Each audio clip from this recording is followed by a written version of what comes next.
Hey, tea sippers. Hey, tea sippers.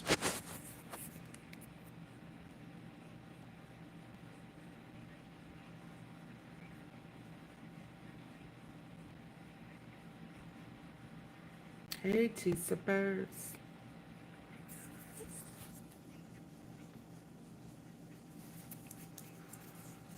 Hey, tea sippers. Hey. Ooh, child.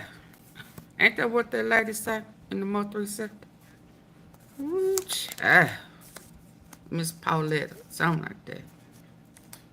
Ooh, I feel like a ooh child. Hey, Willie Spencer. Do tell. Baby, listen. Why am I already exhausted? What a day, what a day, what a day, what a mighty good day. Hey, Cynthia. What a day, what a day, what a day. Mighty good day. Okay, I'm back. What it do now? What a day, what a day, what a day, what a mighty good day. Okay, so listen. AunTeaFee is really exhausted. Did y'all catch that upload I did last night way in the midnight hour? After 1 o'clock? What's late in the midnight hour? God's gonna turn it around. It's gonna work in your favor. About Tyler Perry. And I was trying to listen a little bit. And I'm listening with my good ear right now to somebody else who's reading the transcript or I don't know. I don't know how to process that just yet. But if y'all watch that video I let go this morning, please go back and watch it. I'm put it the link because as I was listening, my detective ear. Let me stop this. I can't talk and listen to her at the same. As I was listening to it, I was trying to grab what I hear, and boy, I swear I hear too. I kind of want to know when he started this case, because something ain't right just yet. And I'm trying. I guess why I'm paused and kind of reserved in what I say and how I say it, because I don't want to be a hypocrite. But I promise I'm borderline hypocrite. But I have to remain true to the truth, if that makes any sense. Y'all come on in. Please hit the like button. I gotta be true to the truth. And I don't know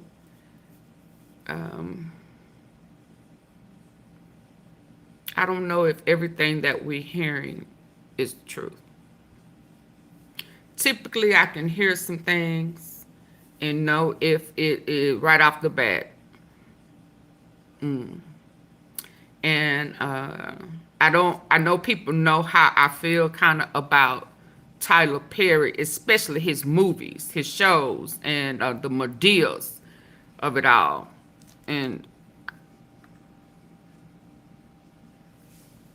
But in that, AunTeaFee is not going to defend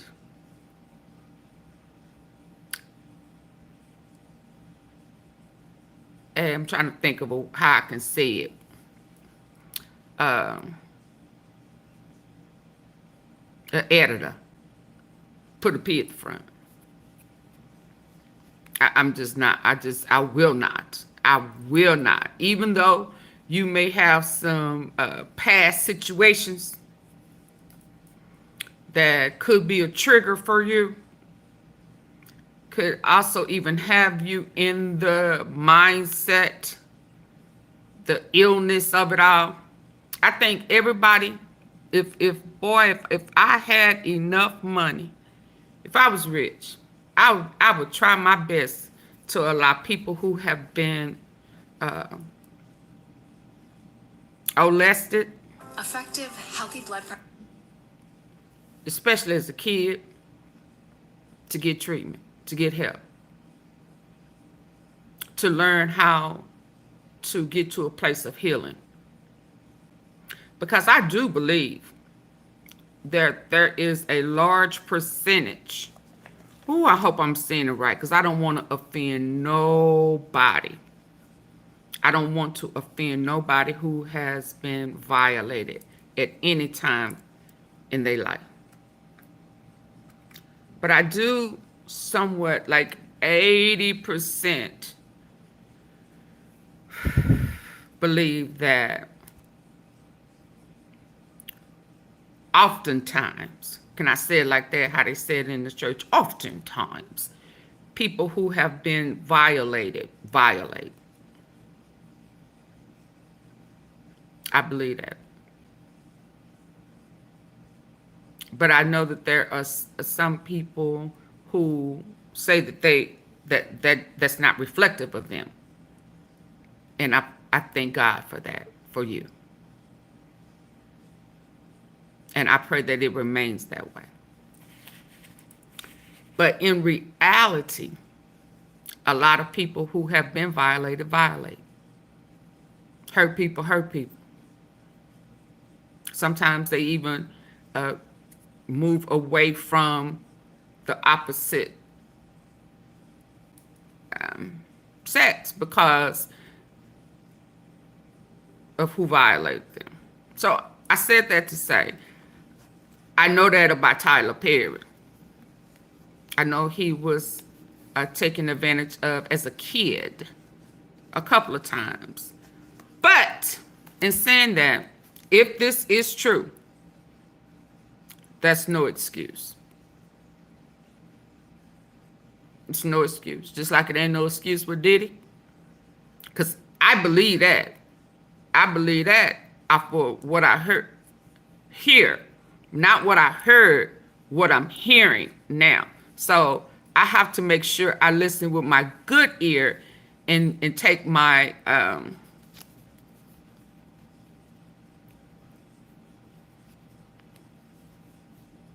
hypocritical thinking, high footballer, high away. Because I done said a whole bunch about people who've been taken advantage of by their boss, right? With the Sean Combs situation. So I have to have a conscious mind. AunTeaFee, I am really having a hard time with this.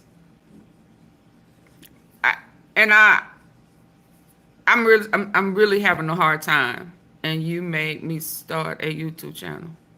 Why did I make you start a YouTube channel? A football baller.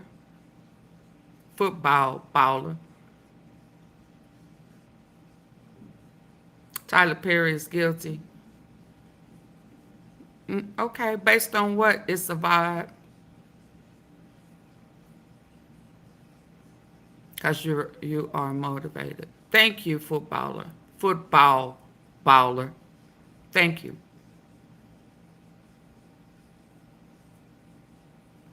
Thank you. And I try to be true. And I don't want to jump to conclusions.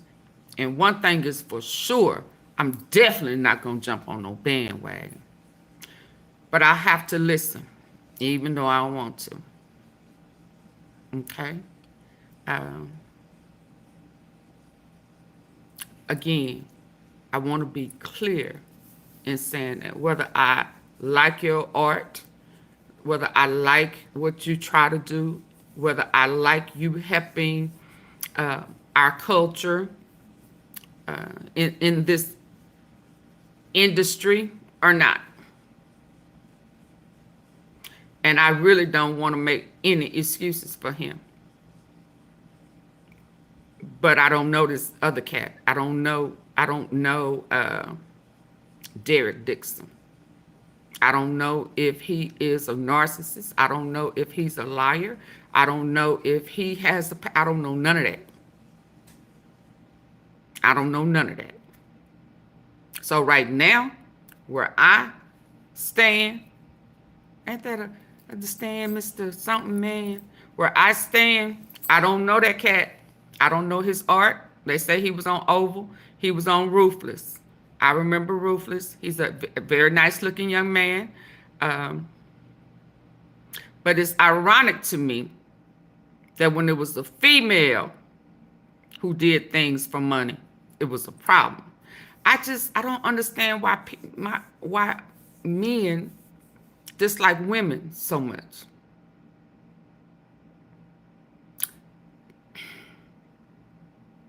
I just don't know. Maybe people have said it, and AunTeaFee just kind of removed herself from it. But I have noticed that even with I'm ready to. Oh, okay, Diddy. Go go to cell block A, B103. Go on to your cell. You got off today, free. Y'all didn't have court, so let your cheek do what it do. Bend over backwards for Big Bubba. Here, clap. Work that top and bottom out. Top bump, bottom bump, and work that out. But anyway, yeah. So when men do, just like when the hooker worker, male hooker workers. Hey, Damien from Detroit. I'm from where you from.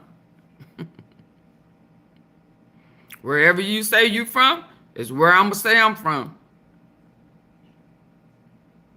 How you gonna know my whereabouts? You ain't contributed to the fund. My likes didn't go up. My super chat, super sticker didn't hit. My cash app didn't go off. But you asking me where I'm from.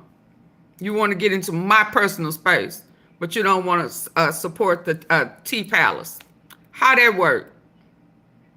I recognize game, but I don't let people run game on me. I recognize a pimp, but that don't mean I'm gonna let folk online pimp me. If you want to get personal with me, hit my cash out, hit my super chat, super sticker. I'm new to this out. Okay, do you need my super chat, super sticker to support the platform? While you all up in my tea, woo, selling my stocks. I thought I pinned it. I didn't pin it. Let me pin that thing. Hold on. It's just a click away. It's just a click away. I need to eat. I ain't ate. It's been one of them days. Ooh, it's been one of them days. I thought I'd pin it like I always do. Hi, Bernard. Y'all coming up in here, ain't you? But yeah, but so, listen, even when they had the male hookers, didn't nobody say nothing about them getting paid. They only want to talk about Jane Doe and Cassie. So if you see, there it go right at the top, Mr. Black. Anyway, they only want to talk about the females getting paid. They don't ever want to say nothing about the men getting paid. They say they only did it for the money. So are we gonna say that about Mr. Dixon? I'm just curious. Before I get all involved, are we gonna say that about Mr. Dixon? I'm just asking. I'm asking for a friend. I just want to know. Are we gonna say the same things that are said about Cassie and Jane Doe and Capricorn and Mia, you know? Who else? Are we gonna say the same thing about them as was said about them, about Mr. Dixon. Because what is the difference? Are we going to say he could have left, but he didn't? Are we going to say that? Are we just going to say TP guilty? Cause this man don't none of us know said it. I know about Christian. I know about him too. I remember him some time ago too. I remember. What has he been doing since then? I mean, I'm just asking. I remember now because it was brought up today. But has he been working? What he been doing? Okay, so before we get into that, we're gonna talk about TP. TP, are you with me? Oh yeah. We're gonna talk about there was no court today. We talking about a little bit of that. I already got after this live, I got a upload ready about the other situation that's going on that y'all know I just took so much pleasure in, because I told y'all a long time ago about that made up what I call it friendlationship. What, AunTeaFee? What friendlationship? That contract. All these contracts is coming out, ain't it? But anyway, before I go live about that, I want y'all to check out my upload. That's coming too. What's the title of this title? Yeah, so we're going to talk about his harassment. We're going to talk about them charges. If you watch the video before, the upload before this, it's just his wording. And I realized that he wrote scripts. As I was listening to it, if you watch it, the upload I put up about Tyler Perry, I could just hear certain things that made me think that he was writing a script. A lot of plagiarism. It just sounds so much like he was mimicking a Diddy situation. Some of the verbiage. I don't know. We're going to see how to control the inner self. Well, first you have to, put your questions, or is that a question or just a statement? That may just be a statement. If y'all have questions for me about that type of stuff, y'all need to put that on Super Chat, Super Sticker. Support the platform, because I was about to detour what I was planning on saying. My likes ain't went up. Somebody asked me questions. So if you have questions to me that you want my opinion on, my wisdom, yeah, put it on the Super Chat, Super Sticker. Support the platform. Okay? And hit the like button. Double tap your screen. Just go AunTeaFee on your screen door. Right there. So we gonna listen. Because as I was listening last night, early this morning, it just sounds so scripted. And I was listening in my good ear to this young lady right here. And it just sounds so scripted. It's like, didn't we just hear this? And see, this is why I don't appreciate, but I do, but I don't, the sector where I come from. Because they play with fake receipts all the time with their trolling, roasting, and stuff. So because they do that all the time, I don't believe it. Just because there's a text thread, they don't mean nothing. You come from a Mo 3 sector, baby. It's some receipt pros. No disrespect. Baby, huh? There are a lot of receipt pros out there. So that don't mean nothing to me. The dots got to fully connect. And that's what I'm on right there. But in the meantime, I am asking God to please allow me to be as unbiased and fair as possible. I am asking that, and asking that I don't be a hypocrite. To thy own self be true.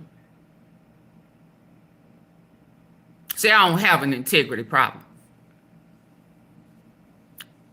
I know how I think. I know my ways. I know everything about me. So with me asking outwardly, say sniper, with me outwardly saying it before you, I'm asking God to keep me fair and keep me true. If this man is really a victim, reveal that unto me. If he's not, reveal that unto me. Amen. Amen.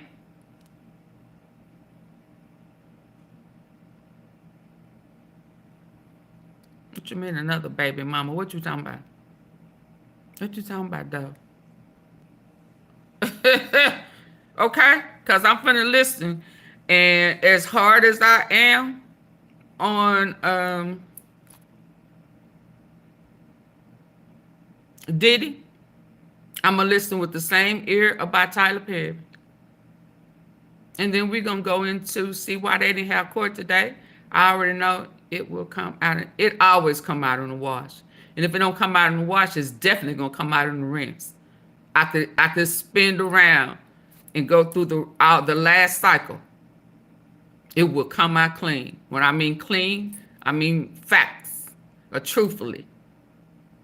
The exposure of it all.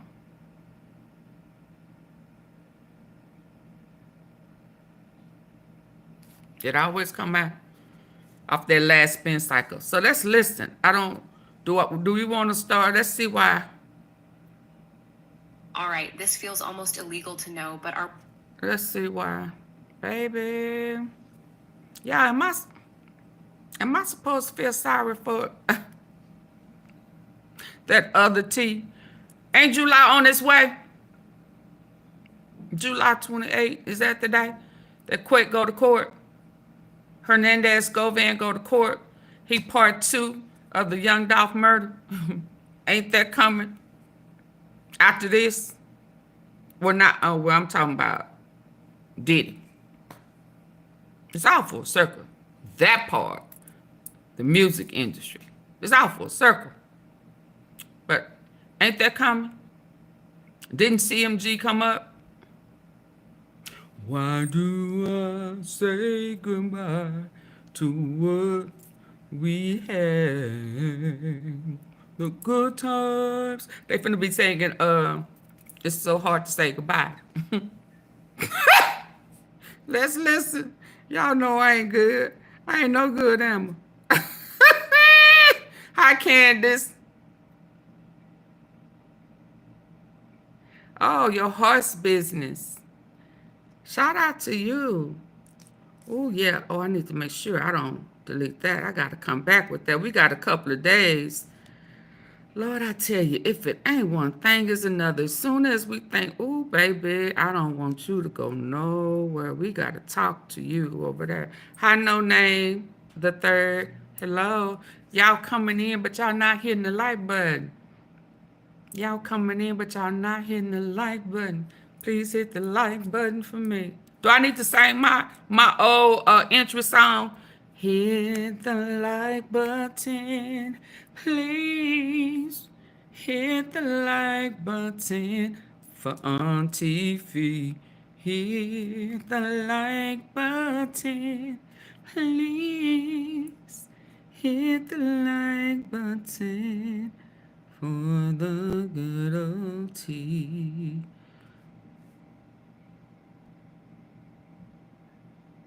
I would kill it. Oh, I'm so sick of him too. Let's see this real quick. Today on TMZ. Okay, it turns out Thank you for the love. 14 is a believer. Justin Bieber is related to Pope Leo. I don't care nothing about that. What about Hara? Hillary Clinton. long, long time. She says she's been excommunicated 3 times. Well, now that her cousin's in charge, maybe they'll let her back in. Cardi B has revealed Sexual sounds bleeding through the earphone. Bleeding through the Oh yeah, I don't want to hear Someone, about when it that. was first flashed onto the screen, giggled. Yeah. Yes, because it was pretty shocking. And here's a clip. Yeah, he got some Because issues. of course we can't show freak-offs on TV. Point is, the jury got... Yeah, I was trying to hear about R. Kelly.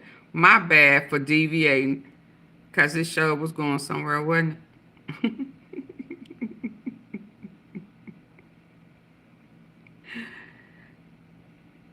Let's hear this. Is this today? We've taken our classic chicken sandwich to the next level with juicier, crispier, tastier chicken, crunchier pick. do document retention policy. Yeah, hold on. Come on.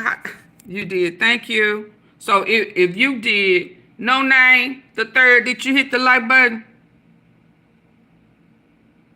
AunTeaFee, you gonna call me out like that? Yep. Just like that. I'm trying to get to how I heard it, where I'm supposed to be. I don't want to hear that yet. Oh, I don't want to be shocking. Hold on, I'm trying to get back to it. What is that one? I don't want to hear about that. This is about Diddy.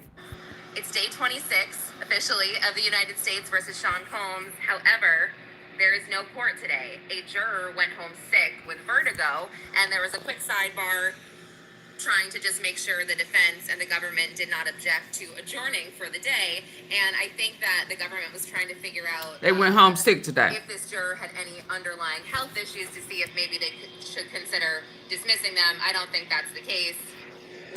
We adjourned for the day, but first there was just some quick evidentiary issues. I'll just tell you about them since, I mean, there's really no nothing court. else to say here.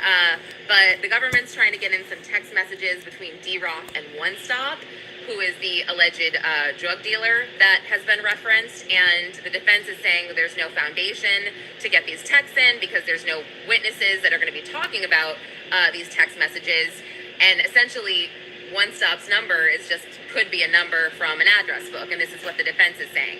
And the government said, actually, there's been 4 or 5 witnesses that have referenced One Stop and said he's a drug dealer, and it's pretty obvious that they're talking about drugs in these messages. And the defense is like, actually, it's not obvious they're talking about drugs.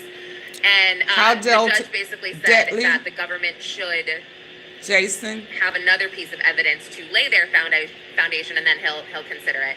And then there was the judge wanted to check in with the defense on an objection they had about the indictment pertaining to the RICO charge. So they just wanted to get that on the record, making sure it was still a live objection. And then we were dismissed. So there's no court tomorrow. We'll be back on Friday. And I'll give everybody an update. So I'm trying to think if there's anything else I want to say that I didn't have a chance to. Well, there's one thing. I think when I was speculating about Christina Corum, Diddy's assistant and chief of staff, right hand, and I said I thought she was flipped very early on, maybe worked out some kind of deal. I don't think that's actually the case. I have no idea why she's not going to testify, what she's worked out with the government, if anything.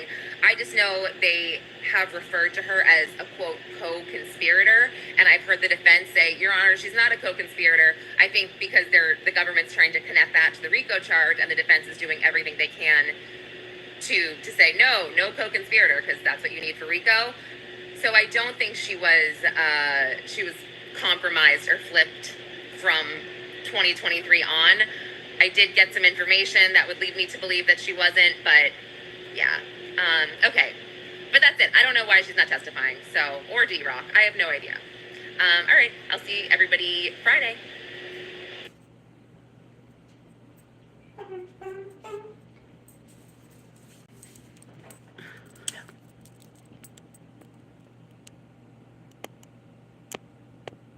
Okay, what's the next one I had? I went through a couple of these earlier. Hold on.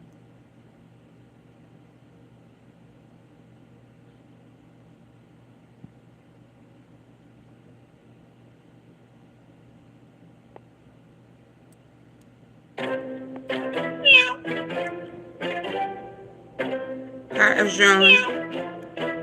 Hey there, everybody. I'm Jesse Weber, and thank you so much for joining us on our special live coverage of the Sean Diddy Combs criminal case out of federal court in New York. What an interesting day today. I would say, usually we do this lunchtime show where we take your questions for the next hour and a half. We break down court updates.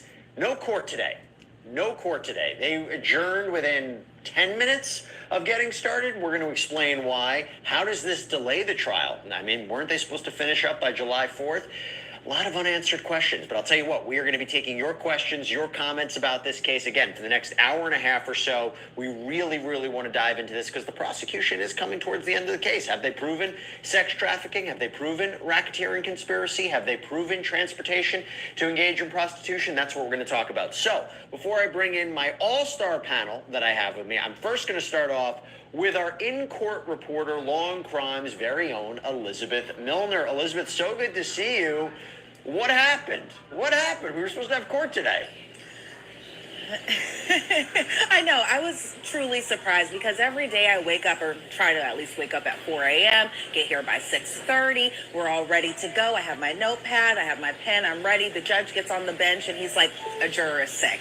And so we're going to adjourn for the day. Now, as far as just the more kind of reasons as far as what really happened, the judge gets on the bench and he says this juror was on his way to court this morning. What we did know about this particular juror is he is one of the alternates, but he did get sick on his way to court this morning. He had vertigo and then he turned back around to go home. And so they're kind of monitoring the situation right now. There's no need, as far as further action goes. They're just waiting to see and make sure that the juror is okay to continue on Friday and then possibly have more discussions just about what had happened if that juror isn't able to get better. But hopefully the juror is able to get better so that way court can begin on Friday. But really today, Jesse, court was about 30 minutes long. I mean, outside of the judge revealing to everyone that a juror is sick, and so we're going to adjourn for the day, which, by the way, both sides did agree upon this. And so what ended up happening is probably he sat down on the bench by 9 o'clock, 9:30. We were all out of the courtroom, and everyone was kind of like, oh, well, we have another free day because then we don't have court tomorrow, too. So it was a pretty interesting turn of events today, even though there was absolutely no testimony. They didn't really have court today. Tomorrow's Juneteenth, so no court. But I'm going in about Tyler So what does that do to the schedule?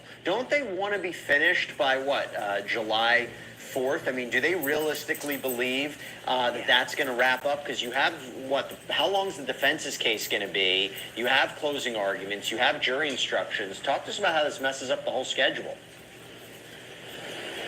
Yeah, it really kind of does shift everything, especially because not only do we not have court on Thursday, but Friday's kind of a smaller, shorter schedule. We're only going to court from 9 to 1 because one of the jurors is celebrating, I think, their child's graduation, so that's pretty exciting. But as far as just the delay of the case, it really is kind of pushing everything a little bit back. So first of all, the government planned on resting their case today, but that was before the cross-examination of Special Agent Alyssa Penland kind of took a little bit longer than I think the government had planned, and then they were planning to call Brendan Paul on the stand and then another summary witness. So as far as just even that, we haven't even heard from Brendan Paul just yet. So I assume now that we didn't have court today that he'll take up much of Friday, if not all of Friday, because he still has to do his cross-examination, even though the prosecution said that his direct will only be about an hour and a half or 90 minutes. But depending on how long the cross-examination takes, I assume Brendan Paul will be on the stand again majority of Friday. Then there's one final witness, that being the summary witness. So sorry, everybody, it doesn't seem like Christina Corum will be called as a government witness. I doubt she'll be that summary witness because they named who that person was, and it wasn't Christina Corum. And so then what happens with the defense case is once they pick up the case, Mark Agnifilo said his defense case could last anywhere between 2 to 5 trial days. So it's still a pretty short amount of time, but I don't know how much of this delay as far as today goes will really push things back, because the judge's whole plan altogether was to make sure that we were kind of done by 4th of July. So we'll see kind of what happens, especially when the defense takes over and they do their case, how much of a really big trial delay we might have. Will we get out of the 4th of July? We'll see.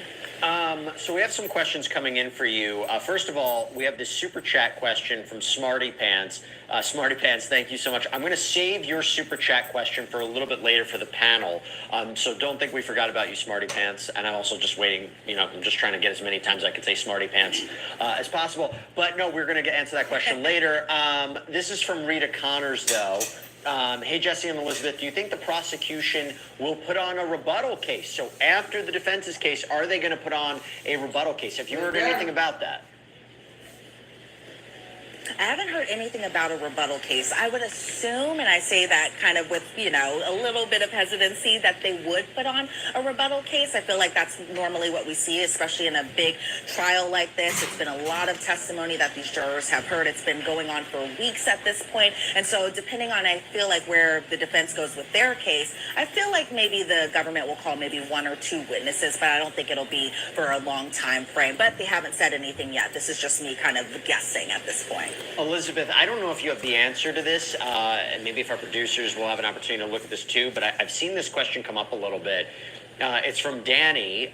Question, is there a conflict of interest for Tenny Garagos representing Sean Combs, which she currently is in this case, and Christina Corum? Have you seen anything that Tenny Garagos is representing Christina Corum? I have not. That's honestly That's the first time I'm interesting. hearing of this. And so I don't want to answer that question just because I'm not 100% sure that's true. But it is a good question if it is true. I will say that.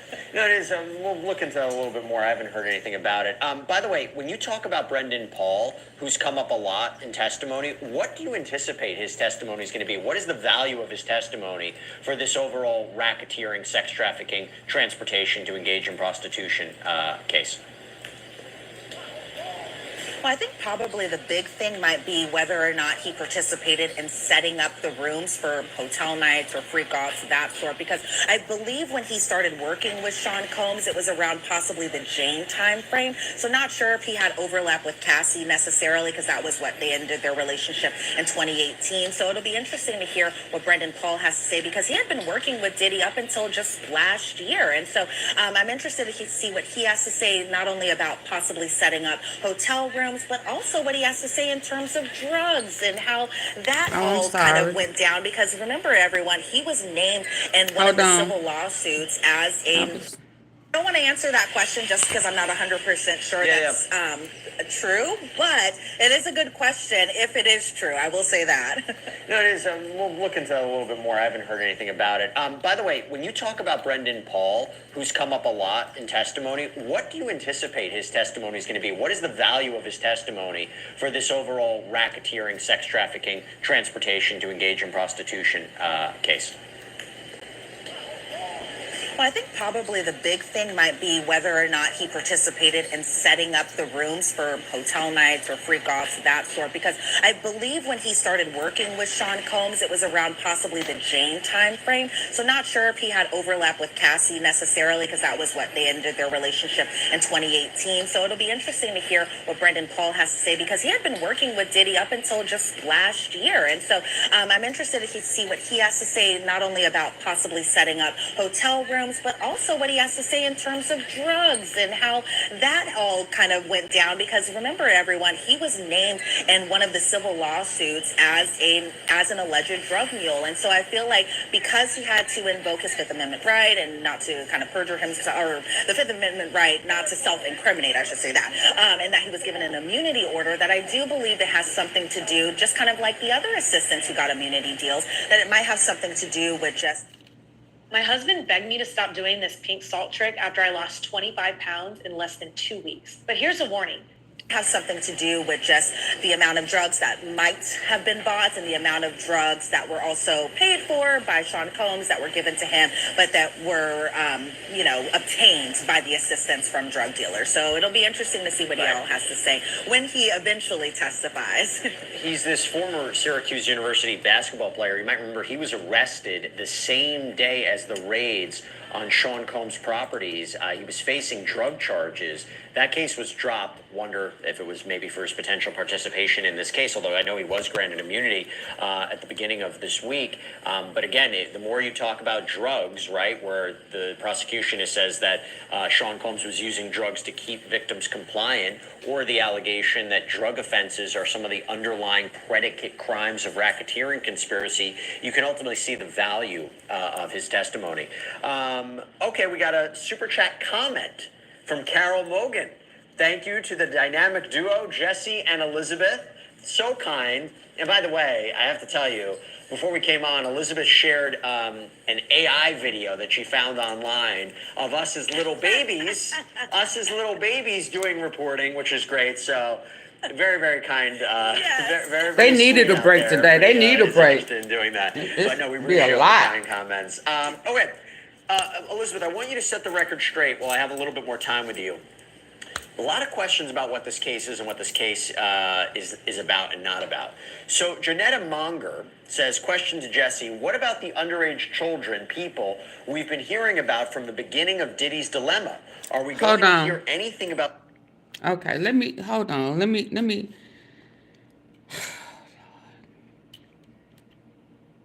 I'm trying to speak. I'm trying to,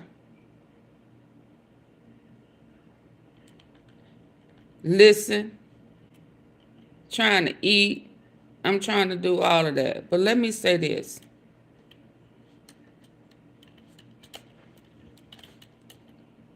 Okay.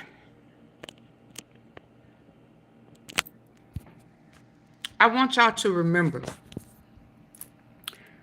that Diddy got some more charges, more cases coming. He live in multi-states. He has his freak offs in other states. He had raids by the feds, right? In different states.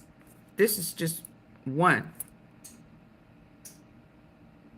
Didn't he get raided in California?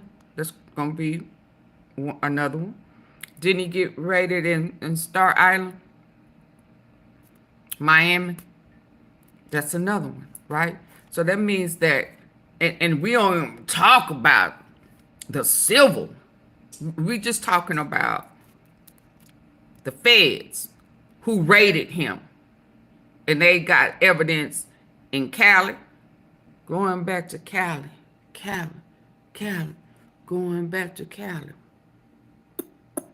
going back to Cali, going. Talking about Cali in Miami, where they had them white parties in the after party. That was majority of them was in Miami. That's not them. That's not this one. That's this just New York. So don't expect to see everything in this. The first one. This just the first one, y'all. You got other evidence, other crimes in other states. That's coming. Yeah. So the kids, possibly, the Hollywood, the stars, the other rappers, majority of that was in Miami. That's coming. Stay tuned.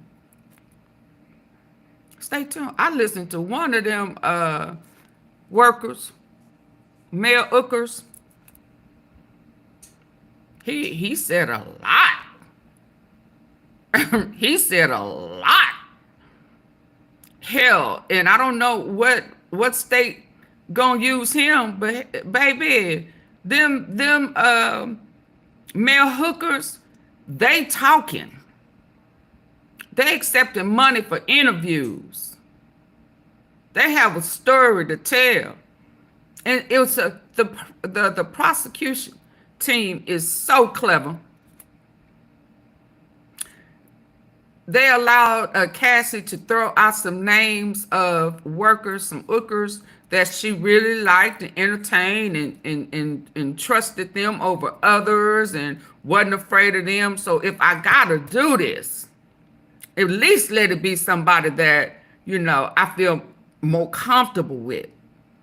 You know, it don't feel as bad since I got to do it. But some of them talking. Charlie, I don't know who you are, but you on your way out. Because I don't know what you're trying to say. I don't know what you're trying to say. But you're going to learn the hard way. So, y'all, it's coming.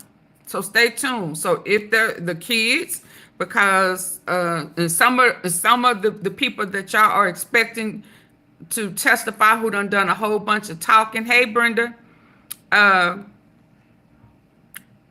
They not a part of the New York case. But it's coming. I feel like Usher is gearing up. I don't know. I seen him talk about some things. I'm like, whoa. Whoa. Whoa. Where are you going with this? And as far as Justin Bieber, he said a little something in him saying that he didn't have no issues with Diddy. That's in New York. Where did when he was driving the car and had full access, was that in California, New York, or Miami? I'm willing to bet you it's not in New York. Hi, Denise. So there's a possibility that he in one of them other states. People saying, why Big Rod, Lil Rod ain't said nothing. Did his happen in New York? Or it may be his case is coming up different. But trust me when I tell you, they have the evidence. And so he don't need to just be worried about the females. He needs to be worried about the ones that he wanted to really see. The one he paid the money for. The one that he ain't never get rough and tough with none of them male hookers. Why? That he said no protection. And some of them I'm hearing now saying, oh no, dog. Don't be over me. Don't come no male on male. Don't know. You said no to Diddy? You said no? And he paying you? And the one that ain't really getting paid can't say no without him going upside somebody's head? What man did he backhand slap? Oh, he can only slap women. He can only slap women that he done groomed. Is that what you're telling me? Oh, okay. Because when I heard one of the guys said, oh, no, I don't kiss in the mouth. I don't kiss in the mouth. Oh, no, I gotta put a Jimmy on. See, I'm up here thinking the male hookers was having unprotected, release parties. I done heard at least two of them say, oh, no, I had to put something on. One of them said, I had to let him know for sure, this right here is part-time, but I have another part-time gig, and I'm a professional boxer. My hands are lethal weapons. I will get you, unalive you with my hands. Said, because, they had them whole damn meet and greet. He said, Puffy opened the door for him. He came in, asking the cat, do you know me? Cat played dumb. Now, dog, who are you? What we doing? I thought I was here to dance. I thought, so there was another dancer that you brought him to the big house and then switched his role. He came to dance. He came to perform. So you lied and manipulated. You knew you didn't want him coming there and dancing. But that's how you got him there. He said he didn't know exactly who he was before he got there, but he knew it was somebody of some type of elite because he had to sign that non-disclosure. So he said he played dumb. Like, nah, dog, who you? Oh, dumbass Diddy. Oh, vain ass Diddy gonna play his music. So that the guy, oh, you don't know who I am? Oh, that was insulting. How the heck you don't know who I am? Dude, everybody don't. You toot your own horn. But anyway, he had to play his music. And the guy's like, oh, okay, yeah, okay. I remember that. I remember that. He said he didn't have his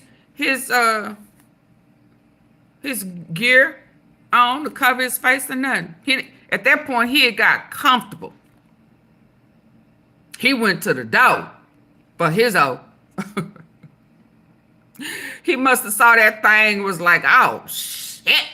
You know, he get excited when he see that thing. He get excited when he see that thing. Say what? He get excited when he see that thing. He get excited when he see that thing. Yeah. So I'm saying that to say he ain't put hands on now one of them when they said no. I'm like, what? He didn't show his manpower to none of them big old muscular, big biceps, triceps, big jumbo hot dog ass men.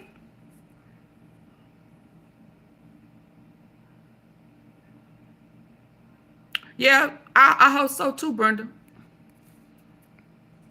I hope so too. I think they know.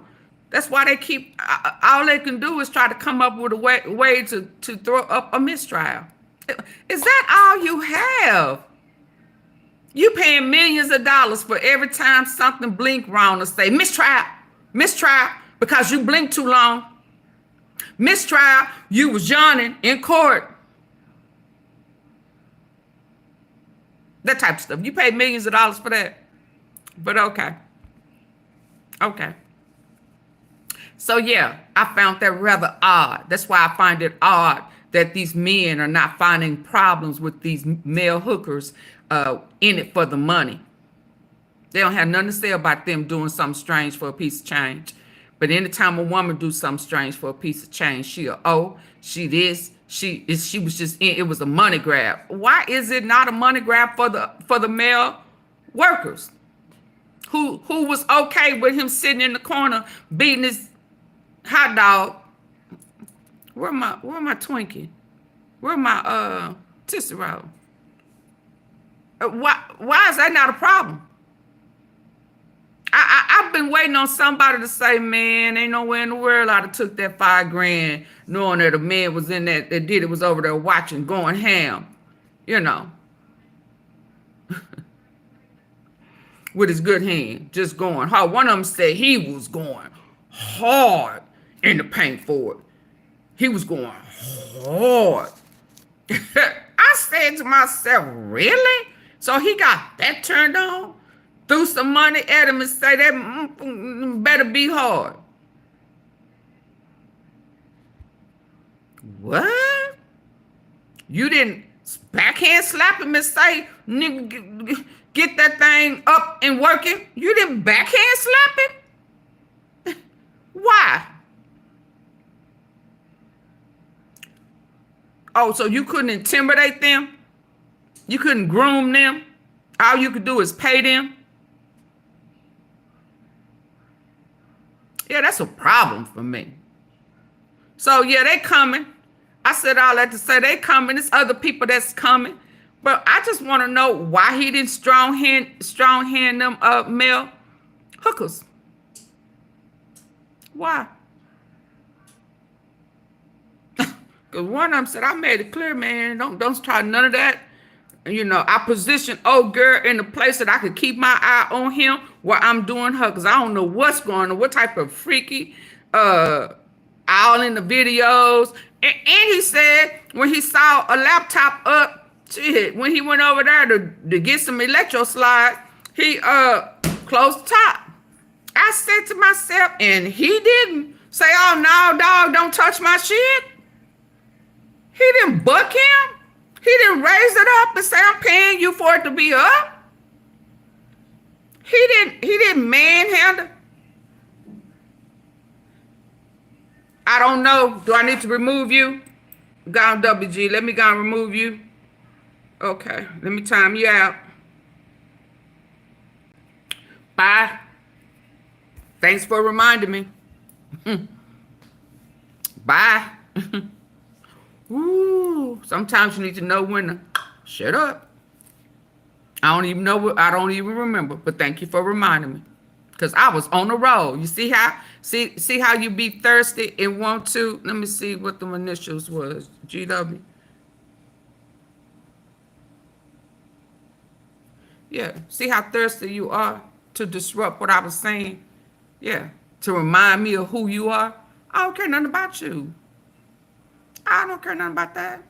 But since you opened your mouth, we're the real men, please. Since you open your mouth, bye.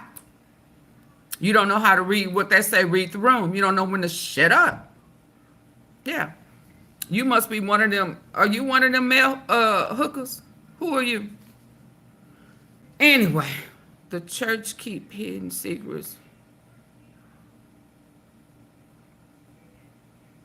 You know who keep, Todd, you know who keep more secrets than the church?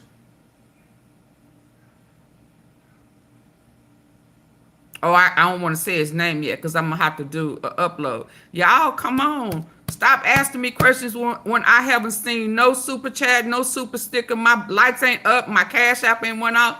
Just let me do my show. If you want something extra, yeah, send a super chat, super sticker.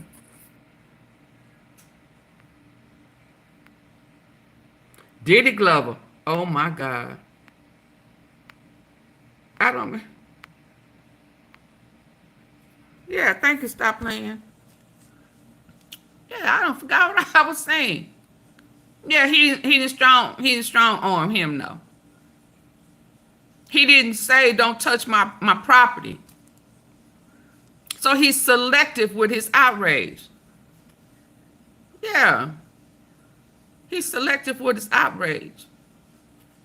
He's intentional. But let me say this to you, Todd.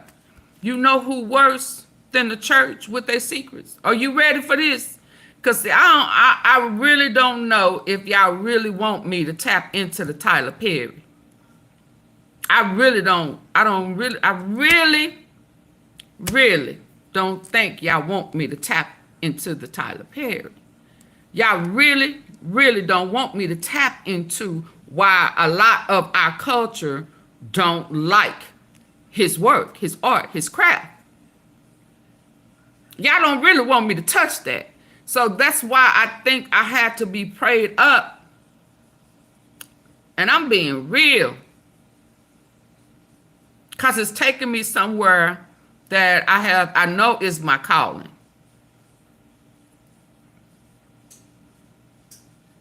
I know it's my calling.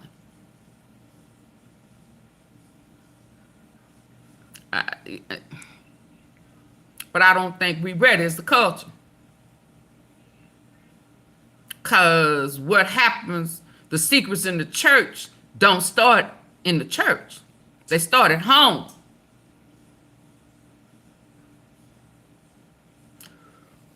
Breathe. Put your hand on your chest and breathe. Let it in. Release that. Bring that in and release that. So before we start talking about the church, we got to talk about home. When did he talk about the church? When did he become so holier than thou? I don't remember that. I don't remember that. I'm not saying he ain't said that he is a believer in Christ, but y'all making it seem like his problem. What? We always want to put blame where the blame don't need to be. Why do we do that?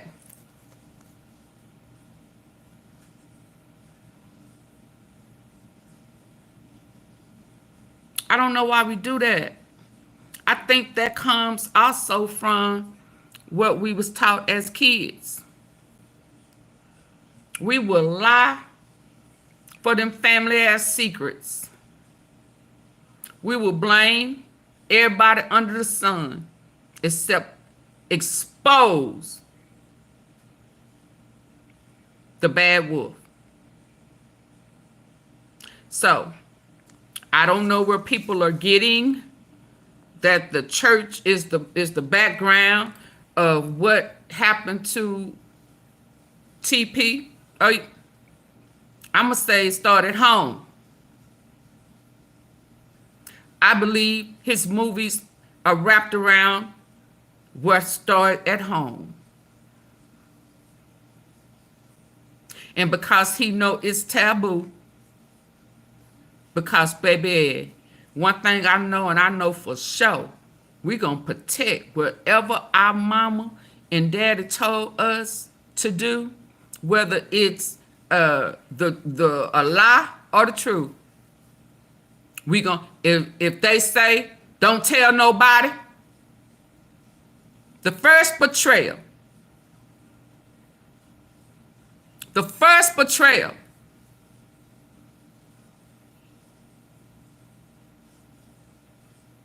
from a person who has been victimized as a child starts at home. I don't know if y'all ready for me to go there. I just don't think y'all ready for me to go there, baby. Because when I see how people don't want to take the truth, expect for people to get over it, get over it, starts at home. That happened a long time ago. Let that go. Starts at home. He or she lying, starts at home.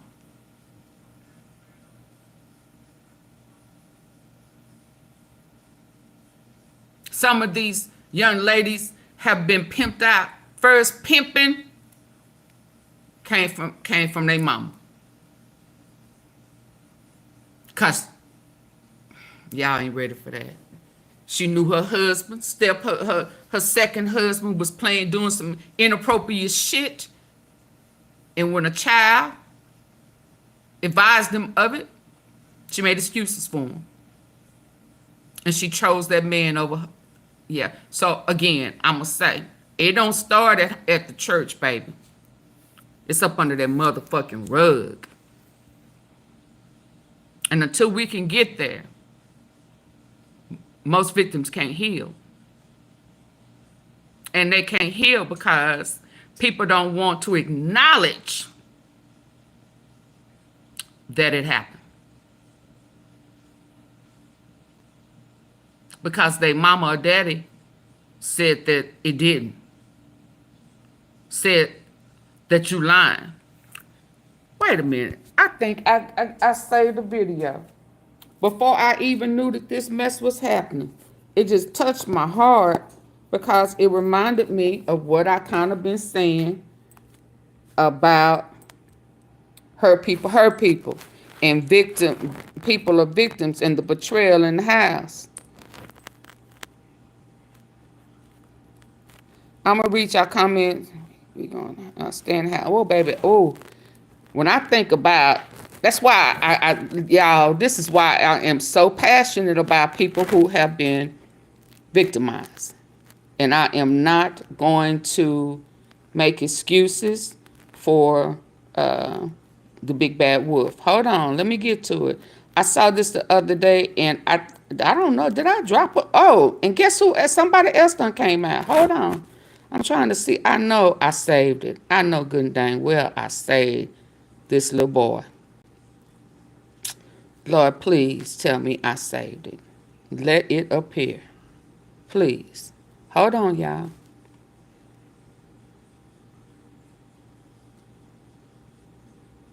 Let it appear. Hold on.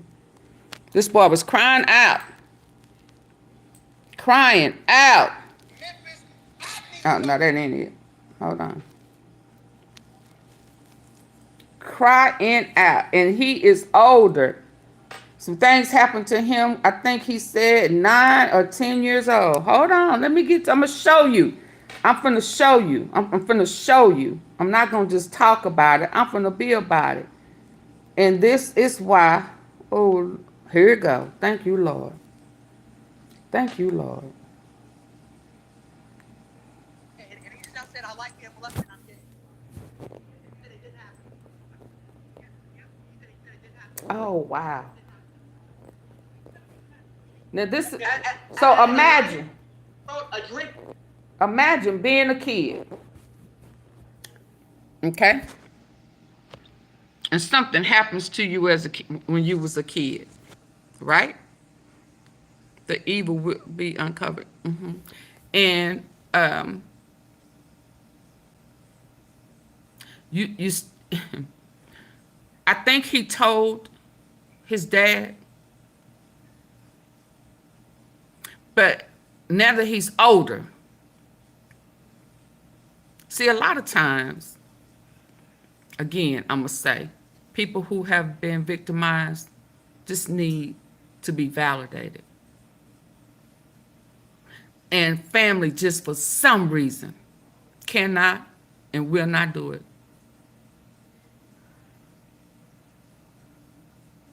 Just can't. And I'm looking at this dad and I'm like, oh my God, this is right. Oh.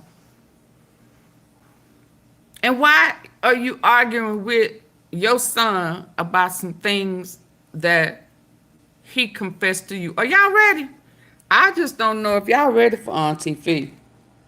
And he just now said, I like being molested, I'm gay. And he said it didn't happen to me. I don't think it did. Did he say and it didn't? Let me make sure my volume up, y'all. Did he say and it didn't? What? And he just now said, I like being molested, I'm gay. And he said it didn't happen to me. I don't think it did. Yep. He said it didn't happen to me. He said it didn't happen to me. What did you tell me happened to you? As a 9-year-old, a drink because I was scared to tell you the truth. Why? Right? He was 9 years old. And he said, I was afraid to tell you. This man said, why? Instead of embracing him. Right? Okay, let's listen. Right, because I didn't want anything bad to happen. So what? Because I was scared something was going to happen to me. To me, yes. Yes. Because do you not remember when you said you belong in a pit with them? Do you not remember that? Yes, you did. Yes, you did. Yes, do you not remember I told you this about this at Miss Rebecca's? You told me you didn't say that. You did say that. You did say that. You did say that. Afterwards. You did say that. No. You did say that. You did that. Because I was afraid something was going to happen to me. Why? Right? Why? Because I was a 9-year-old. I was a 9-year-old. That's why. You were 9. Yes, that's why. I was scared something was going to happen to me. Right? Right? Because Andre threatened me. That's why. That's why. That's why. No, they're not. That's why. That's why. No, they're not. Well, like I said, and I'm way too detailed. And I'm way too detailed on everything that happened. I can name everything in every room. In every room, I can name everything in every room. In every room, right? Okay, let me say this. And that's why. So I was afraid something was gonna happen to me. Okay, now and I was afraid. No, I was afraid you were gonna do something to me too. That's what I want to hear. Yes. That's what I want to hear. Yes. So let me say this. I was afraid you were gonna hurt me. Guess what? That's what I want to hear. Because guess what? You just lied and said Andre threatened. Yeah, he did. He did on top, but that's what I didn't tell anyone. That's what I was afraid to tell somebody. So y'all hear him make excuses? He taking up for Andre.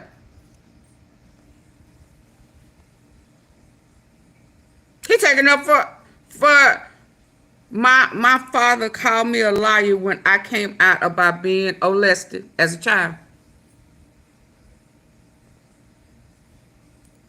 It was a dream. It was a dream. And he just now said, I like being molested, I'm gay. And he said it didn't happen to me. I don't think it did. Yep. He said it didn't happen to me. He said it happened to me. What did you tell me happened to you? As a 9-year-old, a drink because I was scared to tell you the truth. Why? Right? So at 9 years old, he was afraid, he was threatened, and he told his father that it was a dream. So what was a dream? So it came out somehow for him to even be trying to camouflage it and saying it was a dream because he was scared. So I'm sure I wasn't there, but a blame game went on. Had to happen. Because I was scared something was going to happen to me. To me, yes. Yes. Because do you not remember when you said you belong in a pit with them? Do you not remember that? Yes, you did. Yes, you did. Yes, do you not remember I told you this about this at Mr. So his son belongs in a pit with the man, Andre, who molested him. So he told him, right? So can we agree that the 9-year-old told him?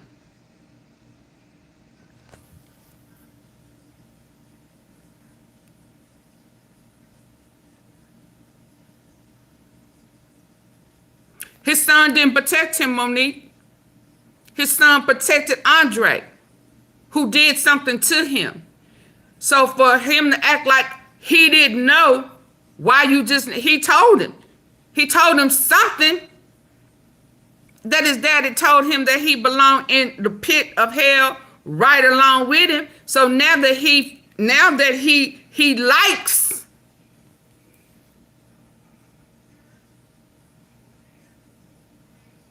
because something happened to him at 9, it's his fault. But the betrayal came from where? 1, with the big bad wolf, and then 2, his daddy. Oh yeah. So You told me you didn't say that. You did say that. You did say that. You did say that. Afterwards. You did afterwards. say that. No. You did say that. You did that. Because I was afraid something was going to happen to me. Right? Why? Because I was a 9-year-old. How do you ask a 9-year-old kid who has been violated, why are you afraid? Why are you questioning him instead of going after the person who did something to him? So again, I played this because it was put in there about the secrets in the church. And I said, baby, it started home before it started at the church.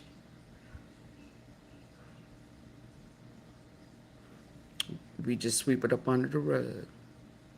We betray the family member who was violated, and we let the big bad wolf roam and do it to somebody else. And then the trauma lingers, suppressed. No one knows how to deal with it. Why? Because the daddy and mama or whoever else didn't care enough to get help for the situation. So where does it go? Where does it go?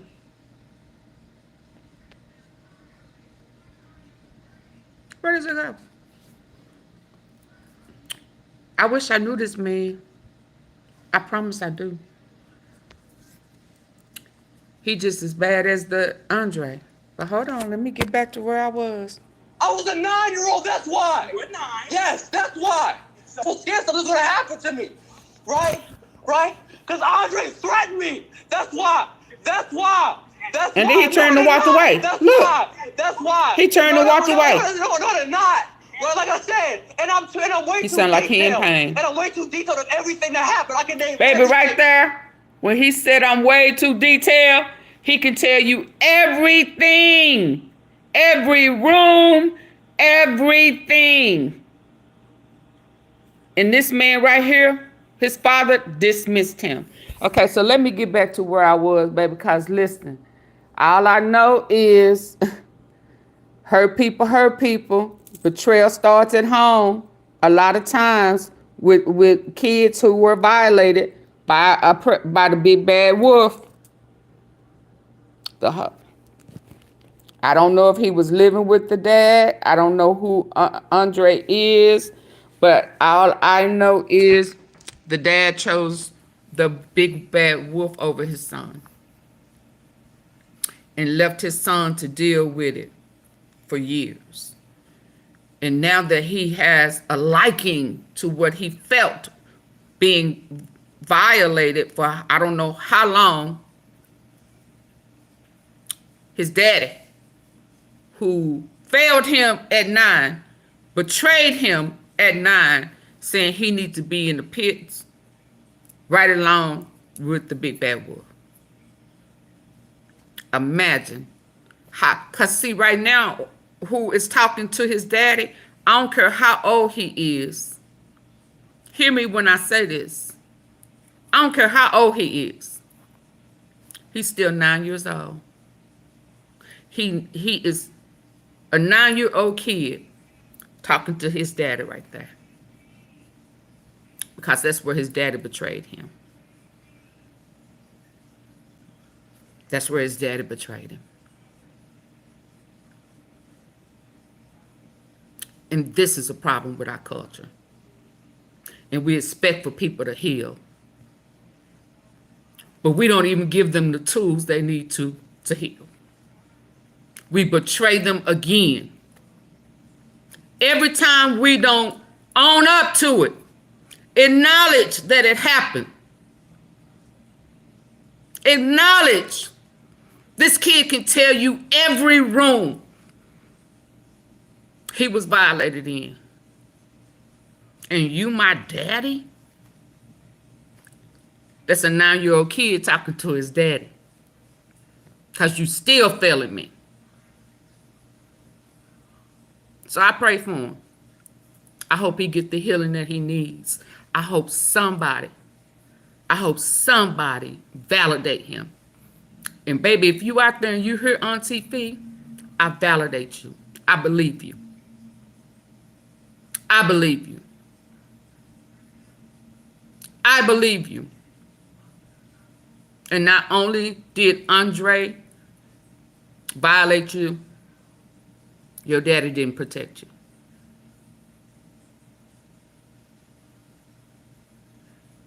Not only did he fail you at 9, he is failing you now. And if he don't like that I said, tell him to check me. Come talk to me. Okay? Oh, you can tell he hurt and broken. Confused. Don't understand why his family, his dad, betrayed him. Because anytime you choose that predator and you tell me or tell them, whoever, that they lying, and I'm not saying some people don't lie, but if they have been violated and you tell them to don't tell nobody, don't say nothing, let it go, you are their first betrayal. So a lot of the issues that they have is because of the bad wolf first and the first betrayal. And we got to own that. We got to own that. And if you want to help them heal, acknowledge that it happened and I failed you. I believe you. And when, however old they are, when that 9-year-old kid asks you, why didn't you believe me? You own it and say, I'm sorry, I didn't. I should have. I should have. And I am sorry that you've had to deal with that all this time. I let you down. But if I can do anything to help you heal, I'll do it. I failed you. And I'm sorry.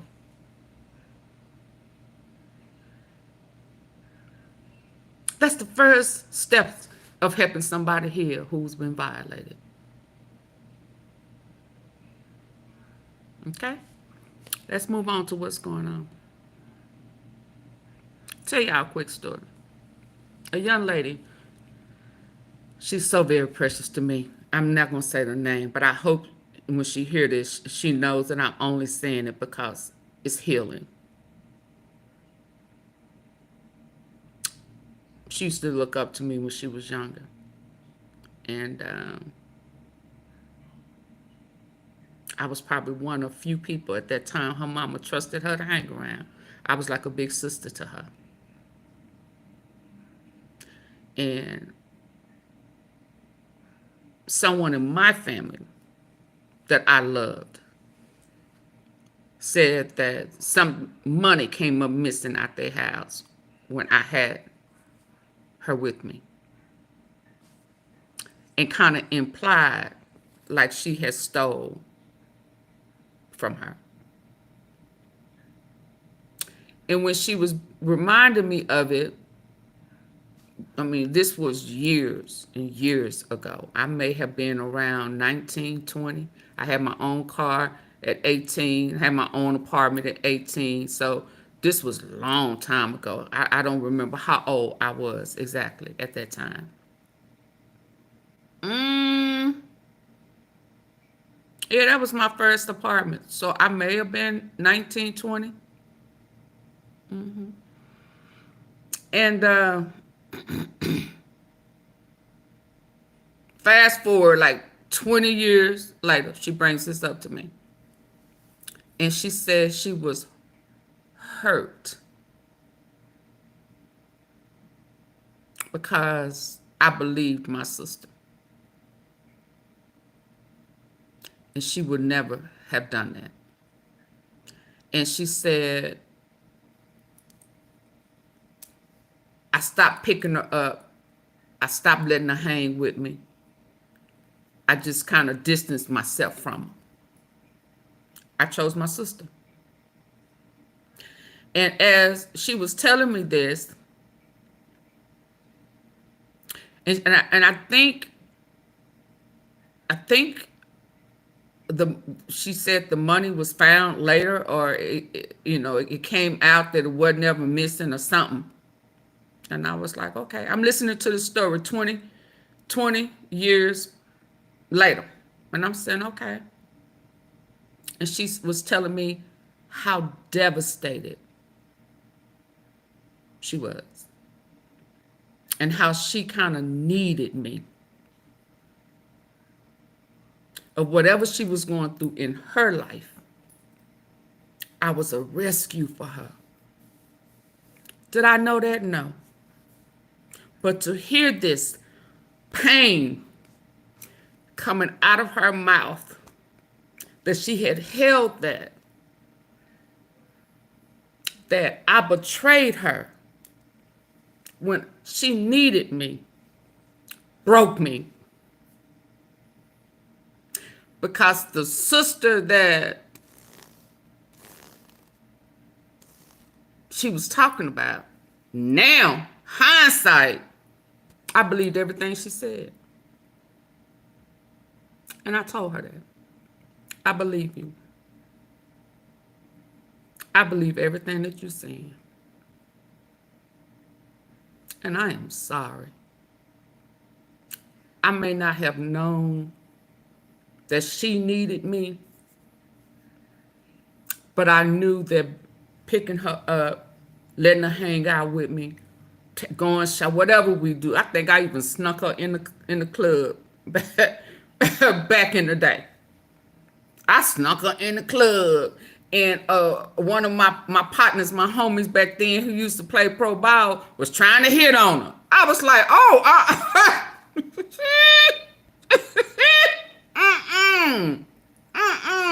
homie, back up off of her. I know she in here, but she ain't supposed to be. So what you doing? Girl, if you don't give me that number, I didn't know she needed me. And I cried for days. But what was so much more healing is that my answer in my response to her, she wasn't expecting it. She wasn't expecting for me not to make up excuses for me doing what I did years ago. I took ownership of that. I am sorry. I am sorry. I am sorry. I let you down. I apologize. But I believe you. I believe my sister lied. I know I chose my sister. I let you down. I turned my back on you when you needed me. And I'm sorry. Please forgive me. Please forgive me. And I swear, I promise, I will never do anything like that again. I am so much more cautious of that type of stuff. But I had to go through some things with that sister in order to know that the things that she said was true. And I didn't lie for my sister. Okay? So that's how you help people heal.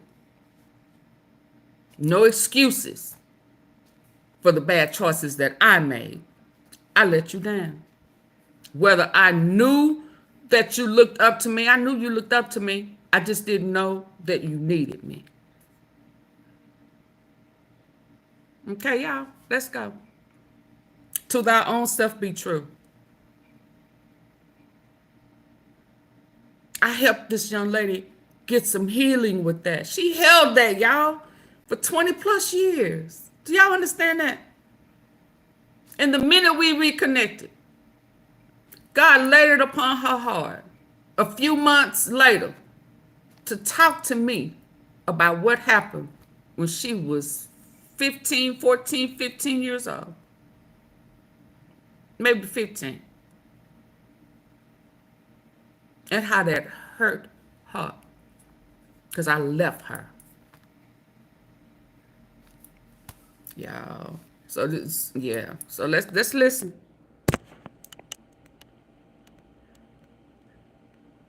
Y'all hit the like button. About from the beginning of Diddy's dilemma.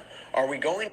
Oh, Jesse and Elizabeth, so kind. And by the way, I have to tell you, before we came on, Elizabeth shared an AI video that she found online of us as little babies, doing reporting, which is great. So very, very kind, very, very sweet out there. Everybody is interested in doing that. But no, we appreciate the kind comments. Okay, Elizabeth, I want you to set the record straight while I have a little bit more time with you.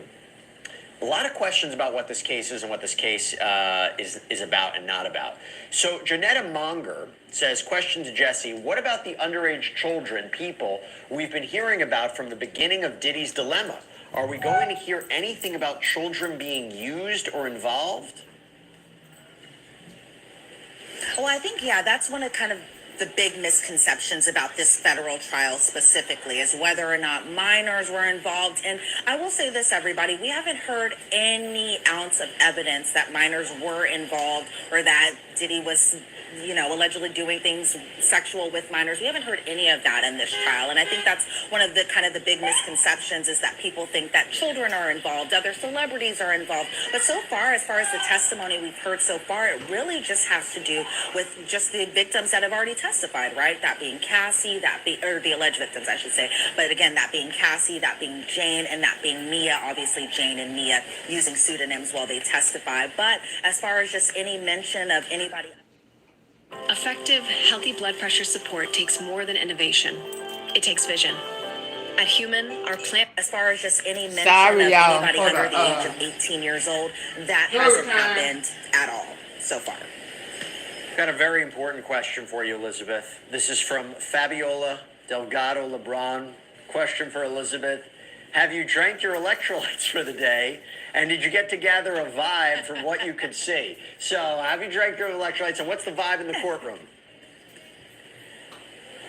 Yeah, so the electrolytes, yes, I'm drinking my water. I'm making sure I have my water because it's a little hot out here. But the vibes in the courtroom today, I think a lot of people just wanted to know what Brendan Paul had to say once he was going to be on the witness stand. Now, as far as that happening today, obviously we didn't even see him appear inside the main courtroom today. But it was a packed courtroom at the start, as it normally is for this trial. I was expecting that maybe after Cassie testified, maybe after Jane testified, maybe even after Mia testified, that kind of the interest would die down just a little bit. But no, it's still a packed courtroom every single day, to the point they have to turn people away, put them into the media overflow room. And by the way, everyone, if you're here in New York City and you want to come check out the trial, you're more than welcome to do so. It is free. It's open to the public. If you're not able to get into the main courtroom, because normally to get into the main courtroom, you do have to get here bright and early, I would say probably before maybe around that 6:30 to 7 a.m. time frame. But if you wanted to just check it out and see what it's like to be inside a federal courthouse or federal courtroom, seeing what a trial proceeding of this magnitude is really like, it's free, it's open to the public. And a lot of people, even when they're on vacation,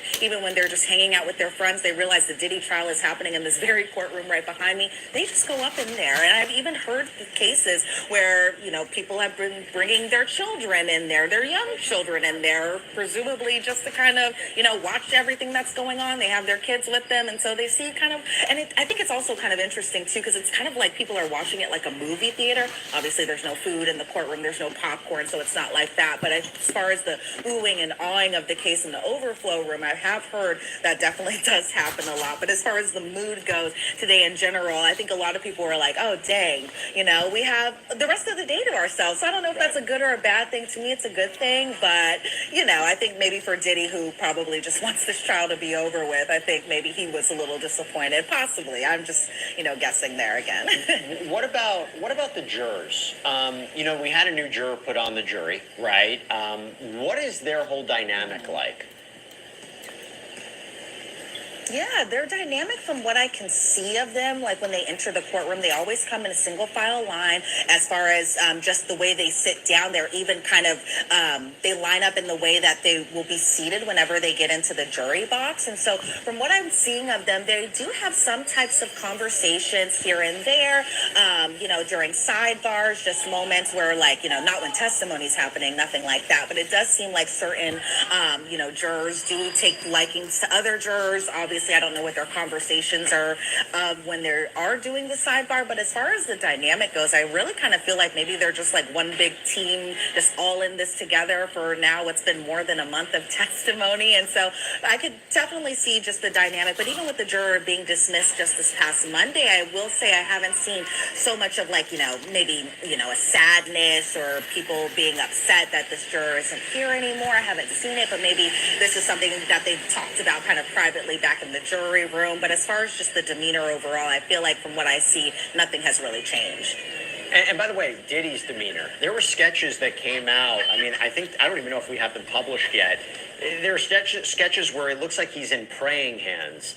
What's his demeanor been like? We're coming towards the end of the prosecution's case. You wonder or not, does he feel concerned? We have been having discussions for quite some time here during the lunchtime shows that it looks like he will probably be convicted of the prostitution charges because this seems like such a straightforward case. You wonder if that's a concern for him. Obviously carries up to 10 years in prison.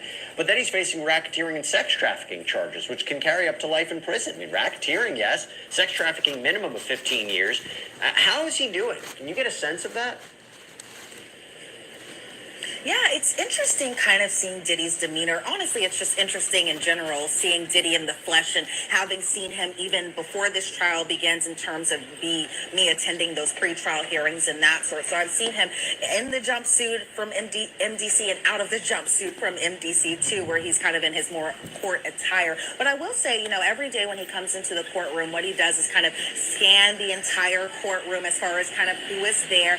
Normally when the way we're seated, it's the public on the left side and then the press on the right side. So he does kind of look over to the public side first. There are some supporters who do attend the court hearings, and that he'll do the prayer hands too. He'll do the love sign too. He'll just kind of say like, thank you. Obviously, if his family's in that courtroom, too bright and early. They've been kind of coming in just a little bit late after the jury's already seated, that type of thing. But when they are there, when he first walks in, obviously he says hello to whoever it is, whether it be his mom, his sons, or his PR team, that type of thing. But even just in terms of when testimony is happening, you know, and Jesse, I've said this kind of a number of times where it just feels like he is a very active participant in his defense. He's jotting down notes. He's listening to testimony. I will say when the videos were shown yesterday, he was listening to the headphones. I think he might have had some role in kind of picking out which time codes were going to be shown to the jury, because there was a moment yesterday before the jury was brought in where Brendan Paul invoked his Fifth Amendment right, got the immunity deal, but Diddy wasn't present for that part. He was actually in the back reviewing video exhibits and evidence and that type of thing. And so from what I've seen, even just in terms of how early he gets here to start trial preparation, because there's been kind of issues at MDC in terms of, you know, him being able to review text messages and videos and being able to do it, especially knowing that this trial is still going on, that he gets to court, from what I understand, at 7 a.m. And they even kind of have extended his time at the courthouse until I think 6 p.m. So even though, you know, for a day like this that we have no testimony going on for the rest of the day, court doesn't pick back up until Friday, I assume that he's really just still in trial prep mode, still making sure that every duck is in a row, especially as the defense case is about to start gearing up. But from His what I can strategist see of him is going to be his downfall, he's going to let the mask because they don't slip have in a terms of defense. if we could feel that maybe, He's you know, coming the up weight with of strategies. this federal criminal trial is weighing on him. He doesn't show it when I see him inside the courtroom. From what I can see, he really just kind of, again, seems kind of neutral in terms of demeanor. I wouldn't say he's arrogant. I wouldn't say he's cocky, nothing like that. But I would say if there is any pressure that he's feeling around this point, he just does not let that slip one bit. That's interesting. By the way, That's his in regards arrogance. to that issue we talked about before, this is from Shauna C. It's a super chat comment. Thank you so much, Shauna C. It says, it was mentioned in transcripts by Inner City Press, I believe, when Jane was on stage, that KK is being represented by Tenny Garagos. It was a side conversation where that was revealed. That's interesting. I can't independently confirm that. Maybe we can if we take a break, or we'll look into that. But it's just an interesting development nonetheless. You talk about the people who show up for him. How much support is he getting in and outside of that courtroom? I know we talked about Kanye West showing up, couldn't actually get into the courtroom, went into the overflow room, but how much support is he getting, Sean Combs? I think I would say it's hard to put like a number on it, whether it's 50-50, 75-25. I wouldn't put a hard number on it necessarily. In terms of family support, you know, we do see family members supporting him every single day in terms of trial. It's either his mother who's inside the courtroom, it's his sister who's inside that courtroom, it's one of his three sons, or it's the three of them all together. I will say one thing, and you know, obviously the family does support him in terms of just they believe that he's innocent, but I haven't seen his daughters attend court since maybe the first week. I possibly believe they may come back for closing arguments, especially maybe towards the end of the trial, maybe even when the defense starts their case, maybe they'll make an appearance, but I can't confirm that at all. I'm just kind of guessing here. But in terms of just support, it does seem like he does have some supporters even inside the courtroom as far as the public goes, where I don't know if it's people just like in awe of a celebrity, he's on trial, and they just want to say hello or just see him in the flesh. But it does seem like he has some people on his side, as $20 an hour, people wanting to see more celebrities come to support him outside of Kanye West. That hasn't happened yet, and I will say that is one of the surprising things.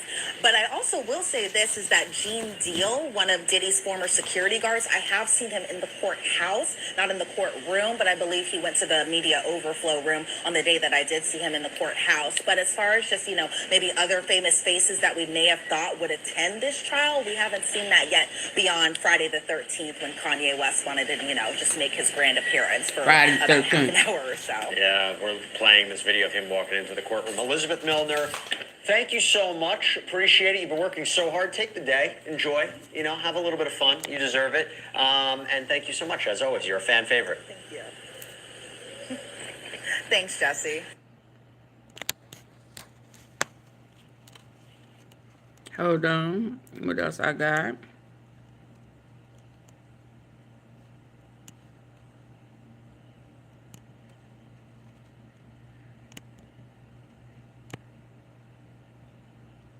I got him.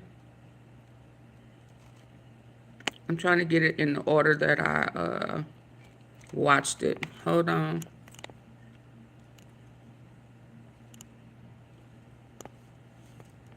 Let's see what our girl said. She, said that she has seen in the past that big high-profile criminal cases actually do rest within a week. Okay? I thought it was something very... has been canceled until further notice. They did say that there was a sick juror, but here's the thing that nobody's talking about. I heard it Prior to the trial being dismissed, Diddy's team said they had to confirm because the judge asked the prosecution, yo, do you have a problem with moving forward with this jury? I know he says that he is sick. However, it is vertigo. Maybe it's vertigo. Vitiligo, I think, is what Michael Jackson had, right? The whole point of the matter is they need to have more information because anybody that knows vertigo, it can last in passing. It can be 20 minutes. It can be up to 2 days, 3 days, 5 days, or a week. Nobody knows how serious it is. However, Diddy's team is using this to this advantage because they see a secret way to get a third juror out the mix, okay? There's something going on with one of the alternates that Diddy has been dying for that alternate to come down, okay? Now, we can't tell you too much about the alternate's race, sex, creed. If I say he or she, I'm just talking they, their, them. You know what the deal is, right? Michael Cook, thank you so much for the super chat. But you guys, are we moving closer and closer and closer to a mistrial? Now, I know nobody wants to hear it. Nobody wants to hear the word mistrial. However, hear me out. The judge today was supposed to decide on Juror 7.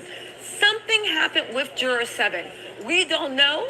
And even if we did, we're not saying it because the judge already cursed out Diddy's team for opening their mouth and leaking information. Again, I don't know if Diddy has a PR person on the ground, but if he does, they are doing a horrible effing job. Honestly, revoke their raise if they have one. I hope they're paying them in Popeye's 2-piece and a biscuits because that's what they deserve. But I don't think Diddy actually has any real PR on the ground. Not with this show. It's amateur hour, right? But hear me out, okay? They did not want Juror 6 removed for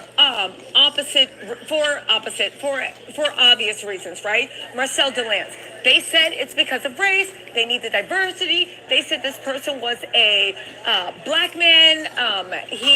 People said he is Afro-Latino. Nobody really knows, right? And I'm not saying if I do. The whole point of the matter is there was an issue with juror number 7.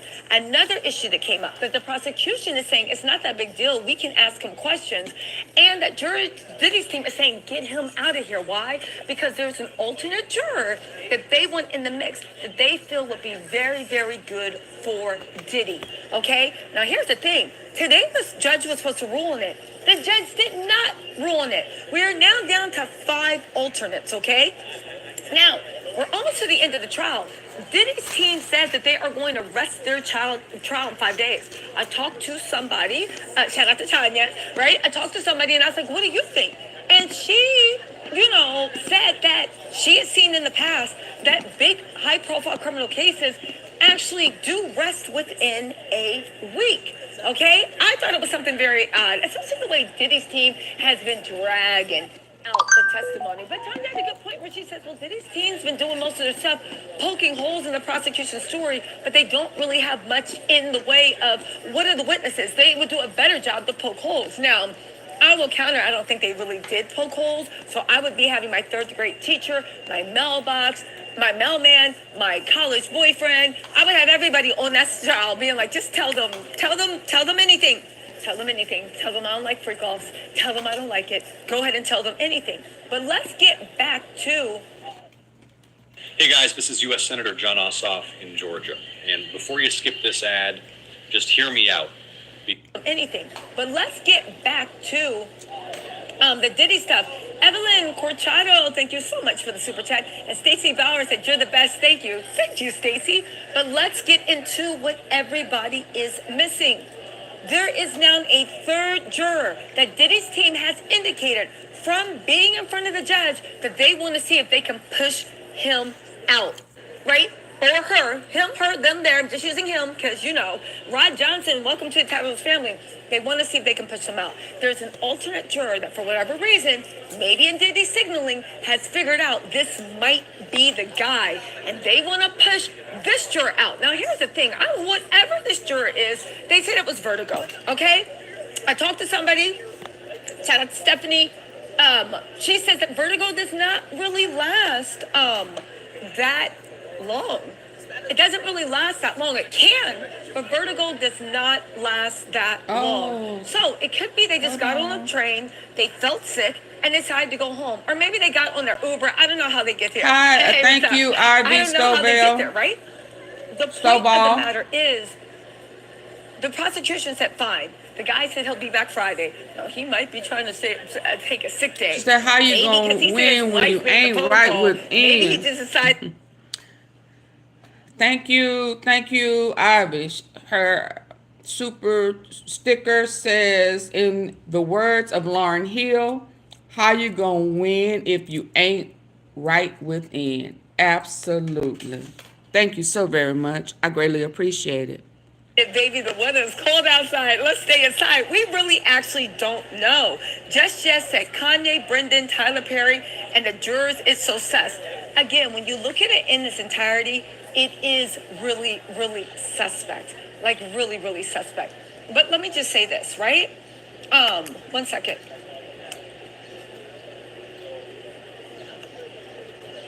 Sorry. It is super, super, super suspect, okay? But Diddy's team, the prosecution said, listen, we're fine with juror number 3 coming back. Sorry, whatever the juror's name, I'm just making up numbers. We're fine with the juror 3, whatever, coming back on Friday, and we'll continue the case. What does it mean? It means that the prosecution probably, because we only have a half day Friday, they will not rest on Friday. They will probably rest on Monday, and the defense will start their thing on Monday, okay? But it also means when it came down to the defense, and they're like, do you have any objections? And Mark Agnifilo was like, yeah, no, may I confer with my client, right? And he went, and they were all huddling, right? Oh, Violet Storm said, I get vertigo from migraine the last 2 days. Thank you so much, Violet Storm. Yeah, if you guys have any, Violet Storm, if you guys have any vertigo stories, let me know. Because I'm very interested, because Friday is a half day. If they let this off, that means we would have a 5-day weekend. Thursday, Friday, Saturday. Wednesday, Thursday, Friday, Saturday, Sunday. That's 5 days. Almost a week off, right? But the whole point of the matter with this is, and this is what we need to talk about, is that after they got done conferring to Diddy, they didn't just say, okay. They said, Your Honor, can we have a sidebar? Because we need to ask more questions about the jurors' health, right? They went and they had on a sidebar. They did not say they didn't have an objection they did not say that they did not have an objection to the juror coming back on Friday. They said that they want to ask more questions about the juror's health, and then they'll make a decision on whether they'll object to the juror coming back. Because if the juror gets sick again, it can make a big deal. What does that mean? It means that Diddy might see a way to bring that alternate juror that he's been dying to get, bring him down. Again, this is the 3rd juror in less than 5 days that may or may not be on his way out. Again, it could be his, her, they, them. Please don't take by what I'm saying that I'm assigning sex. I just always say he, because I was raised in a patriarchal world. All right. Anyway, Natalie, Lisa Tisa, you're so full of good energy. Thank you. Do you, and keep the security close and vetted. Natalie Lee, I will. Thank you so much. Oh, here's the thing. Ryan B said the vertigo I experience only lasts maybe 45 minutes to an hour, but it could be longer if it can't be resolved except by going to bed and letting your system rest. Okay, so maybe they'll be back on Friday, but Diddy is now using this as an excuse. Danielle said, I feel like they're trying to keep Brendan from testifying. I hope they can keep him and his family safe. So here's the thing with Brendan Paul. This is the 3rd day he's been in the house to testify, and the 3rd day he hasn't been able to testify. People are expecting Brendan to be a mic drop moment. They're expecting for everything that Brendan is going to tie together all the RICO, KK, D-Rock. Well, I think he was after D-Rock's time. But current security, KK, chief of staff, she will be tied in according to Brendan Tao. They will also get the RICO, the drug smuggling, all that other things. That's what it'll get. Again, You don't need sex trafficking only to get a RICO. You can get a RICO on most other stuff. So what does that mean? Trisha Link said, will they be talking King about the kids? Will they be talking about the kids? We do not know what's going to talk about. There's going to be a special agent that's going to testify. Brendan Paul was up next. I believe he flew in from California, Florida, someplace sunny, and they are going to be talking about what's next. It's going to be interesting to see what Brendan Paul's testimony is. I know what is expected, but we've seen a lot of, also you guys, I have merch. We've seen a lot of assistants of Diddy come in. If you guys don't know, I'm tapping my merch. We have cups, we have mugs, we have t-shirts. I wanted the merch. Let's do this. But it seems like all of the people that work for Diddy are still very pro-Diddy. His assistants, I think he's a great man. I'd work for him again. Imagine having no moral compass, that you find out all the degenerate shit he was doing and you're still standing by him because he was nice to you. The devil's nice to you till he comes for your soul. Rose J, thank you so much for, listen, Rose, thank you so much for the super chat. So in any case, where are we at? Diddy's trying to get rid of a third juror, all right? I'm not surprised. Trying to get rid of a third juror. He's trying to get back down to a black person, probably. We have the second juror. It's still up. We don't know what's going on with that because the judge has not ruled on that. Let's just say that the third juror can't come back because the vertigo is lasting like longer. Or did he find something in his medical record where he says, I don't want to take the chance? Or if he has vertigo again, then all of a sudden that might affect his thing. So you have the first and the second and the third. I think they feel like the second, nobody knows what's going to happen with that. There's a whole court order. They're keeping it very, very close to the chest. So we're not going to know until Friday or Monday what actually happened with juror number 7. However, this other juror, let's just call them juror number 3, we don't know. The point of the matter is they were feeling sick. They couldn't come in, but this could be, think about it, 3 alternates in one trial when the trial's almost over. That is moving you kind of into mistrial stuff. Regina Martinez, thank you so much. And Ruby Red said, good morning. I'm so confused. Why are they pushing for mistrial so badly? How is it that beneficial for Diddy? Because that means they will have to go and sit through this all over again. I'll tell you how mistrial is beneficial. It's not a guilty verdict. And as much as people say, oh my God, the feds haven't proven their case, the reason why Diddy is pushing for a mistrial is because Diddy knows they've proven the RICO. They know you only need one count of sex trafficking. They know they've proven the sex trafficking. They've definitely proven through his own voice note the obstruction of justice. They have proven all that. So when you're saying how does a mistrial help them? Could we use your house to trial our 24-hour bathroom upgrade system? We're looking for homeowners with that. So when you're saying how does a mistrial help them?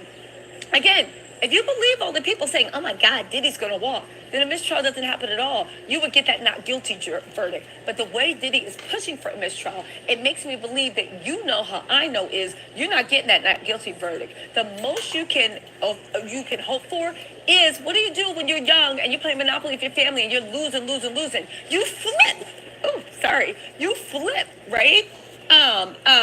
Thank you for the children. Get them, Nancy and T said. Thank you, Nurse Nightingale. You flip the table over. You flip the Monopoly board over and you make the game start over. That is why I think he is pushing for a mistrial. He knows he is losing. He knows.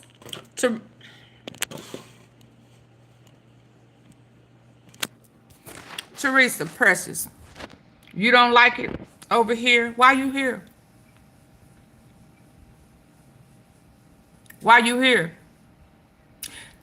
Now, in order for you to stay over here, you're going to have to hit my Cash App. They told me to tell you bye, boo-boo. You got to pay your way. You ran your mouth. Bye, Teresa. They put your ass on blast. They started naming you just so I could see you. Bye. Y'all say bye to Teresa. She ran her mouth. Where you at over here? Bye, Teresa.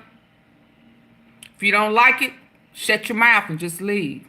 Yeah. You feel entitled. And I'm entitled to remove your ass. How about that? Ooh, bye. Try again another day.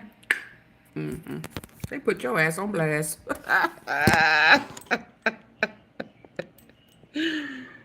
there are issues. He knows that he's losing, but guess what? He really, honestly doesn't care. As long as he can get another bite at the apple, he can keep going because it is his last bites of freedom. It's almost impossible to win cases on appeal. B Village, don't spam. He has. Don't spam my the chat. Most he could do is get a mistrial, which means he stays in jail and he has to do it all. It's better to start over from the beginning of the board than not to, right? Again, we are don't spam my chat. Thank you so much for the super chat. Again, it is better to start over. Also, you guys, listen, Friday, since we're going to have an early day, I'm going to bring my microphone out here, and I'm going to be doing man on the street interviews to actually see when the prosecution rests, what people are really feeling and thinking. Don't shadow ban my YouTube said, I had vertigo for a week after sneezing bent over. I was moving clothes from the washer to the dryer. I can't even walk straight. I felt drunk. Again, it could be an actual man. This guy says that he'll be back, and I say guy, we don't know if it's a man or woman, said they'll be back Friday. But there's really no way to tell when they're coming back, which is why Diddy wants an inference. But again, does it sound like somebody that's winning? Somebody that wants to reset the board? He ain't winning. As much as these blogs and everybody's saying, oh my God, Diddy won, it was horrible for the prosecution. If that's the case, why is he pushing so much for mistrial? Because I will want to get that not guilty verdict. Because once you get that not guilty verdict, they can't mess with you again. So why would you take the chance of going through another voir dire, getting another jury that's not as diverse, going through this all over again, and the prosecution now knows what your arguments are so they can make better arguments and maybe even bring in new witnesses, right? Why would you want to go through this all over again if you are winning? I'll tell you why. Because Diddy's not winning. And anybody that knows anything about the law, I get it. We have to be sensational. You know that Diddy's not winning. He's not getting that not guilty verdict, not right? winning. Stacey Ballard said, do you think he wish he could get that deal back? 100%. 100%. Exactly. Who said that? Hara by Nicole Rayleigh said, do you think the lawyer that quit in the beginning knew he was guilty and suggested that he needed a plea deal? You're talking about Anthony Rico. Anthony Rico ran away from that case so quick. He said, one, for ethical reasons, something Diddy was doing. And he said, you're not messing with my law license. And two, he truly believed that Diddy was not prepared for a criminal trial and to mount a criminal defense. Now, we will see if that holds true, but he truly believed that Diddy was not ready to mount in any way a criminal defense. And to be honest with you, he might be right. You're only going to go for a week. There's also some insane rumor that Diddy is not going to take the stand by how short the thing says. Yo, listen, I could be wrong. I am not a mind reader. I'm giving y'all my best guess, but my best guess has been really well. I do not think an egomaniac such as Diddy would not take the stand. And also, if you truly felt you were losing and your only cure was the mistrial, I do not for 1 minute, and I mean 1 minute, believe at all, that he will not miss an opportunity to actually say, listen, I would do it. Y'all can tell me things that I'm not going to jail sitting quietly.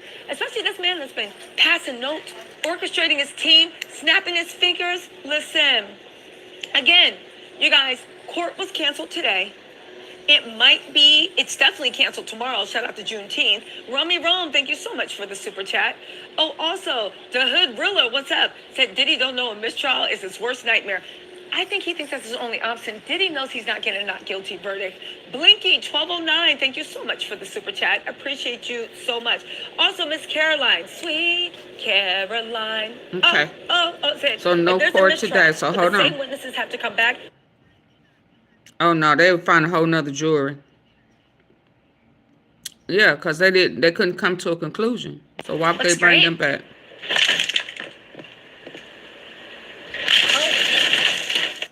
Do document retention policies impact your ability to get summary witness? Delisa Penland testifies against Diddy. And this is the second summary witness who's breaking down exhibits to the jury to make it easy for them to understand. The government shows the chart about a meeting in the London hotel involving Sean Combs, Cassie Ventura, and Jules. This chart also shows the list of flights taken by Jules and Cassie Ventura. Who are the participants in this chat?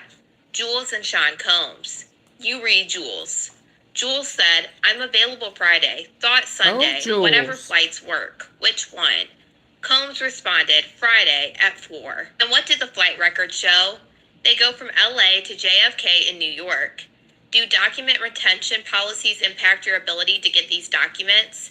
Yes, I cannot get these records. Have you reviewed the American Express records? I have. This was to an Amex for the flight from Miami for Cassie Ventura. Here there was a charge from the London hotel to this Amex account. Whose Amex account? Sean Combs, paid with the account at Signature Bank. Can you read these text exhibits? It's the Trump in Columbus Circle. I'm heading there now. Can you contact the front desk and get the adult film channel unlocked? What does Cassie Ventura say? Just called them. Who are in these communications? Cassandra Ventura and the Punisher, aka Sheree Hayes. What is it about? The cost. And this? Videos. And these videos... Oh, yeah, it's a wrap. Yeah, I don't have to hear that other stuff. We don't do story time, so it gotta be better than our story time, don't it? And get out of jail is that you promise. Y'all, right? What they talk about gotta be better than my story time, right? If it ain't better than what we done already heard, we need to kick rocks and keep moving until court start back up, right? Baby, because our culture got some problems. But hold on, let's see what this is talking about. You gonna go pull my co-car. So y'all niggas shut the fuck up about me. Now let me say it calm. You niggas shut the fuck up about Michael. Right. I'm Michael now. Right. Every Michael you can think of. But mostly Godfather Michael now. Kanye West doesn't do quiet. He's made a career and persona out of speaking loudly, erratically, and unapologetically. Yet during one of the most explosive moments in hip-hop history, when Sean Diddy Combs stood trial in federal court for sex trafficking and racketeering allegations, Kanye appeared without a word. Suddenly, he sat in a private room that was supposed to be overflow, but it was private, for 40 minutes, dressed in all white like one of Diddy's white parties, beside Diddy's son Christian. No press conference, no statement, not even a cryptic social media post. For a man who has ranted against the music industry's dark underbelly, Kanye's silence was louder than anything he could have said. Oh man, Kanye West. Oh Jesus, I live and breathe. He showed up at the courthouse today in a Maybach, I might add. That's a couple $100,000 right there, that whip. Said he was there to support his friend. And the timing of his arrival, oh geez, eh? While Jane has been mostly testifying about drug-fueled freak-offs with Diddy and an array of male prostitutes, she unknowingly broke the internet yesterday by revealing that she was in a freak-off in Vegas with an iconic rapper and his girlfriend. She testified that in January of last year, while she and Diddy were on a break, what just happened? She flew there on a private jet with a, quote, hip-hop icon and his girlfriend. In Vegas, she said she walked in on one of the escorts that she and Diddy used to have in their freak-offs, and that said escort was now having sex with another woman in a hotel room while that uber-famous rapper and his girlfriend were watching and enjoying. She also testified that that uber-famous rapper told her that he, quote, always had a crush on her and that he wanted to blank her, fill in your blank. When asked if the famous rapper and Diddy were close friends, Jane had to answer yes. His sudden re-entry into Diddy's orbit, especially at this moment, it raises all types of questions.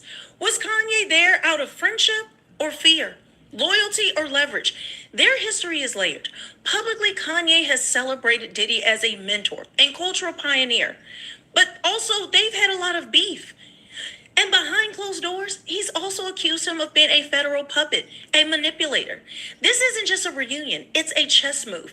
And when you lay out the timeline, the connections, and the contradictions, the picture becomes darker than anyone ever expected. We've got to talk about the courtroom visit that sparked all types of theories. Kanye's presence at the trial cannot be dismissed as some type of coincidence. It happened during a week when rumors about tapes and evidence involving other celebrities began to swirl. Some sources claim that high-profile names, unwitting participants or not, might appear in the prosecution's case. Jane Doe was on the stand talking about this freak-off situation with a rapper, an iconic rapper, and his wife, where she went to Vegas in January of 2024 on this private jet with them. They're in a room, they go in there. Effective, healthy blood pressure support takes more than innovation. It takes vision. At Human, In a room, they go in there. She sees one of the male escorts she's had freak-offs with Diddy with in there having sex with another woman. And then Jane Doe decides to rip off her top and expose her breasts, having fun. This iconic rapper then comes to her, turns to her, and says that he's always had a crush on her and wanted to know if there's any escorts, male escorts, that she could recommend for, I guess, him to have his own freak-offs, his private freak-offs. It's wild. So just when this comes out, this rapper, he's just called this rapper, iconic rapper. No name is given. The prosecution doesn't want his name out there, but the defense wants his name entered into the court, into the transcript. They want his name said, and no one can understand why are they fighting tooth and nail for this rapper to be named? Isn't it enough to just give the testimony? Because this rapper hasn't allegedly been involved in any freak-off activity.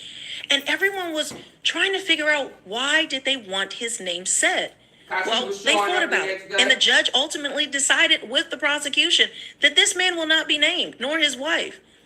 But then lo and behold, that same day, at the end of the day, suddenly Kanye West and his wife Bianca show up to court. Absolutely.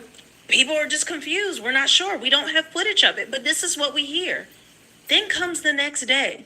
Around 11 a.m., way after court has started, there comes Kanye West showing up. And he's been in private talks with Diddy's son, allegedly, so that they could, actually, it's not alleged, this is what they've said, that they were in private talks. They knew he was coming. They wanted him to come. And this is all around the time the judge is barring that name to be named. So you're telling me Kanye West just showed up because this is his buddy and he wants to support him during this particular testimony while they were refused being allowed to say the name? But he shows up so that we know who it is. Mm-hmm. And all this speculation. And now Kanye is basically showing out and saying, it was me.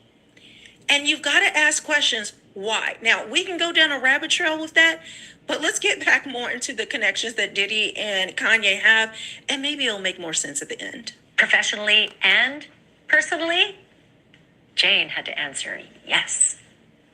So yeah, we're all left doing the math. Diddy's lawyers tried everything they could to get that rapper's name released publicly right then and there in court, but the judge wasn't having it. Judge said no, because that would open Jane, this witness, this pseudonym Jane, it would open her to potential harassment from that giant rapper's fan base. So yeah, the tongues have been wagging online and off. And when suddenly a massive, iconic rapper showed up at the courthouse, maybe it is completely unrelated. I don't know. But Kanye West, who's now gone from wearing all black to all white, took his place in the overflow room, saying that he was there to support his friend. Like I said, nothing has been confirmed that it is him. There's no footage that has leaked. But the speculation has been strong enough to cause visible panic in certain circles. Kanye showing up just as these whispers, intensify, not just in the courtroom, but online, makes the visit feel less like a show of support and more like some type of reconnaissance mission. I don't know if you get what I'm saying. It's an attempt to, I guess, dissuade or change the court of public opinions, make them see things in a different light. I don't know, because keep in mind, the jury doesn't know about this. We know it as the public. So this didn't help Diddy in court at all. It may not have helped or hurt him, as maybe he expected it to do to help him, but we know it didn't do anything because the jury does not have knowledge of what is going on outside the courtroom. They're not allowed to look at anything with the case. They may look at something during the case, so they may have found out about it, but based on the rules that are set forth for the jury, they should not know. So this could only be a stunt in order to prove something to the public, to do something in the minds of us who are watching it and change the court of public opinion. But again, we don't know why. Diddy and Kanye's relationship has always been complicated. Publicly, Kanye has praised Diddy, as I said, as this mogul and a mentor, even calling him the blueprint for Black excellence in entertainment. Diddy, in turn, honored Kanye with the BET Lifetime Achievement Award in 2022. But not long before, leaked private messages showing Kanye accusing Diddy of being a fed, a puppet used to control him. These conflicting signals reveal a relationship not grounded in genuine affection, but in something I think much darker, murkier, possibly survival. We don't know. One of the quietest but most significant connections between Kanye and Diddy comes through Corey Gamble, Kris Jenner's longtime partner. Corey has often been seen as a gatekeeper of the Kardashian empire, but he's also rumored to have deep ties to Diddy's inner circle. Multiple sources have placed him at Diddy's infamous white parties, events that, under the surface, have been described as wild, exclusive, and at times morally ambiguous. And they have not started going in depth about that. Kanye has publicly criticized Not that Corey, party. implying that he was sent to infiltrate the Kardashian family and that he's actually a CIA agent, that he's a handler somehow. He has ties to everyone. No one knows where he comes from. His backstory is so bizarre, and I'm going to do a deep dive about him. I'm working on it, but just know, like, he has no family. There is no history. You can't find anything about him. But then suddenly you see him with Jay-Z, getting off a plane with him and Beyonce, him coming out of the club with them and helping to kind of shield the cameras away from her when she was allegedly drunk coming out of the club. He's been at games with Jay-Z. He's worked with Scooter Braun. Somehow magically he started working with him, and then he was to control and manage and help, guide Justin Bieber right when he came out of Flavor Camp with Diddy when he was a young boy. So something about this is not sitting right. People are trying to figure out, what is this connection? And with Kanye calling him a Fed, or actually CIA, to me, it's very jarring to think about their connections. And keep in mind, remember guys, I did a whole video talking about it. Kim Porter, Diddy's one of his baby mothers to 3 of his children, ended up dying randomly at 47 from pneumonia. And there's a whole thing about that, 2 autopsies, things missing, all types of things. But just understand, it was very mysterious circumstances. And it's been alleged that Diddy is actually tried to kill her, that he did kill her, that he somehow drugged her. Allegedly. Something else was going on that he caused her death because she was writing a tell-all memoir about him. Her laptops ended up missing. Her hard drives were missing the day that she died. But the other thing that was very important to understand is that Corey Gamble was there the day she died, that morning, before the coroner even arrived. There are pictures of Corey Gamble right there when before the body is even out. How did he get there that fast? Why would he be called, of all people? And I'm thinking Diddy had to call him. So then he's with the Kardashians. He's been accused by Kanye of being CIA. What is really going on? And Kanye has also mentioned Harley Pasternak, who is his trainer, physical trainer, being CIA. This guy has ties to all kinds of MK Ultra. He's from Canada. He was part of a group of in the military that worked on drugs to help control people. Kanye shared a text messages from Harley to saying, basically, if you don't stop acting crazy, if you don't stop speaking out, I'm going to have you committed, basically, and medicated, drugged, and you won't see your children anymore. Like a How could a personal trainer send that to their client, and that's all cool? Do you know of any personal trainers that will have somebody put into an insane asylum, drug, and then separate them from their children? That's what happened to Wendy Williams. It doesn't make any sense, but yet that comes out. So I'm only explaining this. This isn't all the details, but just understand there is this connection between Diddy and Kanye, not just their personal one, but Corey Gamble, who has been in the midst of a lot of things I haven't given you all the details, okay? There's not enough time, but he's in the middle of this. He's part of that relationship, and Kanye has said that he is CIA. He is a handler. So that begs the question, What is really going on? What are their ties? And why is Kanye now, coming to support him when he's also accused Diddy in the past of being a Fed? Has something happened behind the scenes we don't know about? Is Kanye now an agent? Have they gotten him under control, his handlers? Does Diddy have information about Kanye that he doesn't want leaked, or the CIA, the feds do, and that if he didn't come forward, things were going to be exposed about him? Because another lawsuit has just dropped implicating Diddy and Kanye West. And then there's Kim Kardashian herself. Her rise to superstardom wasn't just based on viral fame. It was strategically nurtured by access to elite circles that included people like Diddy, Jay-Z, and Clive Davis. If Diddy's legal troubles continue to expose a wider network of enablers, Kanye's connection to the Kardashian machine may come under renewed scrutiny. He once warned of sacrifices, handlers, and rituals in the entertainment world. Come on. Was he talking about his own family or something broader? Was he naming what he couldn't directly accuse anyone of? Sometimes he'll seem crazy. He's just speaking out of turn. He's just saying whatever. But then a lot of times this randomness comes back and you see that Kanye was actually speaking the truth. Not on everything, because a lot of it is deranged. But between, when he has some moments of being lucid and cognizant,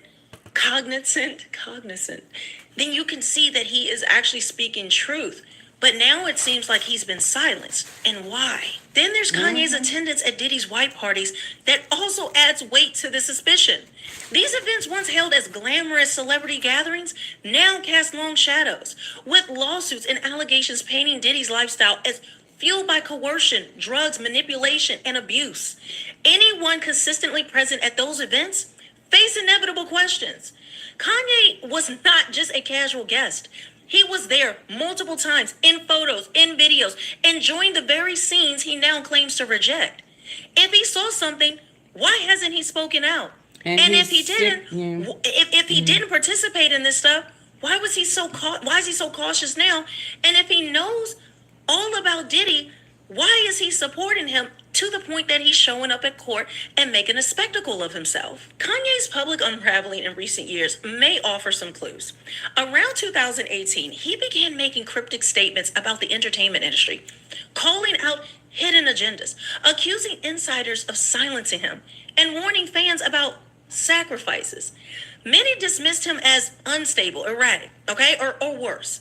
But what if those breakdowns were a symptom of something deeper? What if Kanye was struggling under the weight of things he knew he couldn't reveal without risking everything? If Diddy's empire falls, who else falls with him?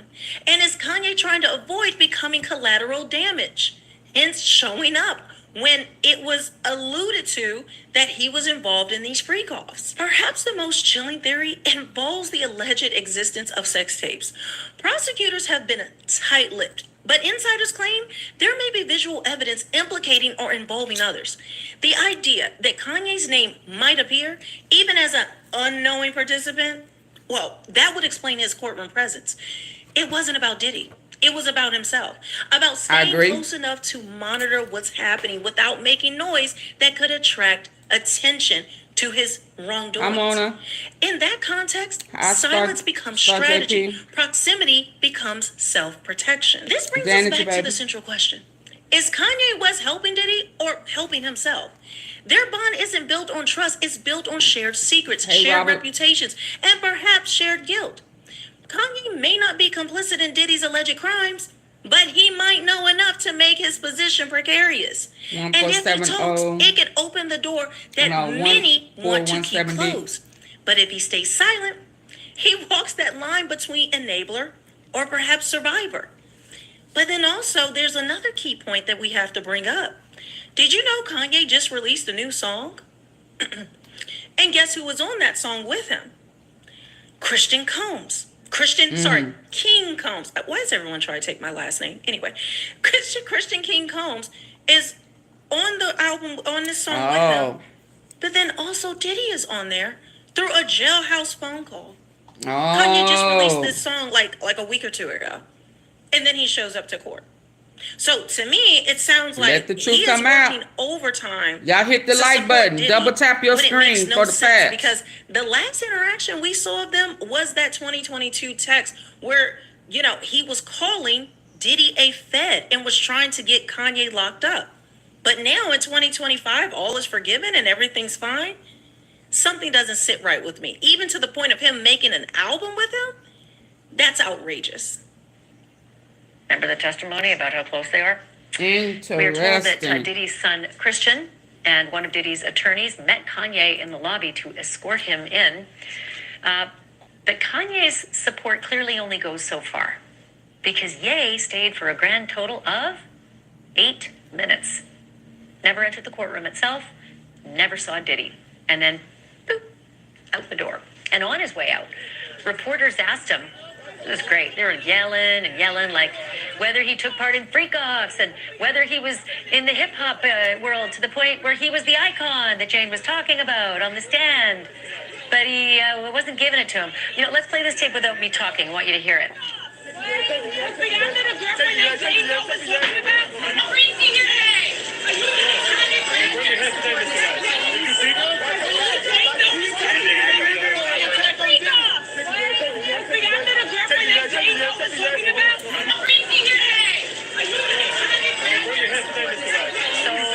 Do you remember when I told you that this trial has just become one of my favorites? It's because of moments like this. Wait a minute. The crazy circus drama that a guy like Ye brings to a boring federal courthouse.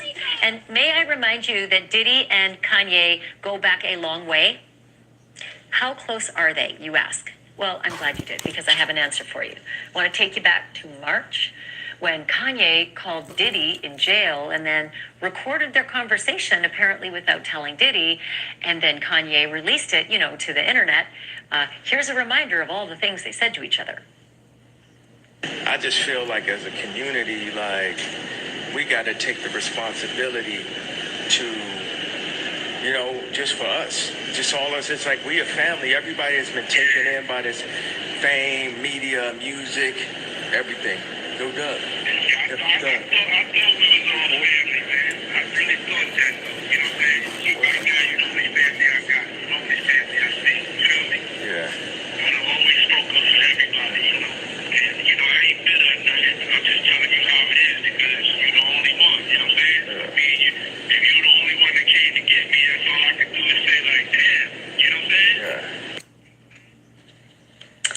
The two also appear to have more in common than just music and friendship.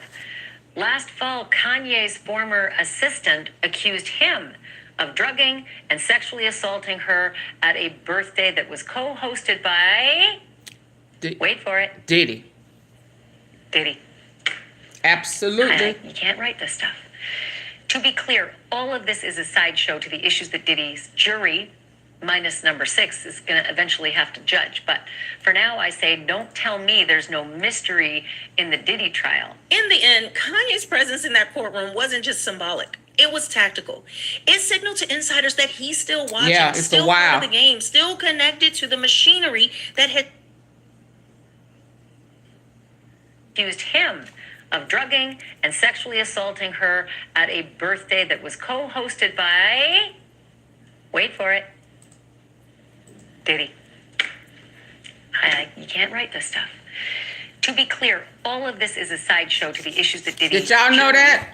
Minus number 6 is going to eventually have to judge. But for now, I say, don't tell me there's no mystery in the... Did y'all know that?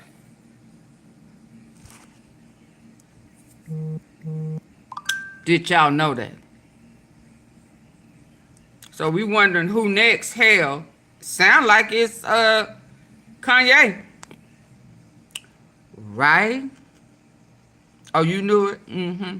I had a picture of her. I just didn't do the thumbnail just yet. When I was looking for a picture of the Bianca chick, so I ran across it. Then it's a family thing. It's an industry thing. And remember, this phone, I need to.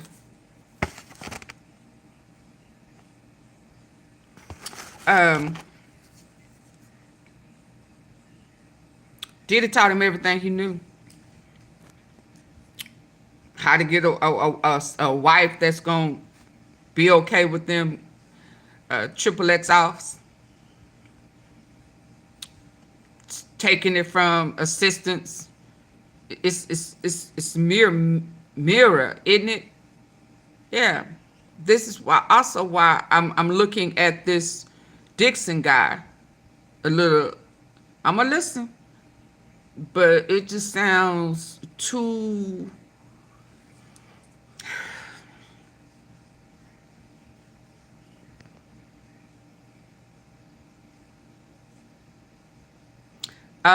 Star JP 888. I have no idea what you're saying. You're probably trying to be smart on the cool sister. Your mate. Yeah. You trying to be funny. I work. So this is eyeliner from earlier that's up there. But why you worrying about it, Star JP? Are you a male or a female? Let's go there. You want Laquita to go there with you? What are you? You insecure. You got to find something wrong with somebody else to make you feel good, to make you. What, you got mommy issues? I bet you your mama look like homemade sin. Yeah, change your picture to your mama and let's entertain that. Let's entertain that. Let's entertain your mama. Change your picture to your mammies and let's see what that look like. Let's go. Let's cam that up while you trying to talk it up. Put your mama up. Let us entertain your mangy ass mama. Let's go. Okay, Solo. Ooh, y'all saw Laquita came out that quick. Laquita came, didn't she? Laquita was ready to go. You better thank Solo. You better thank Solo. Yeah, you better thank Solo. Hi, Nikisha. Also appear to have more responsibility to, you know, just for us, just all of us. It's like we a family. Let me go and remove you. We don't like you over here. You're not a good match. Yeah, you're not a good match.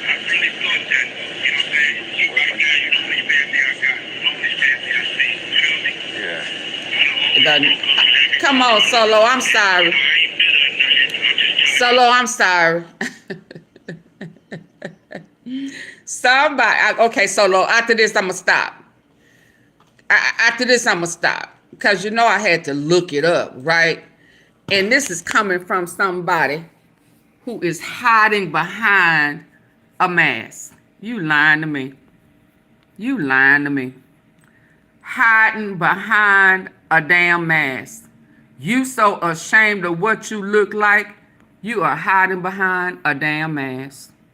But okay, I'm gonna let her. I'm gonna rock. I'm gonna stop. Ooh, no, you didn't. Let me go on and remove you. Indonesia, third world country. The two also appear to have more in common than just music and friendship. Last fall, Kanye's former assistant accused him of drugging and sexually assaulting her at a birthday that was co-hosted by, wait for it. Wait for it. Diddy. You can't write this stuff. To be clear, all of this is a sideshow to the issues that Diddy's jury, minus number 6, is going to eventually have to judge. But for now, I say, don't tell me there's no mystery in the Diddy trial. In the end, Kanye's presence in that courtroom wasn't just symbolic. It was tactical. It signaled to insiders that he's still watching, still part of the game, still connected to the machinery that has shaped his rise and fall. Whether he's just a collaborator and friend supporting or a reluctant participant, one thing is clear. He's not just an observer. He's involved, and his silence is speaking volumes. But guys, let me know what you think. Do you think Kanye is covering for Diddy? Is he protecting Hold on, his y'all. own She got secrets? another one she Or just put up. is Hold there on. something else? Are the puppet masters at work and controlling Kanye, and he's forced to do? Let's go. The woman who has been described as the Ghislaine Maxwell to Sean Combs' Jeffrey Epstein has just broken her silence regarding these allegations surrounding her and her former boss. What does this statement mean for Christina Corum? Why make it now? And does this give us Oh, yeah, clue about it's a what whole role bunch of she may stuff going play on, in y'all. Sean Combs' criminal trial? Did Sean Diddy Combs have a secret orchestrator pulling the strings behind his empire of debauchery? Christina Corum, his so-called chief of staff. Let's go. Get the isn't likes just up. a Support the loyal platform. employee. She's been Hi, called the Angela, Ghislaine scrolling. Maxwell of his Hello. alleged sex trafficking ring. And the allegations will make your stomach churn. Why is Oh, no one thank talking you. about her role in this scandal? Stick around, because we're diving deep into the shadows of Diddy's world, and what we found about KK will leave you questioning everything.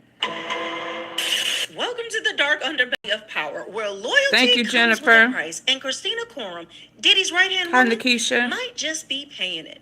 Today, we're ripping the veil off of KK's rise to influence, her alleged role in Diddy's Yo, criminal Ma. empire, and why I'm the feds so are sorry, circling her like Angela. vultures. This isn't just another celebrity scandal. It's a A masterpiece troll of trolled me manipulation, at the betrayal, wrong time. and unanswered questions. Hi, Kanye. Because If we're Kanye about to is expose the receipts, on ask his the hard side, questions, it's because and make you he is wonder, black me. is No, Christina because he Corum don't a want his victim of secrets Diddy's chaos, exposed. or an Koi. architect of his darkest secrets?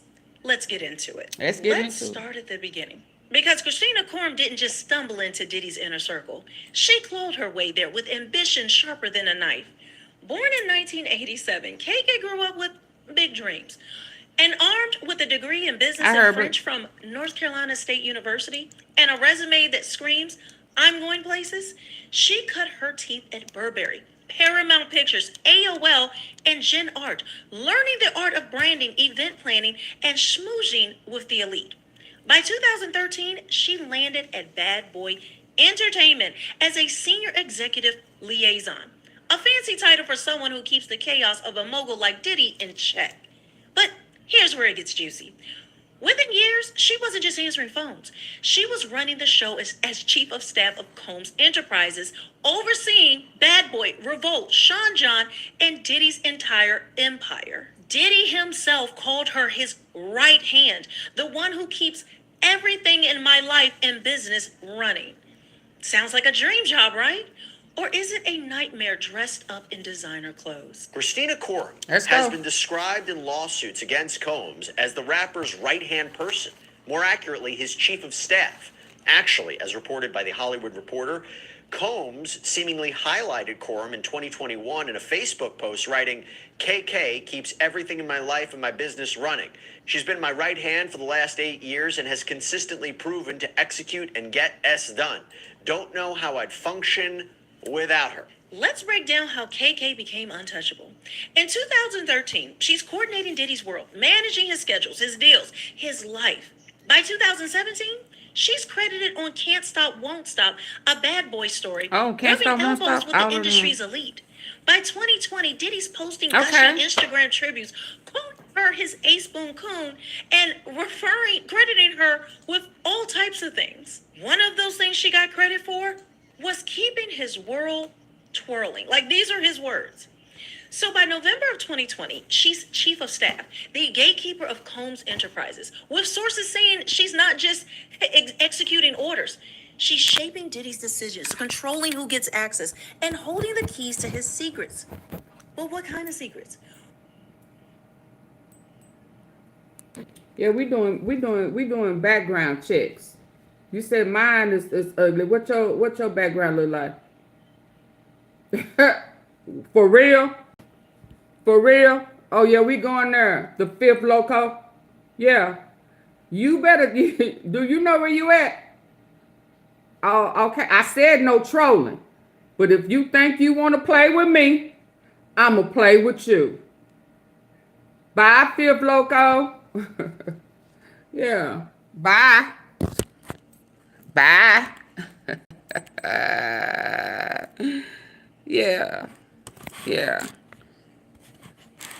Okay, now let's go. By 2020, posting gushy Instagram tributes. Give me one second. Is A Spoon Coon. Bye. And crediting her with all types of things. One Did of you those remove things she got yourself? credit No, for there you go. was keeping his world twirling. Like, these are his words. So by November of 2020, she's chief of staff. Baby, you better make sure your picture is together. Make sure you all of that when you talking that. She's shaping Diddy's decisions, controlling who gets access, and holding the keys to his secrets. You better watch what you say. Was she just a loyal employee? I got him, or was Ronnie. she orchestrating something far more sinister behind closed doors? Fast forward to 2024, and Christina Corum's name is splashed across lawsuits and federal investigations like a warning sign in neon lights. Rodney Little Ron Jones, a music producer who dropped a bombshell lawsuit in February of 2024, accused KK of being instrumental in Diddy's alleged racketeering and sex trafficking empire. He claims she ordered sex workers for Diddy, forced employees to carry drugs like cocaine, GHB, Yeah, she in trouble. I hope she made a deal. Packs, and brushed off his complaints about Diddy's sexual advances with chilling, saying this, Sean will be Sean. That was her response. She then sure there's did. Philip Hines, a former assistant who says KK supervised him during wild king nights. Those are the freak offs, the days-long orgies, with the hotel room stocked with baby oil, lube, sex toys, drugs, and then cleaning up the evidence afterwards. Pons says when he saw Diddy get violent with a guest, KK warned him to stay quiet, threatening repercussions. And don't forget Ashley Parnham, who claims KK threatened her before an alleged gang rape by Diddy and others. The feds are digging, witnesses are talking, and trial testimony paints KK as one of the people who managed all of this chaos. They're saying KK is the one who arranged the drug transports, monitored Cassie Ventura, Jane Doe, and the other women, the male escorts, and secured hotel footage to cover Diddy's tracks. Is this the resume of a chief of staff or a co-conspirator in a criminal enterprise? For months, horrific accusations have been made about me in various lawsuits regarding my former boss. These false allegations of my involvement are causing irreparable and incalculable damage to my reputation and the emotional well-being of myself and my family. I have never condoned or aided and abetted the sexual assault of anyone, nor have I ever drugged anyone. The idea that I could be accused of playing a role in or even being a bystander to the rape of anyone is beyond upsetting, disturbing, and unthinkable.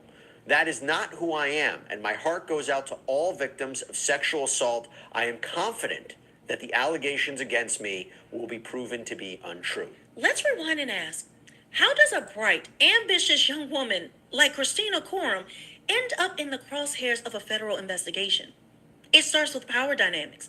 Diddy's empire was built on charisma, wealth, and control. But someone had to manage the chaos, and KK was that someone. Her role wasn't just about scheduling meetings. It was about knowing everything, from Diddy's business deals to his personal indulgences. Sources call her the manipulator in chief, the one who kept the machine running smoothly no matter He has how to be able to put the blame on somebody. The baby oil. And he thought it But was, here's the question. she was going to Did be. she choose this path, or was she sucked into Diddy's orbit, unable to escape? But then you also have to question, some people believe she's a handler, that she worked think for the she's a feds or handler. the CIA, and that she was brought in and recruited. And Well, I think she's a that's trafficker. why she took over Diddy's A triple world. X This woman trafficker. who's come in knows all of these dark secrets, knows all the Oh, nasty okay. stuff he's done, and now here she comes, this young woman, bright, managing it, unfazed by anything that's going on, responding to things the way he would want someone to respond to, the way he would, shutting them down, paying people off, getting drugs. Please bringing don't in tell me- escorts. She's not is she- fazed by any of it. So a lot of people are tying her as that. Is she as a an handler, informant? Is she a because fed? Diddy didn't just start this out of nowhere. It is Oh. alleged that this is what happened to him by music executives. Little Rod Jones' lawsuit specifically names Lucian Grange as having private freak-offs with Diddy. He would just come over and they would get it on, and all Let's types of get things it would on. happen. Christina Corum was part of that world. But with this allegedly, what Little Rod Jones says that with him coming over, Lucian Grange coming over, who basically runs the music industry at this point, he owns nearly all of it, coming over doing this, it seems to me that he was initiated into this lifestyle by the higher ups, by the real puppet masters, the people whose names aren't being brought up. The people who aren't That's what facing charges. The people Suge who Knight are trying to tell him still going he need on to with their bring lives in. as though Tell nothing on him. never happened. They were once super close to Diddy. He was their, best friend. He's the one that had the parties. He's this greatest person on earth. But then suddenly, there's not a word from any of these people about him who used to love him. But then Christina Corum is right there managing all of it. To me, something seems very off about this relationship. Sure, she could have just worked her way there. They're but not I find of that her hard to his believe, culture. especially when All Diddy's of had them other she people talking around him about. much longer who have been involved in his activities. He didn't put any of them in charge who knew his secrets. Why this woman out of the blue was entrusted with something so that could put him in such danger, such jeopardy if it ever got out? There has to be something more as to why Diddy trusted her. Maybe he had to trust her. Maybe she is the person that they sent in order to keep him compliant, in order to... Could she be a mole for the feds? Could she be working for the feds? Could she be undercover, in too deep?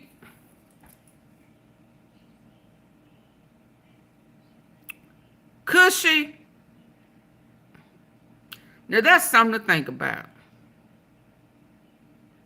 And why would he trust her? And why, was she handpicked to be the girl, what's her name, Jelaine? Replacement? Like Epstein? Now I kept saying she's the Epstein handler. Jelaine. But was she sent? Was she placed there? Because again,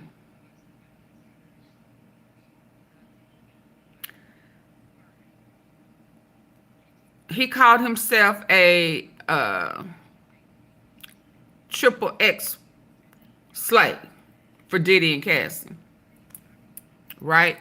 And he is the one who, that we know of now, before everybody else.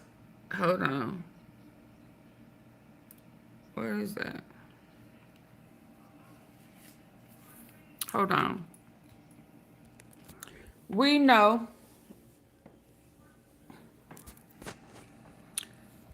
that he was one of the first people that was saying, I want to speak to the CIA. He was shooting up the Trump Hotel in Florida, right?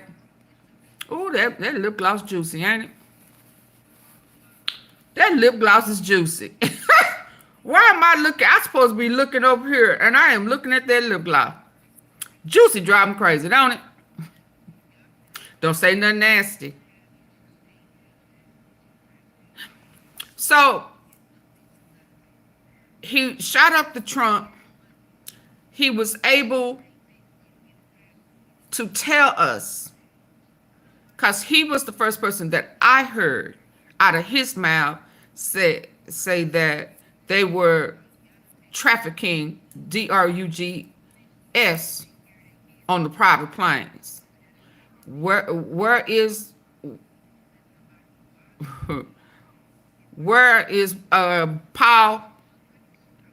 Brendan Paul gonna talk about when he come back on Friday?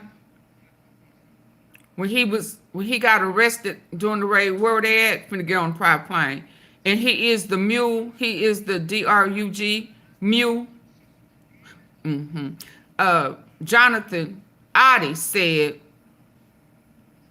what's his name? DJ Khaled, Ross and Diddy smuggled on private planes.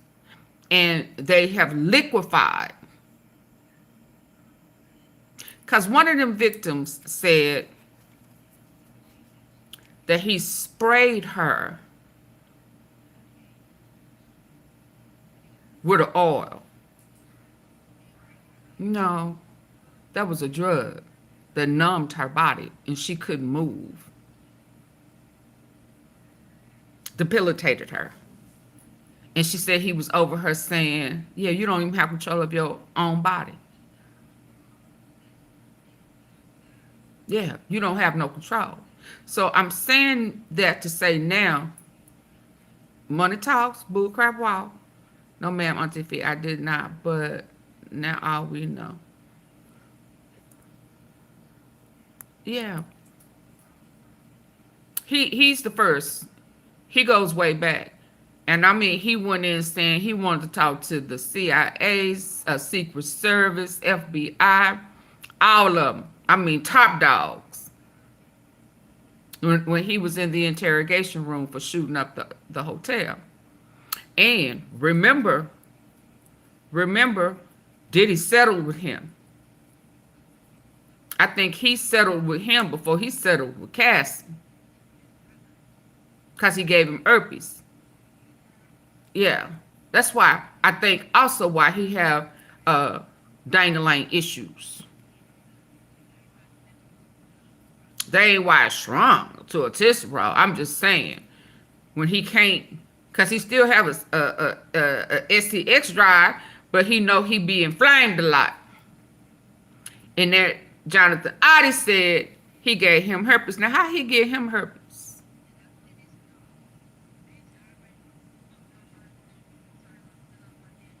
What that mean? I'm asking with my good ear from the good side. How he get him herpes? He said Diddy gave him herpes. Kiana, hi Carol. Oh wow. She said I'm grabbing she grabbing her pearl. Oh wow. Y'all hit the like button. Support the platform. Sometimes when I'm quiet, y'all, and listening, that's what I'm doing is listening. Some people say, "Oh, you want us to hit the button?" Because we gathering, we doing what is it? What does YouTube call it?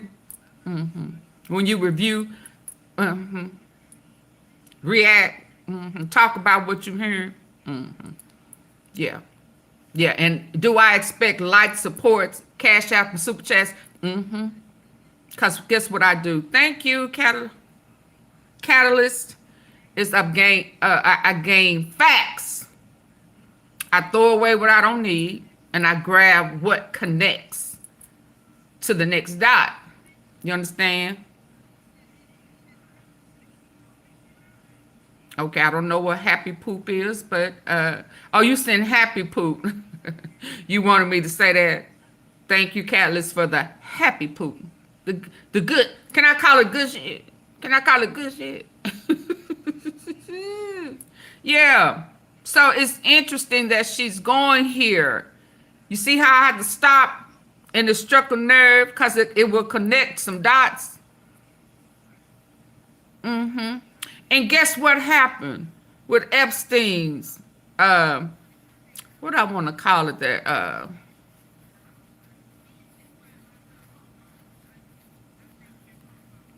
I'm going to call him a madam. Madam. She was tried separate, wasn't she? And although he unalive himself, she's still serving time, right?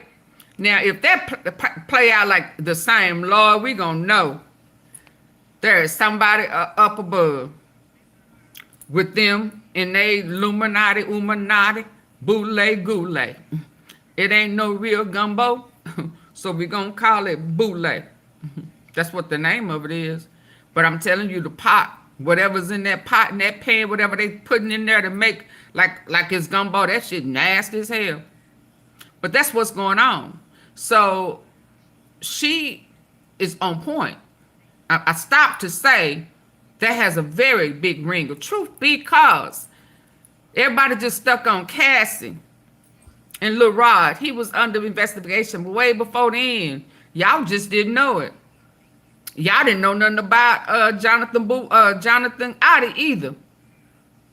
But that man went in there asking, when they wanted to question him about why he was doing what he was doing at the Trump Tower, had a whole situation in exchange of fire with the police, got hit up, got struck up, all of that. He got a whole bunch of attempted murder charges pending to this day. But that man went in asking for the top of the feds. You understand? So what is coming out now, that didn't come from Cassie. That came from Jonathan Oddie. And they thought he was mentally, like, well, whatever, hell, he melted down because people didn't know that he had melted it down. Oddie said that. And he said that they are transporting it, trafficking it on the private jet. And where did the mule get arrested? About to get on that private jet, wasn't he? Mm-hmm. And he was the only one doing the raids, all three of them that really got arrested, right? Went to jail for a few days, got out. Somehow or another, they said that it was state charges. I don't know how he was finna get on the plane, but anyway. And somehow or another, those charges was dropped. How? How? And he coming Friday. Well, he there. They just somebody sick, right? To testify against Diddy. He got on the stand, what's today? On Tuesday, and pled the fifth. He got immunity.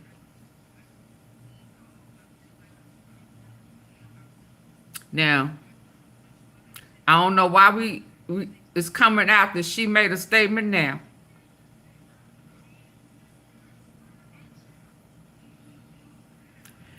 But he finna expose some things. Now, I don't know. Hey, the cool guy. I don't know if she about ready to take a deal now that she know that Paul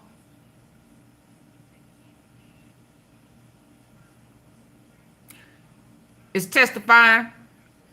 They said Diddy wasn't in the courtroom when that happened. He was looking over some more documents. I guess he found out the hard way that the surprise witness, yeah, was Brandon. Yeah, his mule. Hold my mule. Mm-hmm. That boy said, "Oh, okay, this is how we play. The feds come in and raid, and you just gonna go on about your way." Oh, okay. That's that liquidum. Oh, okay. Is that what we doing? Is that what we doing? Okay. I just need for you to let me know we playing a game, and I'm gonna play the game with you. We playing basketball. We playing basketball. We run basketball. Basketball is my favorite sport. I like the way they dribble up and down. Oh, okay. So he gonna play ball come Friday. Yeah. Now I won't be surprised if she is undercover. But we will see. Let's finish listening. Hit the like button, y'all. Support the platform. Can you do that for me?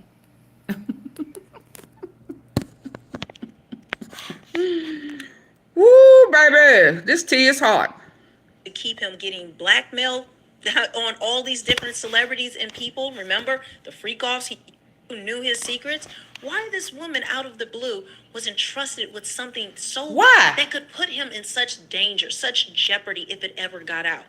There has to be something more as to why Diddy trusted her. Maybe he had to trust her. Maybe she is the person that they sent in order to keep him compliant, in order to keep him getting blackmailed on all these different celebrities and people. Remember, the freak-offs, he uses those as blackmail. This is what's been alleged. Filming everything, everywhere, and making sure that he kept these things. He didn't want any of these to get out unless he was the person that was going to get it out. Effective, healthy blood pressure support takes more than innovation. It takes vision. At Human, he kept these things. He didn't want any of these to Money get get out them unless away with he so was the much. person that Yeah, was but gonna it didn't get him out of jail, did to it, Kate? blackmail people. Okay, so again, keep that in mind. While we don't have any hard evidence of it, you're going to tell me that's not a question we should be asking? You right. And it gives more credence to her being a fed or a handler because she's not facing charges that we know of. She's a co-conspirator, but she's nowhere to be found. She's not sitting next to Diddy facing charges, and she's not testifying for the prosecution.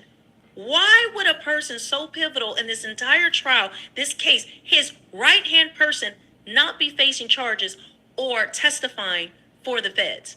Something about this is very, very off. As of right now, Christina Corum is fighting for her life. Not in the courtroom, but in the court of public opinion. She's not been charged with any crimes, but the allegations are piling up like a house of cards ready to collapse. In March of this year, she broke her silence, actually. Tell Rolling Stones the accusations are false, horrific, and unthinkable. Denying any role in any sexual assault or drugging, even though we have her text messages and people have testified about it. She's lawyered up now, claiming she can't tell her full story until Diddy's trial wraps up. But that's not stopping the internet speculation.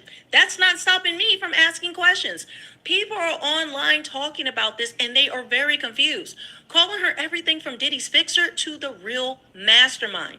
Meanwhile, trial witnesses like Eddie Garcia and George Kaplan are testifying that KK was neck deep in Diddy's operations, from drug runs to cover-ups to payoffs. So why hasn't she been charged, like I said? Is she cooperating with the feds behind closed doors, or is she being protected by someone or something much bigger? Now, here's where the plot thickens. Christina Corum's fate is tied to Diddy's, and his trial is a ticking time bomb. If he's convicted on sex trafficking and racketeering charges, the pressure on KK will intensify. Will she flip and spill the tea to save herself, or will she stay loyal to the man who called her his right hand? Or will she just stay protected and quietly slip away? The lawsuits keep coming. Jones, Pines, Parnham, and each one paints her as a key player in Diddy's world, not just some assistant. But here's the contradiction. Some witnesses like Jane Doe say KK disapproved of Diddy's partying and was kept out of certain activities. So which is it? Is she the puppet master pulling the strings, or a scapegoat thrown under the bus to protect the real players? And this is the other thing. When there were certain things that she's kept out of, it was like Diddy didn't want her to know. Almost like he worked for her. He was afraid of her finding out certain things that he was doing. He's like, no, don't text KK. Don't involve her. Don't. Why would you do that with her? And she works for you. She's been your cleanup woman. She's been fine with the drugs, the free calls, and everything else. So why would Diddy want to hide some of his activity from her? I don't know. To me, it screams he didn't want someone in the shadows to know everything that he was doing. And because Christina Corum could have reported back. And that's when he knows that if Christina tells on him, snitches on him to the higher ups, he was really going to get cooked. But then that begs the question, why is he finally facing trial? Why, after Cassie's lawsuit, did they even investigate? Why was he made the fall guy? What happened behind the scenes? Did he know this could happen to him, so he tried to make sure certain things stayed quiet? He knew KK had the power to, I don't know, make his entire empire fall because of all the things she knew, because she actually was handling him and it wasn't the other way around? Guys, do you think these are valid questions? Leave a comment below. Let me know what you think, because I find it insane that she is not standing trial, that she is not sitting there next to Diddy, or that she's not a witness for the prosecution. We've just got to wait and see what's going to happen. So like I said, make sure you're subscribed, hit the notification bell, and leave a comment. Where do you sit with this whole KK deal? She's been brought up by almost nearly every witness. So you would think it's as well as D-Rock, the head of his security. Where's his charges? None of this is making sense. If Diddy was running this empire, why aren't more people sitting next to him at that table? Why is he the scapegoat? Why is he the only one facing charges? And where are all the other freak off tapes? We know there has to be more celebrities on there. Have they been quietly, notified that we have this on you, and now that they are being controlled, they have handlers? To me, there's a lot of evidence missing. There's a lot of these freak off tapes missing. There's all these celebrity names that are missing. There's KK missing. There's employees missing. People who are not being brought into this trial that absolutely need to be. And we have got to keep asking why. Okay, y'all, I'm gonna have to hold it. I'm about out of time, but hold on. But I'm gonna be back later and talk about the other one. Hold on, let me do this last one. Let me see what I got. It's about TP. TP, are you with me? Hold on.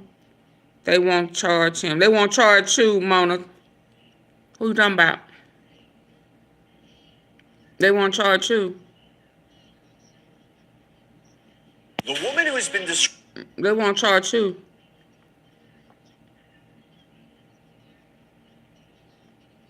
Hold on. Is this? I want. She's. Of his film Losing It. Hold on.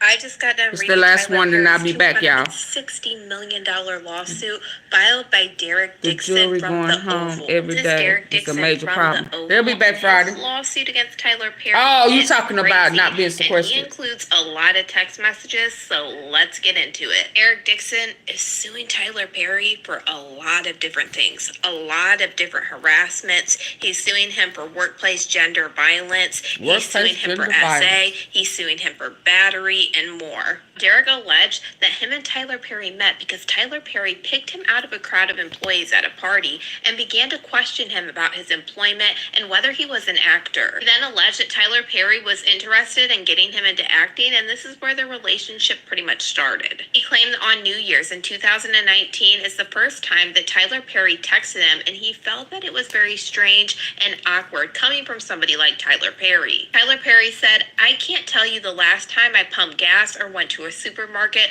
or flew commercial or packed a bag or had good physical relations. It was before I was rich." Derek said he downplayed the weird parts that Tyler Perry sent in that text message and really didn't think anything of it.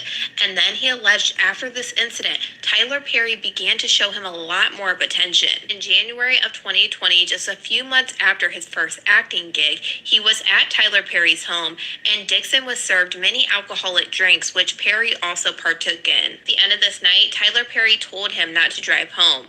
Perry said it was dangerous and that he was too drunk to drive home. Dixon agreed Don't some of this sound familiar, about his y'all? Come on. employment and whether he was an actor. He then alleged that Tyler Perry was interested in getting him into acting, and this is where their relationship pretty much started. He claimed that on New Year's in 2019 is the first time that Tyler Perry texted him, and he felt that it was very strange and awkward coming from somebody like Tyler Perry. Tyler Perry said, "I can't tell you the last time I pumped gas or went to a supermarket or flew commercial or packed a bag or had good physical relations. It was before I was rich." Derek said he downplayed the weird parts that Tyler Perry sent in that text message and really didn't think anything of it. And then he alleged after this incident, Tyler Perry began to show him a lot more of attention. In January of 2020, just a few months after his first acting gig, he was at Tyler Perry's home, and Dixon was served many alcoholic drinks, which Perry also partook in. At the end of this night, Tyler Perry told him not to drive home. Perry said it was dangerous and that he was too drunk to drive home. Dixon agreed, and Tyler Perry escorted him to a separate guest room. Dixon said he was tired and he undressed Don't into this his sound boxers, familiar? but before he knew what was happening, he alleged that he felt someone slipping into the bed beside him, and he claimed that he started feeling somebody rubbing on his body around his inner thigh in a very suggestive manner. He turned around and he saw Tyler Perry was the one that was in the bed with him. Derek alleged that he jumped out of the bed and told Tyler Perry that he wasn't into that, and Tyler Perry ignored the comments and told Dixon to turn around so he could see him in his underwear. He claimed that Tyler Perry was telling him how beautiful his body was, and he said once again he told Tyler Perry that he wasn't into that. He then claimed after this incident, Tyler Perry would start prying into him further and start sending him text messages like, "I would hope that you would let someone hold you and make love to you. You're missing the best years of your life, my friend. Trust me. I hope you get past the block in your mind soon." This text message is one of the many text messages that he does include in his initial filing. Derek claimed the more that he ignored Tyler Perry, the more aggressive Tyler Perry became, until finally he offered him a part in his new show called The Oval. But his previous job to So before he offered him a part in The Oval, he wasn't working for him. So he really could have just left because he wasn't getting paid, right? into him further and start sending him text messages like, "I would hope that you would let someone hold you and make love to you. You're missing the best years of your life, my friend. Trust me. I hope you get past the block in your mind soon." This text message is one of the many. Okay, so I'm asking y'all. I'm trying to be fair. Here come pressure. He finna try to trip me up, but. How do we, okay.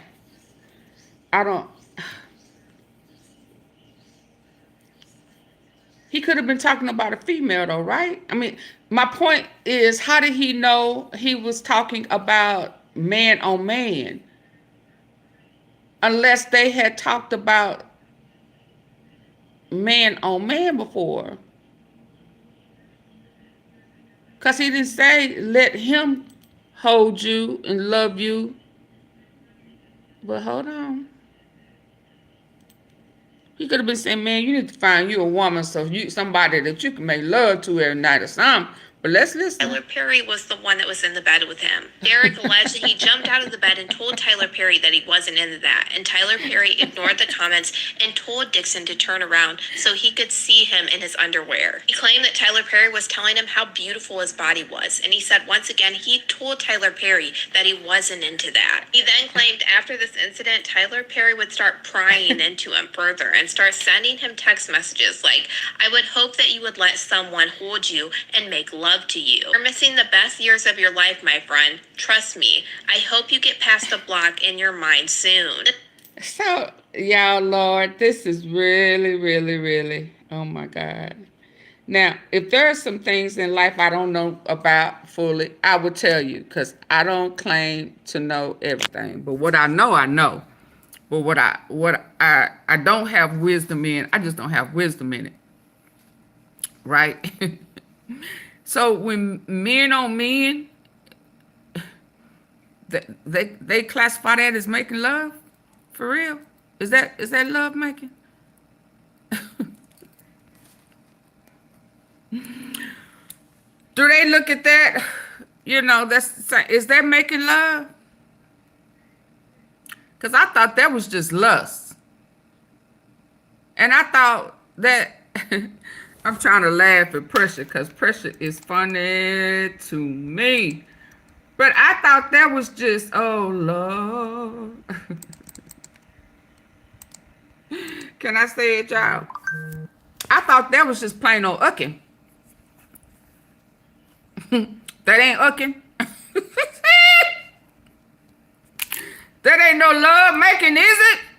Do they classify that as love making? Yeah, I don't know nothing about that. So I'm asking for real. I'm not trying to be rude, disrespectful. I'm not trying to poke fun or none of that. I don't know nothing about that. Do they classify that man on man? Bang, bang. Love making? Because I promise, I would assume he was talking about you need to hook up with a female, somebody that you can make love to every night. You know, you're a good person and you need a good woman in your life. Why would he just assume that Tyler Perry ain't talking about a female? But it blew me when he said, you know, something you need to let somebody make love to you. That's making love.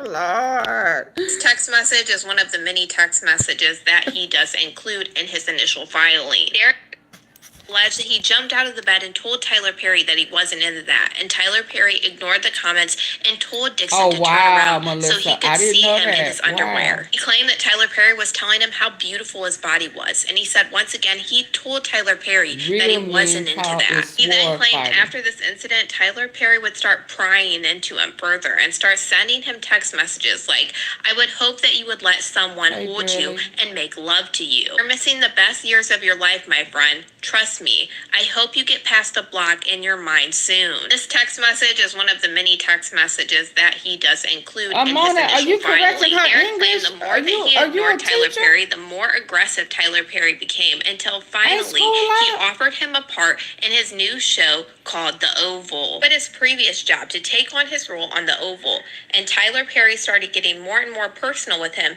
knowing that he was now under his control. He claimed that Tyler Perry would often say things like, "I give and give and give. No one ever does anything for me in return. No one ever gives me what I want or need," implying that Dixon was not giving him physical relations. Derek claimed that Tyler Perry further indicated that he had had physical relationships with men before, saying that he was a top. And he also said that Tyler Perry said, "When you have a big D, when you hit the G spot right on these bottoms, they go crazy." Derek alleges that Tyler Perry told him that he wanted a friend. He gotta be talking about a female. Because Tyler Perry. Y'all, come on. Come on. Come on. Come on. Come on. Come on. Part in his new show called The Oval. But his previous job to take on his role. He talking to him about a female. And Tyler Perry started getting more and more personal. He talking about G-spots. Knowing that he was now big palawacker, hitting the right spot. Tyler Perry would often say things like, "I give and give and give. No one he talking about male and female, ain't No one ever gives me what I want or need," implying that Dixon was not giving him physical relations. Derek claimed that Tyler Perry further indicated that he had had physical relationships with men before, saying that he was a top. And he also said that Tyler Perry said, "When you have a big D, when you hit the G spot right on these bottoms, they go crazy." Derek alleges that Tyler Perry told him that he wanted a friends with benefits relationship because Tyler Perry didn't have time to deal with the emotional aspects of a relationship, only physical. Derek said that he immediately understood that his job security depended on his relationship with Tyler Perry, and from this point on, he began to work with constant fear of losing his job. He saw other employees that were on Tyler Perry's show experience sudden deaths on the show, so they would lose their roles. Tyler Perry made it clear to him that he would often get rid of characters in order to get an actor to be loyal or obedient. He then got invited to Tyler Perry's house, and he gave him a warm welcome, but he immediately started to ask him questions, like if he liked it rough in bed. He claimed that Tyler Perry physically reached out and violently grabbed his throat, attempting to choke him, and said, "Wow, look how excited you just got. You do like that." He then went on to claim after this incident, Tyler Perry would often ask about his whereabouts. So he got excited. He got excited. So he rose to the occasion. He got excited. Ain't that what excited is? When they was role playing and he in that thing, and he said, oh, okay. I see you are excited. So we seeing things eye to eye. Is that what he's saying? Is that what he's saying? And one day down the line, I'll tell you why I said that. But he said he got excited, didn't he? That thing said, well, you know what I mean. You know what I mean. Welcome, but he immediately started to ask him questions, like if he liked it rough in bed. He claimed that Tyler Perry physically reached out and violently grabbed his throat, attempting to choke him, and said, "Wow, look how excited you just got. You do like that." He then went on to claim after this incident, Tyler Perry would often ask about his whereabouts, demanding Dixon respond immediately. And when he didn't, he would send text messages like, "Derek, Grr, and what are you doing? This is another text message That's that where he he includes in started his sending all lawsuit. them As you damn can see, messages these are allegedly when that Tyler thing Perry rolls. saying, what are you doing? Derek, he said, just talking to my sister. I roll, fine, good night. I'll go through 600 people in my phone book. Be annoyed that I don't want to talk to any of them. Even went on to claim that Tyler Perry was jealous of anyone that he was in a relationship with. Tyler Perry began informing him to be cautious about disappointing or upsetting So him. it got And as a really- result, he continued so to put in up other with the words, suggestive messages and in this advances. script, And he right claims now what I'm he still did to thinking protect it's a himself script. was taking notes and gathering evidence of this harassment and keeping text messages. One conversation in April hold on. 2020, Tyler Perry told him he imagined So him it got pacing really around in a intense. cowboy outfit. That Tyler Perry was doing things When to that Dixon that he thing, when couldn't he talk said about it any further rose. because they were so wrong. After he April said it 2020, rose, Tyler Perry would often he coerce him said to it drink alcohol intensified, and then talk on right? the phone with him. Be annoyed that I don't want to talk to any of them. Rough Right. in bed. He claimed that Tyler Perry physically reached out and violently grabbed his throat, attempting to choke him, and said, wow, look how excited you just got. You do like that. He then went on to claim after this incident, Tyler Perry would often ask about his whereabouts, demanding Dixon respond immediately. And when he After didn't, he he's- would send text after it messages like, rose. Derek, Grr, and what are you The attention he was giving them intensified. Is that what I'm hearing? I'm gonna have to hold it, y'all. I'm gonna have to go shortly because I had to go get my bank because I'm out of juice. So he said once he rose to the occasion is when it got a little more aggressive. So at this point now he thinking he like him. Is that what we're saying? Cause if he didn't like him or wasn't feeling, it wouldn't have moved, right? Cause men don't move for men. It don't matter what they do. They can tussle and rustle and whatever, and it don't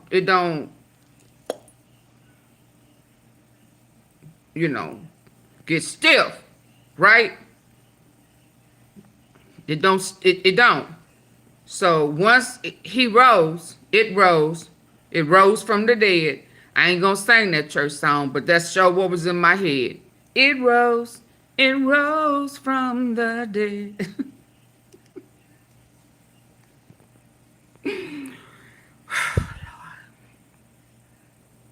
What's wrong with me? So then he started saying, oh, he liking, he digging me. Now he finna play hard to get. Okay, let's go. Because so far I'm still thinking this is a skit. See, once last night, early in the morning, like 1, 2 o'clock in the morning when I was listening with my good ear, I was listening and listening and listening, and the dots was like just wasn't making sense to me. But I asked God to allow me to not be biased since the roles have reversed. And yeah, so when I was listening, I kept saying this stuff sounds like a lot of what the females said about Diddy. This is sound like he writing a skit, a movie or something. Is this the movie? Here I go. Cause if you know Max will tell you she'll call something a skit in a minute. Oh, good, that's a skit. Oh, that's a play. I ain't got time for that. So when I was listening with my good ear, I started saying, it's just too, So right now it's still sounding like he writing like a man on man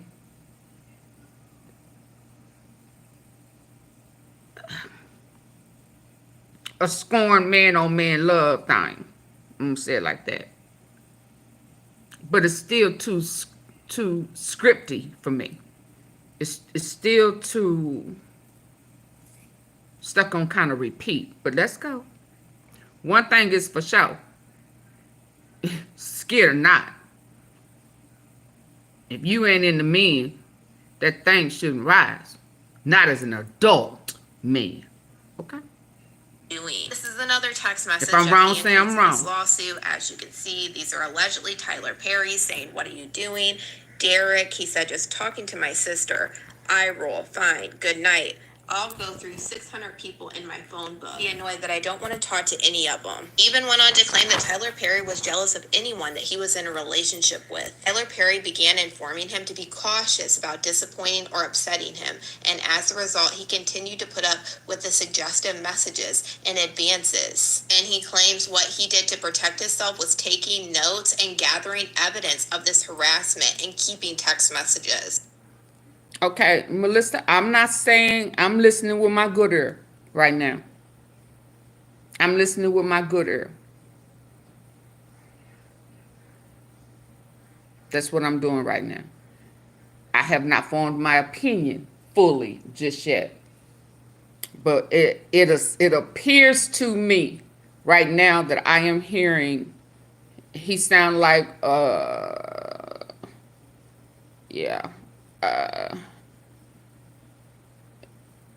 it sounds to me right now like he's just repeating what he has heard that allow other people to get paid. That's what I hear right now. One conversation in April of 2020, Tyler Perry told him he imagined him pacing around in a cowboy outfit. Tyler Perry was doing things to Dixon that he couldn't talk about any further because they were so wrong. In April of 2020, Tyler Perry would often coerce him to drink alcohol and then talk on the phone with him. He said that Tyler Perry would frequently have somebody drop off alcohol outside his door, claimed that he would turn these phone calls into explicit rants and he would get frustrated and tell him that he was not giving him what he needs. And claimed after turning down Tyler Perry warned Dixon if he told his castmates about the harassment, he would open himself up to a lot of questions and foolishness. Demanded that he did not discuss the conversation with his castmates. He then claimed that he upped the stakes even more by telling him not to tell anybody about their friendship. He alleged that Tyler Perry told him it should all remain a secret and tried to make it seem like it was a secret for his benefit. This is another text message that sounds like he groomed to me. If you let the cast know that you and I have a new friendship, then you're opening yourself up to a lot of questions and foolishness. That sounds like a groomer. Now, I will say that. But because, you know, I'm honest with myself, and this is unfamiliar territory for me, I've never experienced a grown man being groomed. I know of some young boys who were violated as a kid and was groomed. But I have never met a grown man, 40, way up there in age, being groomed by another man. So this is where I don't want to become a hypocrite. Okay? Earlier, y'all may not have been here, but earlier when I started with my opening argument, disclaimer, I said I didn't want to be a hypocrite with this because this is a man, and because I don't have a problem with Tyler Perry, and I understand his Madea movies. I understand The Rug.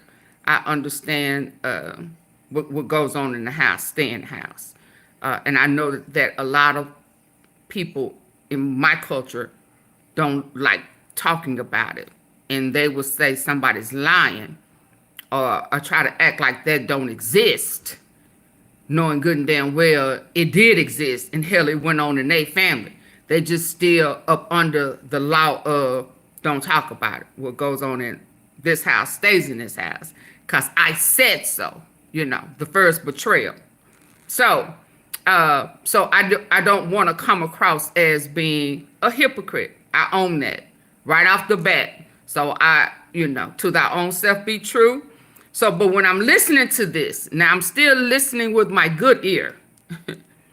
And I don't know no grown-ass man in his 40s, damn near 50, that's being groomed by another man. I ain't never heard of that. But that tactic that he wrote sounds like a groomer. Now, another thing I found out last night is that he has already talked to Tyler Perry about his childhood traumas. Why would you do that? Why would you bring someone into your person? So these type of tactics, you know very well. Because you told us that you told him. So those type of things. See, this is why things right here is a little different for me with this guy. Okay? Because I know, again, I know females who will confide in guys about their childhood traumas.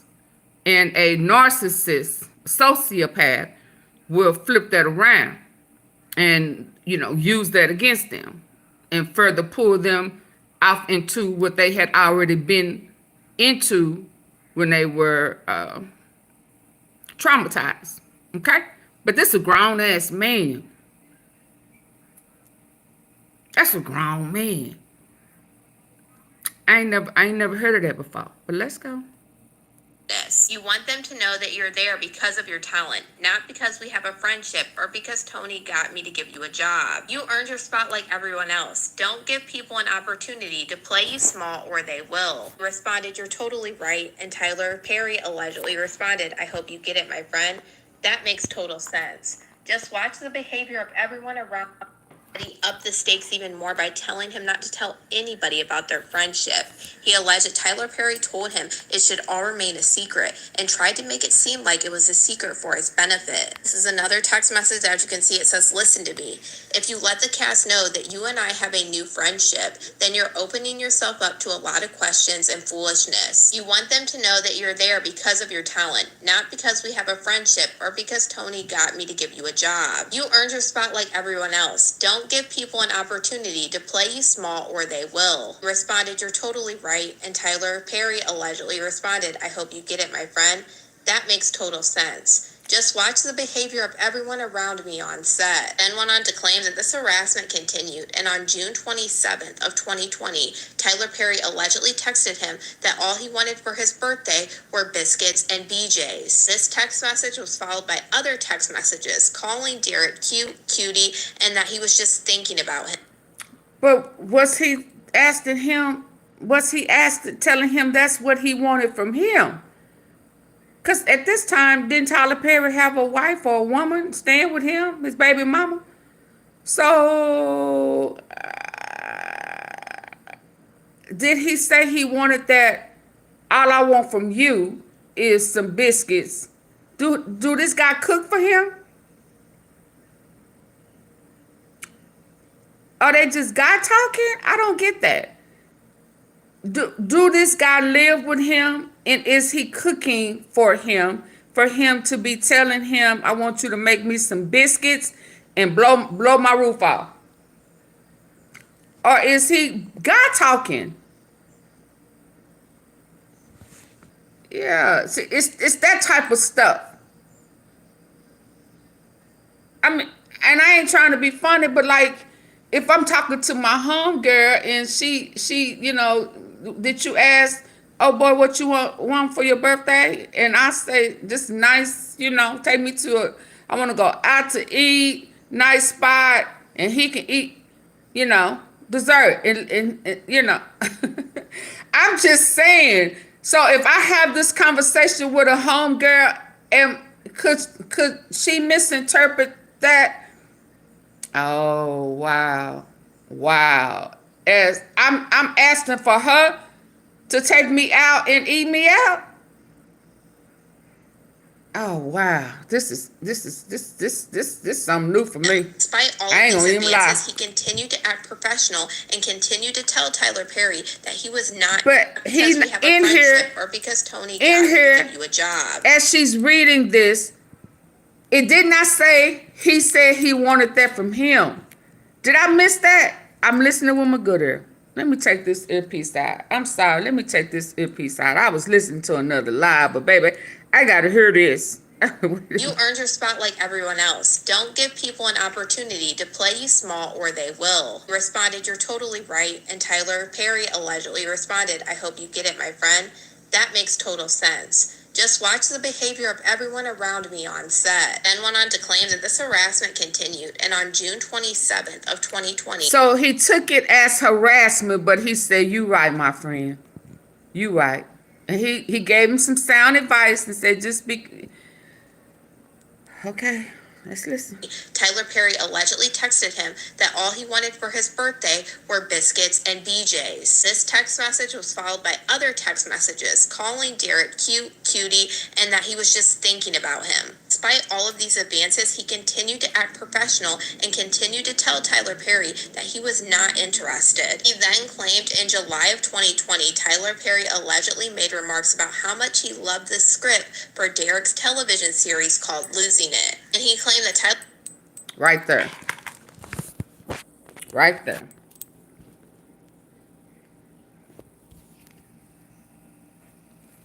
He writing a script. So he's a writer. He's a writer. It sounds scripted to me. He's a writer who was trying to get on. He was trying to go from an actor to a writer. Because this sounds very familiar. And it sounds scripted to me. Because other than saying he told him he was fine, damn, you fine. You a fine ass, you know. You got some fries to go with that shake? God damn.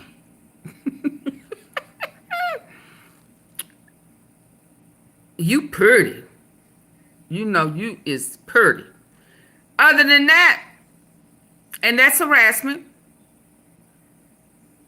If I tell you I don't want you to, you know, you to, but all that other stuff he's saying, he said that was a conversation, but he didn't say, I didn't hear this is a lie out the pits of hell, and it's Marla White. I mean, now they forcing me to listen with my good ear, especially Max, baby. Max, baby, Max said, see, I told you. I told you the other day, yeah, yeah. But now I gotta listen with my good ear. And I need to hear him address it to him. You can't script this. Yes, you can. If you're a writer and you're and you want to do a breakup of the opposite of what's going on with Diddy. Yes, yes, you are, because that's why I'm saying, do we work with him? He made it seem like he was making these advances before he even had the script. So you're not getting paid. He ain't paying you. You just hanging around. I get around. I need a roundaway guy. You know. But he ain't paying you. So you ain't staying because of money. You stand because you're a writer. And you want the exposure. Let's go. Tyler Perry saying, "What are you doing?" Derek, he said, "Just talking to my sister." I roll, fine, good night. I'll go through 600 so he people over there in my saying, phone book. Be annoyed that I don't want to talk to any of them. Even went on to claim that Tyler Perry was jealous of anyone that he was in a relationship with. Tyler Perry began informing him to be cautious about disappointing or upsetting him, and as a result, he continued to put up with the suggestive messages. So pressure, this ain't about money, because at this point he ain't making none. Tyler ain't paying him yet. Tyler ain't paying him yet. He over there writing scripts. He trying to become a writer. He trying to get a movie off. Claims what he did to protect himself was taking notes and gathering evidence of this harassment and keeping text messages. One conversation. So he there just to to everything that's being said to him to take it as harassment, right? He ain't got no script. Shit. Okay. In April of 2020, Tyler Perry told him he imagined him pacing around in a cowboy outfit. And Tyler Perry was doing things to Dixon that he couldn't talk about any further because they were so wrong. In April of 2020, Tyler Perry would often coerce him to drink alcohol and then talk on the phone with him. He said that Tyler Perry would frequently have somebody drop off alcohol out. So he was phone sexing him. So he wasn't face to face with him. Hey, Max. Thank you, Precious. I was wanting you to hear her when I told you to do the live so you could hear her read this transcript. Is it whatever it is? So, hi, Lewis. This is crazy to me. So he not working. It's called, yeah, but he not a worker. He don't have a script. At this point, when this stuff right here is going on, I understand that. I definitely know, but he don't work for him. He had to find something, a role for him. At this point, he don't even have a role. So now he talking to him over the phone. This is over the phone. He not working. He didn't have a job for him at this time. So I'm thinking this interaction right now was like on when they do putting the movie together, the show together. They just being homeboys, homegirls, or home over the phone. This is not even face to face. Is this what y'all telling me right now? Yeah, they don't work. Yeah, yeah.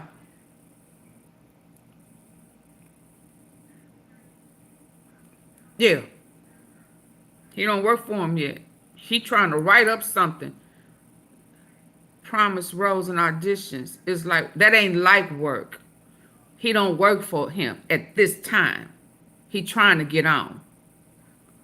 When you Screen Actors Guild, when you not working, you're not working. ABC, CBS, PBS, they not paying you. You're not on payroll. You're not still an active employee when under Screen Actors Guild if you not working. That ain't how that work. You can't collect workman's comp. Or can you? No. If you're not working, if we're not in production, no, that does not work. But I'm gonna keep listening with my good ear. And again, I'm thinking it's contact. I'm thinking that, you know, these passes. Now I do know that there are some contact where he said he pulled down, you know, grabbed and all of that type of stuff. But again, right now, this ain't no, what is it, part quote? If any rich person have you around, networking is not, I work for you. You can't sue somebody as an employee for networking. These people here on YouTube network all the time. That don't mean that they work for them. I mean, unless they got some other stuff going on. You know, but no, that's not how that works. Legally, if he's not working, he's not actively employed with him. Now, once he come back to set, once it's lights, camera, action, and they filming, yeah, now he's active. Screen Actors Guild kicks in. But when they not working, they can't qualify that as you work. This is a work relationship. That right there ain't gonna work. I'm gonna tell you that now. cautious about disappointing or upsetting him, and as a result, he continued to put up with the suggestive messages and advances. And he claims what he did to protect himself was taking notes and gathering evidence of this harassment and keeping text messages. One conversation in April of 2020, Tyler Perry told him he imagined him pacing around in a cowboy outfit. Tyler Perry was doing things to Dixon that he couldn't talk about any further because they were so wrong. In April of 2020, Tyler Perry would often coerce him to drink alcohol and then talk on the phone with him. He said that Tyler Perry would frequently have somebody drop off alcohol outside his door. And Ruthless. But unless they are filming,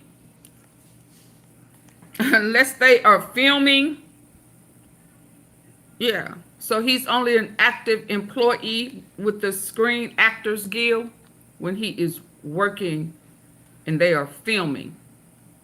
Off season is off season. You better go find you a job. You better go Uber. Yeah, you better go Uber. Uber Eats. Something. That ain't how they work. Turn these phone calls into explicit rants, and he would get what they call a starving and tell him actress that he was not giving him what he needs. And claimed after turning down Tyler Perry warned Dixon if he told his castmates about the harassment, he would open himself up to a lot of questions and foolishness. Demanded that he did not discuss the conversation with his castmates. He then claimed that he upped the stakes even more by telling him not to tell anybody about their friendship. He alleged that Tyler Perry told him it should all remain a secret and tried to make it seem like it was a secret for his benefit. This is another text message. As you can see, it says, "Listen to me. If you let the cast know that you and I have a new friendship, then you're opening yourself up to a lot of questions and foolishness. You want them to know that you're there because of your talent, not because we have a friendship or because Tony got me to give you a job. You earned your spot like everyone else. Don't give people an opportunity to play you small or they will." He responded, "You're totally right." And Tyler Perry allegedly responded, "I hope you get it, my friend. That makes total sense." I don't like that right there. I don't like that. You totally right. I don't like him giving him advice while he's trying to help him, whether there's an ulterior motive or not. I don't like him saying, "You're totally right. You right." And then he calls him my friend. I don't like that. I don't like that for Dixon.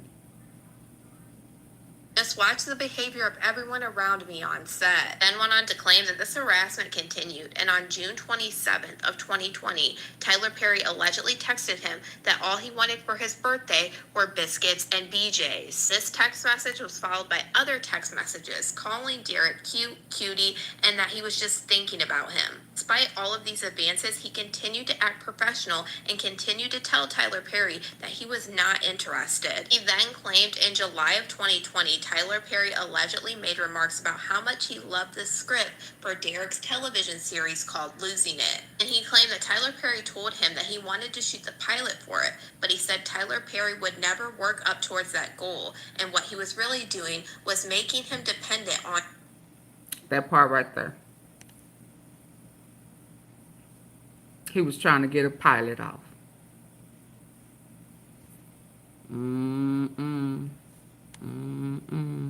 Derek Dixon alleged that Tyler You can't be by. I am trying not to pressure. Now this is going to be one of them times where I'm going to be okay. But I know what I hear, and I know the feel, and I know a texture. And,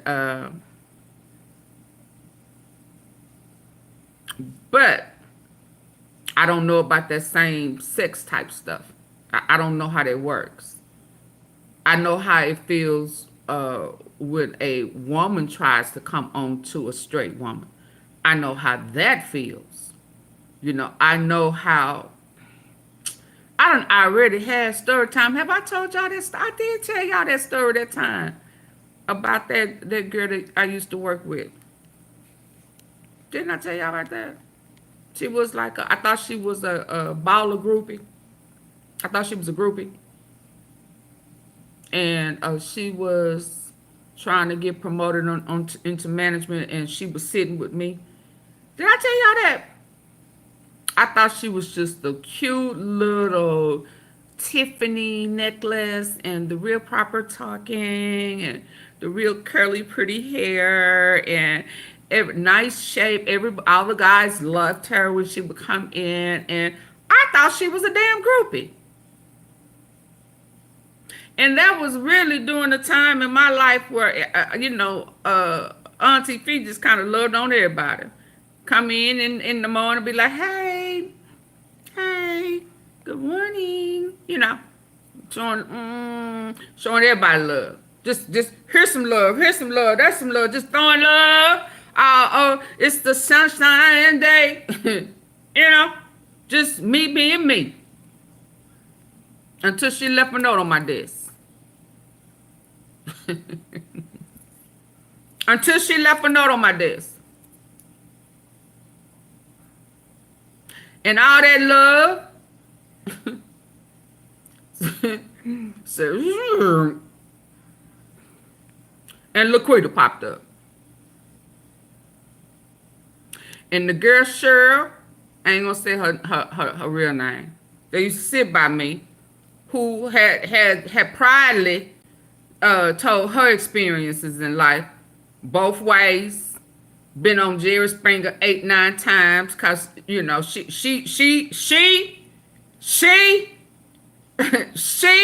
would have been right fine in that Diddy camp. Okay? She keep it real. But she, to her own self, be true. That was her story, and she told it. She told it well. So when the note was left on my desk, I said, where does this come from? She said, your little friend. I said, did you read it? She said, She had read it. And I was reading it. And the more I read, the more Laquita came out. My whole disposition changed. I'm telling you, all the love in me left. Common sense. And the hair on the back of my neck popped up. Okay?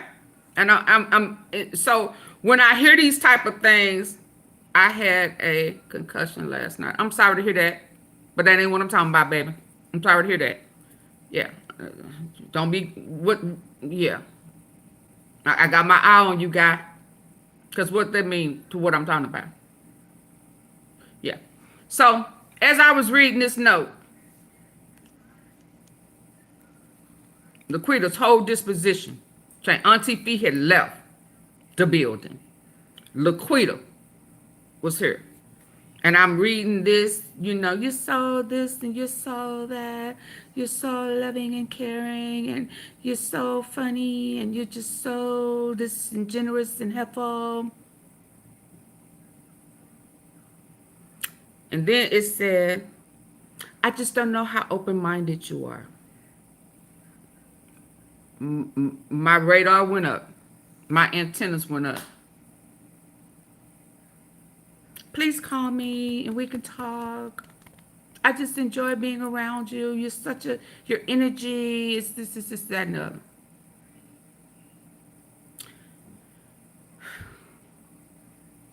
How open-minded I am. And so I'm saying to myself, what does that have, what does all of these nice characteristics and ways have to do with open-minded? What you mean? This is what I'm saying to myself. So at work that day, the whole day, I was bothered. So when I got home, I called. Because we had hung out. We had hung out. We had hung out again. I thought she was a groupie. I thought she was a green, airhead groupie. Imagine the egg on my face. Who was green?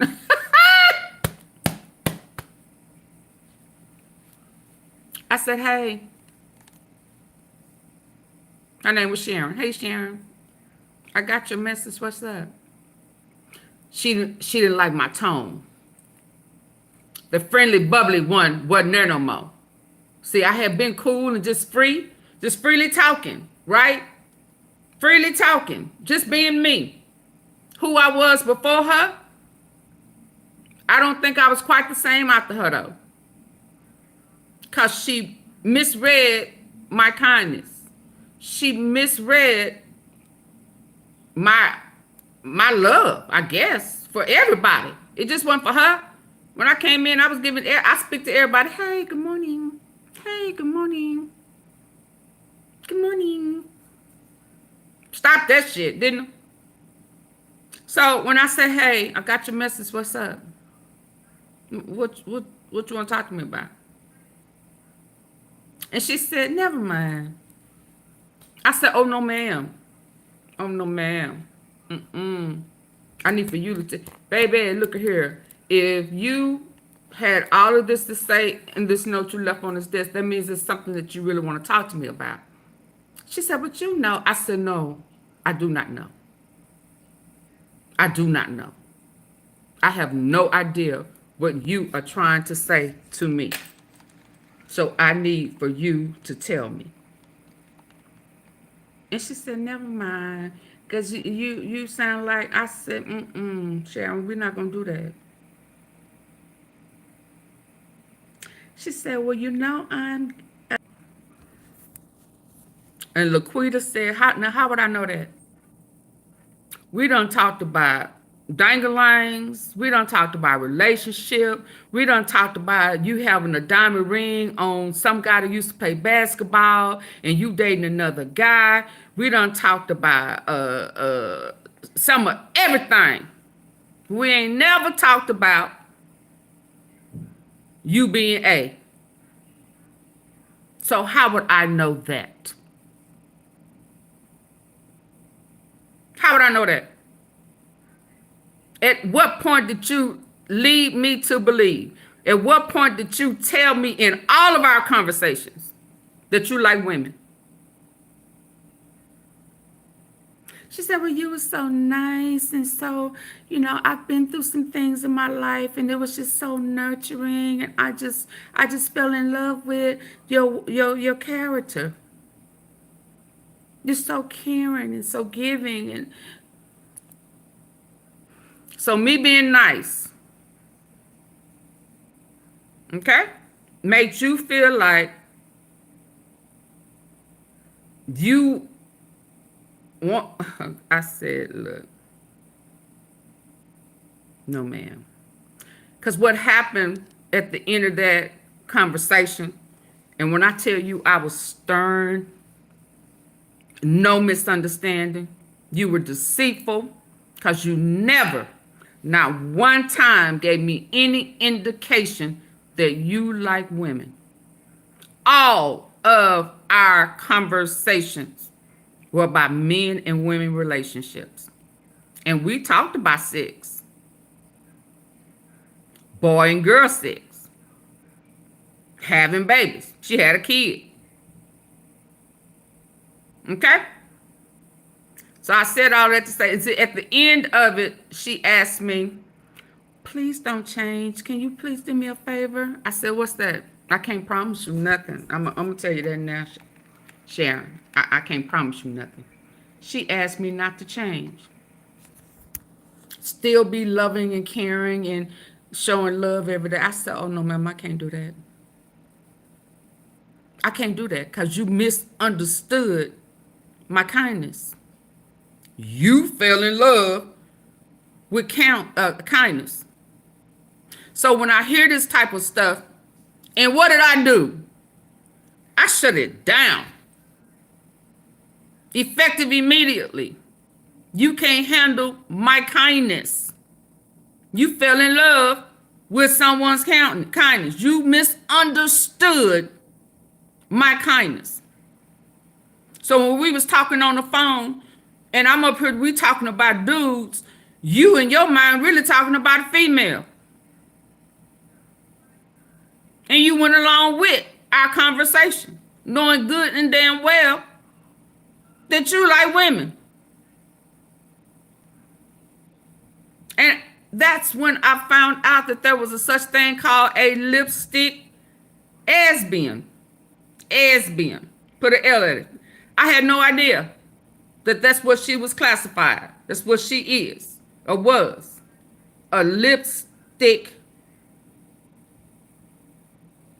So when I hear this over here, some of that is coming into my head because, and I'm not saying that that's the case, but I can't act like it can't be the case either. Because why you sitting, so you telling me now that you just sitting here writing down stuff, you trying to write a script. That's how I see it right now. Now it may change. It may change. But I can't act like, yeah, I can't because so Fee, we can't be biased. What else did you said something else. He told that man that he will delete his cat. Yeah, I don't care about none of that. If your writing skills that good, go someplace else.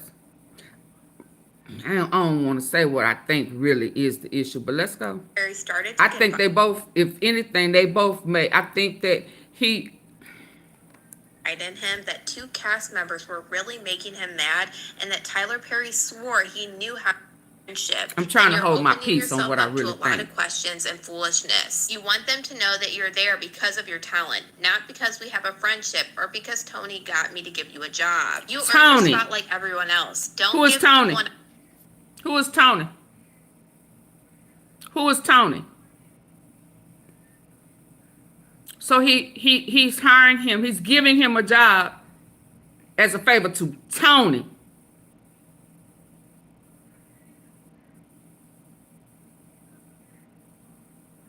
Did y'all hear that? Did y'all hear that with y'all good ear? Tony is the reason he got him a job. Who is Tony?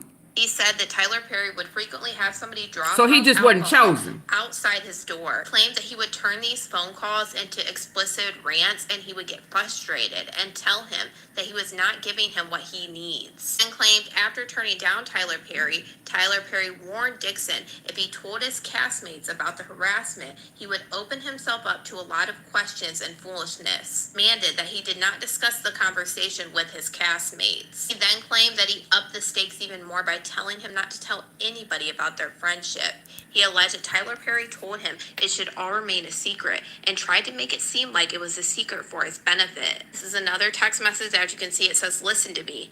If you let the cast know that you and I have a new friendship, then you're opening yourself up to a lot of questions and foolishness. You want them to know that you're there because of your talent, not because we have a friendship or because Tony got me to give you a job. You earned your spot like everyone else. Don't give people an opportunity to play you small or they will." He responded, "You're totally right." And Tyler Perry allegedly responded, "I hope you get it, my friend. That makes total sense. Just watch the behavior of everyone around me on set." Then went on to claim that this harassment continued, and on June 27th of 2020, Tyler Perry allegedly texted him that all he wanted for his birthday were biscuits and BJs. This text message was followed by other text messages calling Derek cute, cutie, and that he was just thinking about him. Despite all of these advances, he continued to act professional and continued to tell Tyler Perry that he was not interested. He then claimed in July of 2020, Tyler Perry allegedly made remarks about how much he loved the script for Derek's television series called Losing It. And he claimed that Tyler Perry told him that he wanted to shoot the pilot for it, but he said Tyler Perry would never work up towards that goal, and what he was really doing was making him dependent on him. Derek Dixon alleged that Tyler Perry started to confide in him that 2 cast members were really making him mad, and that Tyler Perry swore he knew how to fix this. Tyler Perry then told him that he loved taking out people in a show that no one expects. He claims that he was referring to taking out the characters in the Oval played by the actors who were making Tyler Perry mad. Here's one of the messages that he includes that he says is from Tyler Perry. "But I swear to you, I know how to fix this. I love taking out people in a show that no one expects. Think about the last episode. They're all off. We don't know who lives." And he said, "Exactly. I'm scared. Yeah.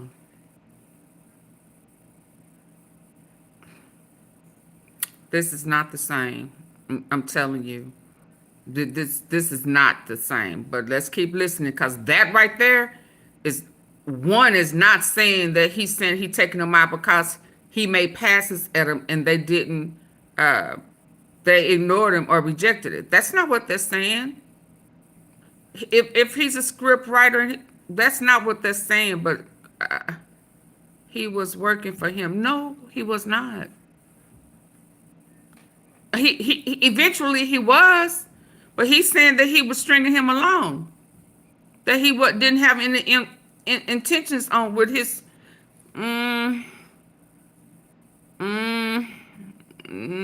Should be too. Then he goes on to claim that Tyler Perry referenced this again in his text message that said, I may need to shoot this shot out early. This is the other message that he added in there. They are so stupid to think that. But what was he saying before? Have a come to Jesus moment with them. I need to know what he was saying before that, because they could be talking about scripts. They could be talking about a cliffhanger. They could be, because what he did in Straw is this right here. Flipped it. And everybody was damn near crying. Who watched like, oh, Lord, no. Tony got him the job. Who was Tony? Why are all these folks trying to get black?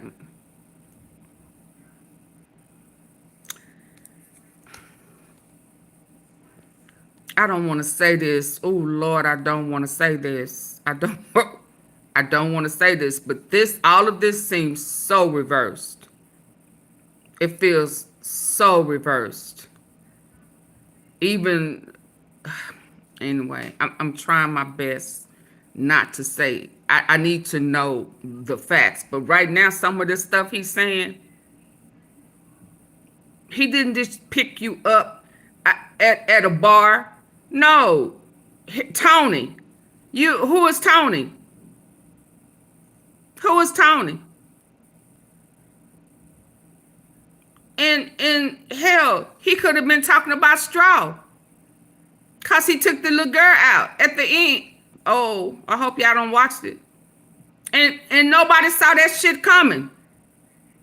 She had asked the lady, you know, while I go off to jail, can you watch my kid for me?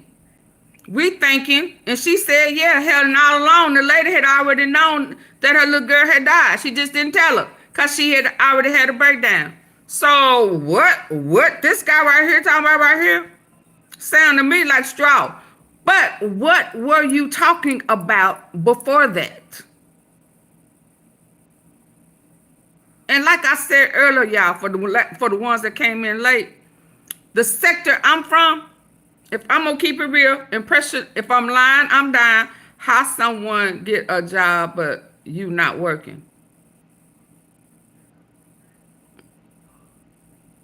He said, you here for your skills.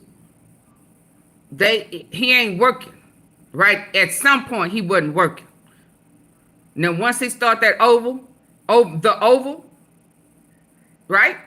Because it could have been off season. I don't know. Because what he presented is half-assed, pressure. And what was y'all talking about before that? Because right now, y'all, it just sounds like y'all on the phone talking about screenwriting to me. And hell, you didn't say he asked you. You're not saying that he asked you for some biscuits and a BJ. Hell, you are on the phone, so how you gonna get him some biscuits and a BJ? Baby, that's some magic. Now, I know it's some big thing, long things, it's a long distance, but I don't know nobody dang. You can throw it and it can just go, because y'all on the phone. So your birthday's tomorrow, what you want. And me and y'all talk, come on now, you killing me, pressure. Y'all talk about some of the nastiest shit. Man, I want that bitch. Shit, she can make me some bitches and just, she can put that biscuit on the tip of that motherfucker if she want to. You know, y'all, you come on. Woo shit. Woo shit. She put some jelly on that biscuit and slid it like it was a hot dog. Y'all talk like that? Here, the pressure don't make me get don't make me. We can't depend on food. I'm just saying, don't make it seem like y'all homies don't talk us about some of the grossest shit. Cause I got a story about that too. Had a dude that had a whole fantasy about me listening to a story that a cat that I did used to kick it with told him. And this F-O-O-O-L, F-O-O, can I add an extra O-O? O-O-L, drag it out, tried to play with me because he was a narcissist and he was used to women jumping through hoops and shit. And then he came across Laquita, who was not impressed. And he was living out old boy's fantasy. He had a fantasy of the story that old boy had told him. And tried to play with my mind like I did that with him. Fool, you a lie. So here go Laquita. Somebody asked me what Laquita say.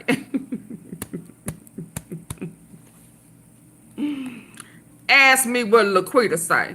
I ain't texting no man about no bitch.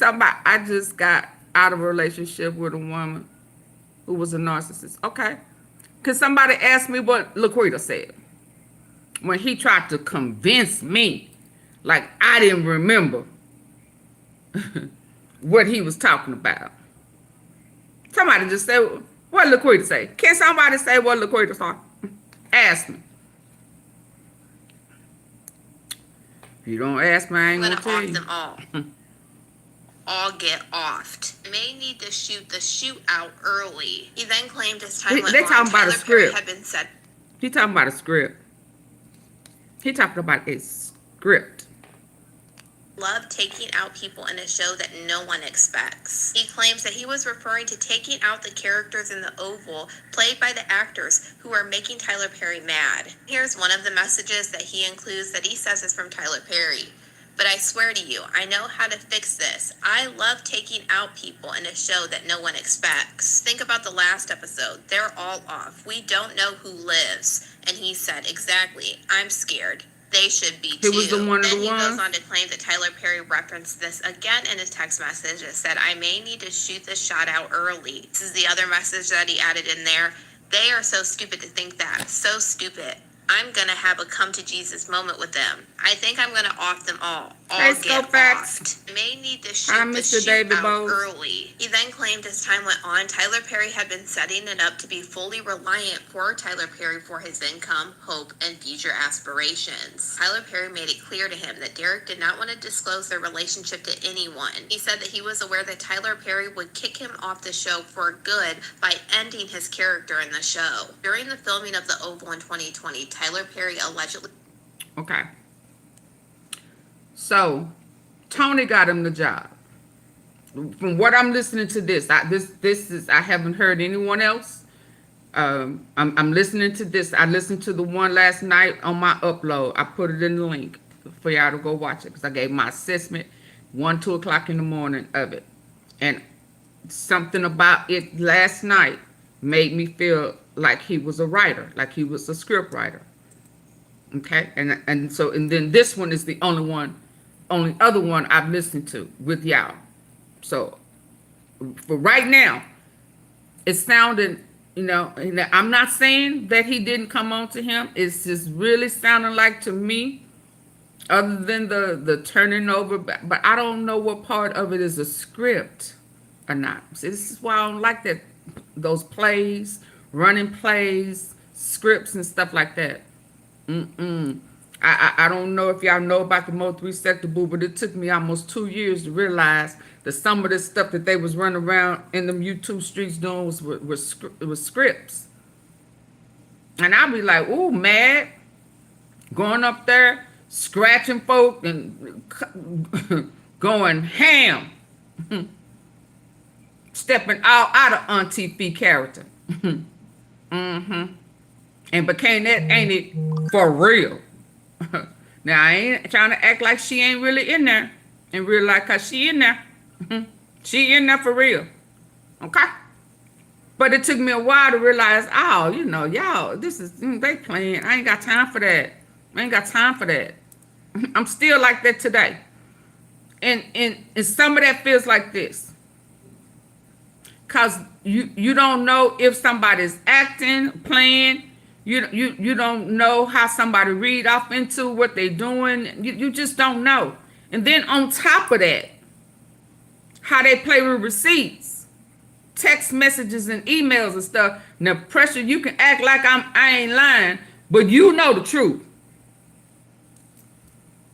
They'll have you thinking one thing today to get their way, and shit just be totally opposite.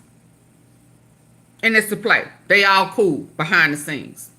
So right here it sounds like Tony, he don't want other people to know that he not there off of his skills. He gave him sound advice. You want people to believe that you're here because you're talented, not because of Tony. Who the hell is Tony? Tony can fix all of this. If Tony is an honest guy with character and integrity, who the hell is Tony? Because at some point, you realize that your skills wasn't what Tony, I guess, thought they were. And now you're feeling, this is just how I'm feeling right now, like your job is in danger. And so he trying to tell you, don't fall up in that. Don't get twisted up in it. Don't do that. Because then I'm going to have to write you out. Because you here because of Tony. But you don't want them to know that. The minute you let that out the bag, that I gave you this job, that you really don't have skills for, but I did it as a favor for Tony, I'm going to write your ass out of over. That's what I'm hearing right now. And you playing it up. You filling it in. You filling in the middle. Half-ass though. Hello? Half-ass. Not solid to me. Not solid. It's half-ass. You filling in fillers what it sounds like to me, mimicking some of the situations in Diddy case. That's why I need to know, when did you just filed it, but when did you file your complaint with the EEOC?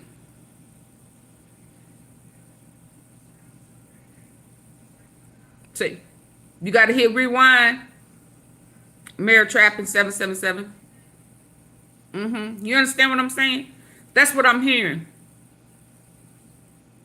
And if he slipped up and find out, now I tried to warn you. I'm trying to give you, and that's when he said, you know what, you right. You right. You letting people get in your ear. You letting them get in your ear. And you don't want folk to know that you're not here off of talent and skills. He gave him sound advice. And he took it the wrong way. He said that was harassment. No, that was sound advice. That was sound advice to me. And if at any point he found out that you told some people about that Tony got you on, and that I'm trying to help you behind the scenes, that behind the scenes is a motherfucker, ain't it? And you feeling like I'm having to say cut too many times because you ain't as talented as, you know. And now you can't find no work. Okay. That's what I'm hearing, y'all, right here. That's what I'm hearing. But I'm sure I'm gonna hear some more. But right now, that's what I'm hearing. Members were really making him mad, and that Tyler Perry swore he knew how to fix this. Tyler Perry then told him so he said some other people was making him mad. So it was some talking. It was some stuff going on, and he's saying, you know, I know how to make it a dramatic ending. I'm gonna write all y'all asses off. Whole house gonna blow up. in a show that no one expects. He claims that he was referring to taking out the characters in the Oval played by the actors who are making Tyler Perry mad. Here's one of the messages that he includes that he says is from Tyler Perry. But I swear to you, I know how to fix this. I love taking out people in a show that no one expects. Think about the last episode. They're all off. We don't know who lives. And he said, exactly, I'm scared. They should be too. Then he goes on to claim that Tyler Perry referenced this again in his text message that said, I need to shoot this shot out early. Why he's scared? Why he's scared? He said they scared, and you scared too. Why? Because you be in the middle of some mess. Mr. Bow just left relationship with David Bowles. I don't know who that is. Hey, Joseph. Yeah. Why y'all scared? So the people that started mess, he's saying he gonna write y'all asses off. He said now they scared, and he was scared too. Their message that he added in there, they are so stupid to think that. So stupid. I'm going to have a come to Jesus moment with them. I think I'm going to off them all get offed. I may need to shoot the shoot out early. He then claimed as time went on, Tyler Perry had been setting it up to be fully reliant for Tyler Perry for his income, hope, and future. He told you to stay out of that bullshit. Tyler Perry made it clear to him that Derek did not want to disclose their relationship to anyone. He said that he was aware that Tyler Perry would kick him off the show for good by ending his character in the show. During the filming of The Oval in 2020, Tyler Perry allegedly engaged in severe and persuasive commentary, including but not limited to, Derek liked being choked. Why do you twist your hips when you walk? How can I get a day of Derek? When will you be thick again? I love how I feel right now. I don't like being hot.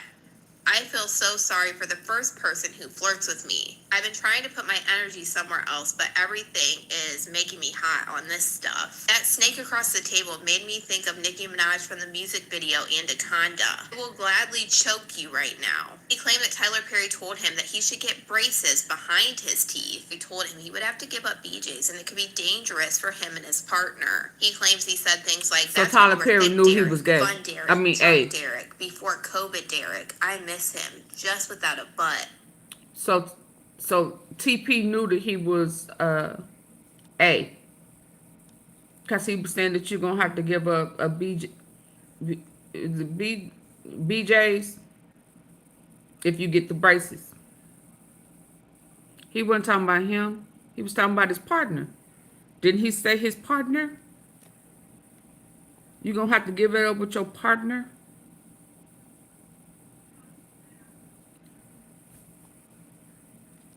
Thick Derek would have worked them pants out. He also alleged that Tyler Perry would photograph his buttocks while he was on set and send the pictures to him. Tyler Perry was getting very jealous of seeing him with other men. He includes these texts. Why did that photo make me jealous? You two together. And he says, ha ha ha, I don't know. It's just Brad, LOL.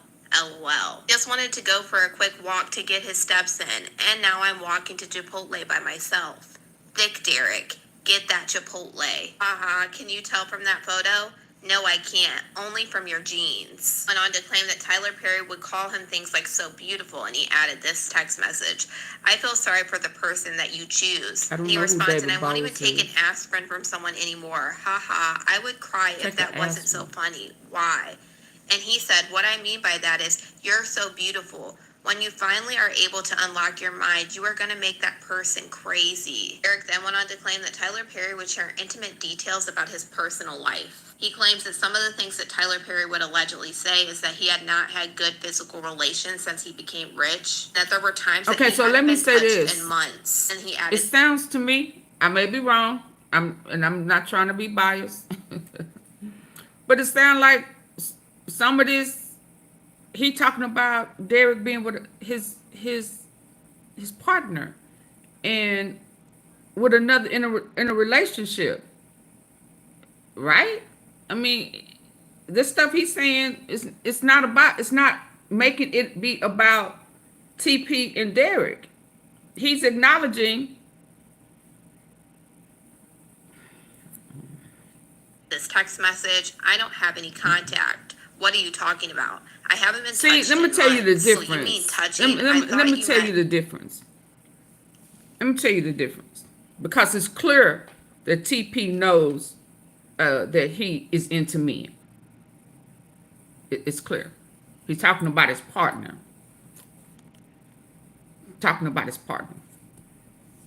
See, the difference is, I was kind of expecting, like, they was in some type of ship. Relationship, sex ship. They was in a friendship. Someone who left a comment earlier. Oh, okay. I missed it. Excuse me. So I was thinking that he was going to be somebody that they have been in, or he forced his weenie in the bun. You know, I'm thinking it was going to be this type of stuff. This stuff I'm hearing is work, especially that we know that he's a writer, right? And he wanted Tyler Perry to produce his pilot.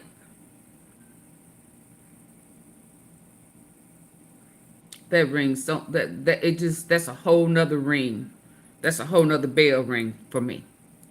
And again, before I knew this, I said, "Ooh, this sounds scripted. Ooh, this sounds scripted."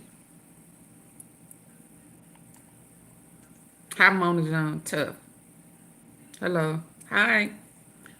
So the script, and on top of, he's referencing, TP is referencing him like Derek done told him about relationship breakups, and you know, I really want to find somebody, and I want to get my teeth fixed, and you know, he sounded like the female who got everything wrong and wants somebody who rich that's gonna do it for him.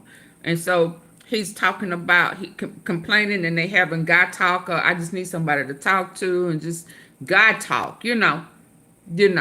And he's trying to, in some references, console him, encourage him, help him, but he's not referencing it like it's you and him.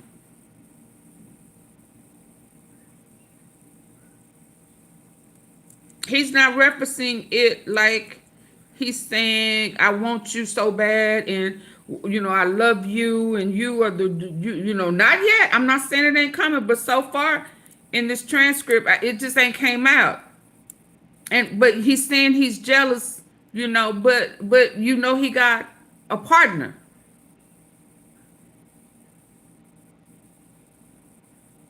Thank you, Rocking with Johnny. So I'm telling you, the dots ain't connecting fully, but I'm being optimistic. Being around people. Jacob, I love that you only say that when you think I'm being stupid.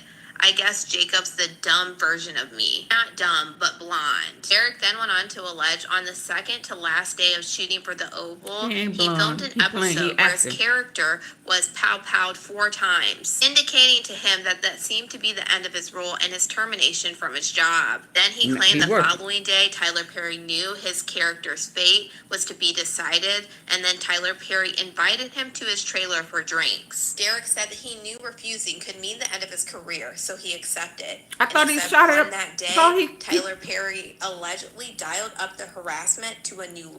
I thought he said that he pop-powed him 4 times off. Then now you saying he knew it, and then at the end he invited you in. Which one is it?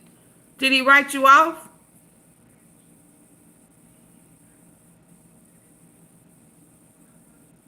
Then you said you knew that your part was being, if he wrote it, did he write it?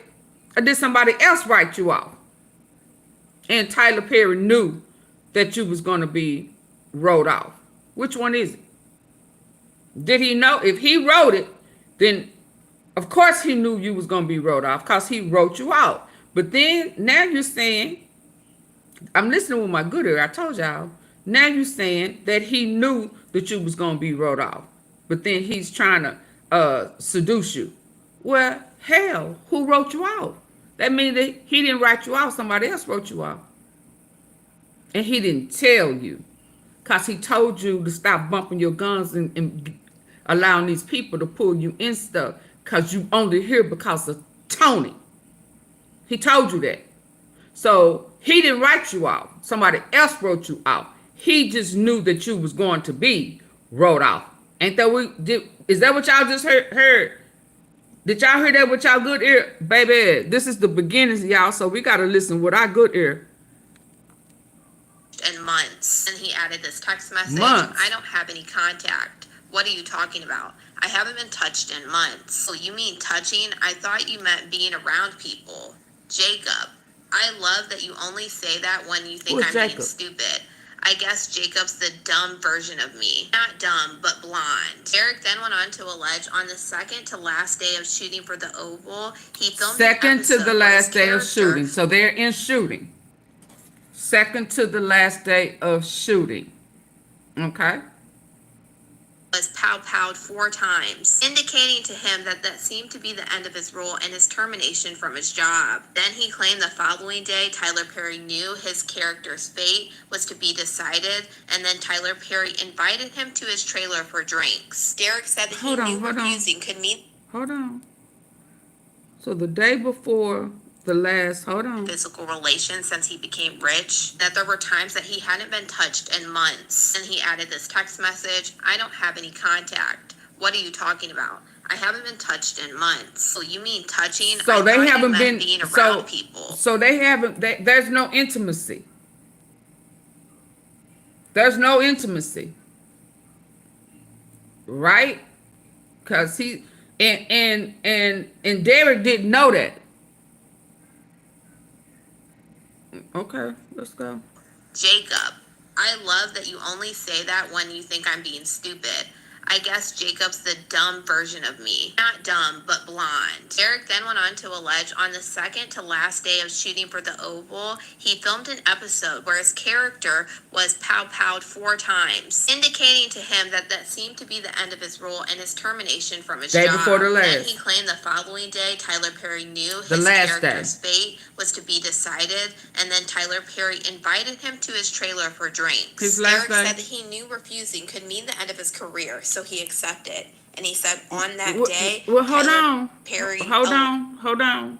You knew that was your last day. The day before, they filmed it. You got pop-out off. The next day, your last day. Right?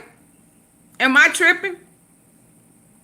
I'm confused. However, you still... allegedly dialed up the harassment to a new level. He alleged that Tyler Perry looked at him point blank and asked him, "Are you attracted to me?"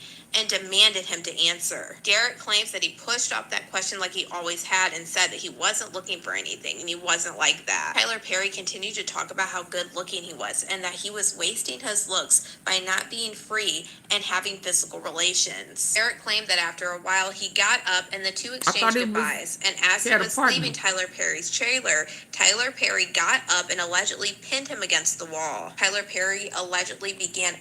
See, that right there sounds like a line out of Diddy. That right there, hello, he was pow. But that was the day before, the last on set. So if they powed him, and that was the day before, that was the end. That was ending. What do you mean? But that right there is the first thing popped in my head. That's Sarah from Making of the Bands. Aggressively groping his butt. Tyler Perry began reaching downwards towards his buttocks and groped Diddy, his butt in a strong... He said he grabbed his played with his rear end, but Diddy went down her. Yeah. He took his finger and said, if you need anything, you let me know. See, it's when I started saying some of this stuff, it just, the texture, I've heard this before. Let's go. That could not have been a mere accident. tight-knit college and a city Oh of yeah, it's opportunity, disgusting. Washburn offers the best of both worlds. But he's a writer. Manner that could not have been a mere accident. Derek claims that he began to get scared and he froze in horror, and he ended up telling Tyler Perry that he was drunk, asking if he could leave the trailer. Next day, Tyler Perry acted like nothing happened, and he didn't even offer him an apology. Following this exchange, he began to avoid Tyler Perry as much as possible. However, he felt the need to answer Tyler Perry's insistent text messages, so he changed his approach. He would often pretend to be asleep to avoid being harassed by Tyler Perry. However, Tyler Perry persisted by texting him the following messages. Are you awake? Stop ignoring me. You awake, Derek? Wake up. I know you're not sleeping. Give me attention. In or around October of 2020, Tyler Perry invited him and other actors from the Oval on a cash trip. Trip was to Tyler Perry's personal island in the Bahamas. He said that he knew, as did everyone else on the show, that declining going on this trip might cause Tyler Perry to erase you from the show. When they got on this island, Tyler Perry did not control himself. He drank until it was clear that alcohol had made him bold and aggressive. Tyler Perry told him he wanted a relationship with someone who could be emotionally and physically available to him, but would be okay with him having his own relationship with someone else. He looked at him and said that he could see himself having that type of relationship with him, and began insisting that he needed to be with someone rich because he liked nice things. Derek then went on to allege that Tyler Perry told him he was watching all of the cast as they laid out with their sun tanning oil. And he began raving about seeing Derek all greased up like that, and it was driving him crazy. Then claimed that I told y'all this, the feelings is coming from Diddy situation. Okay? Let's be clear. Though the missing pieces that just didn't connect right, he filled that in his script with pieces of Diddy. That's what I'm hearing right now. Tyler Perry said that he would have burnt the whole island down if one of the other actors or anyone else from the group had touched Derek that night. And then he claims at this point, Tyler Perry became aggressive again and groped his butt. Derek said that he froze and that Tyler Perry got the message and told him to go to bed. From that moment on, Tyler Perry had become extremely frustrated and possessive of him. He added this text message from Tyler Perry sending him a photo with this jet ski. But he never had him. He never had him. He says, nice picture. Yeah, the water does look calm. And he responds, nice picture.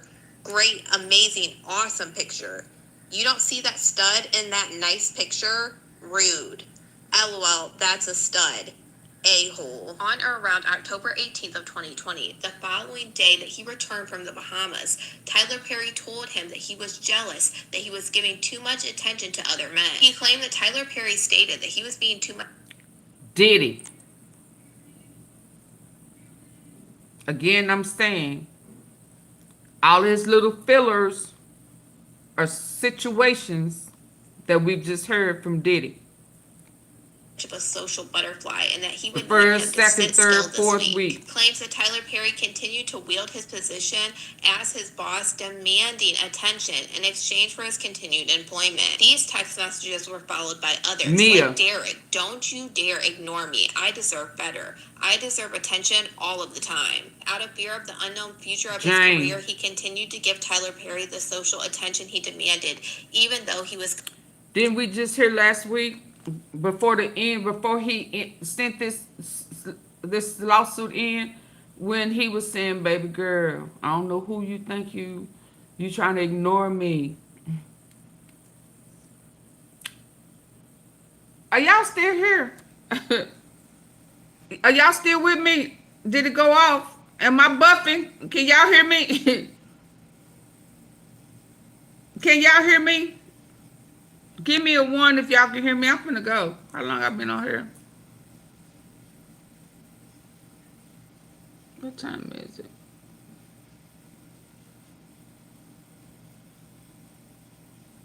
I've been on here 4 hours. I must be buffing. How much juice I still got? Y'all got me holding this phone. I'm way over. My likes ain't up. Yeah, can y'all hear me?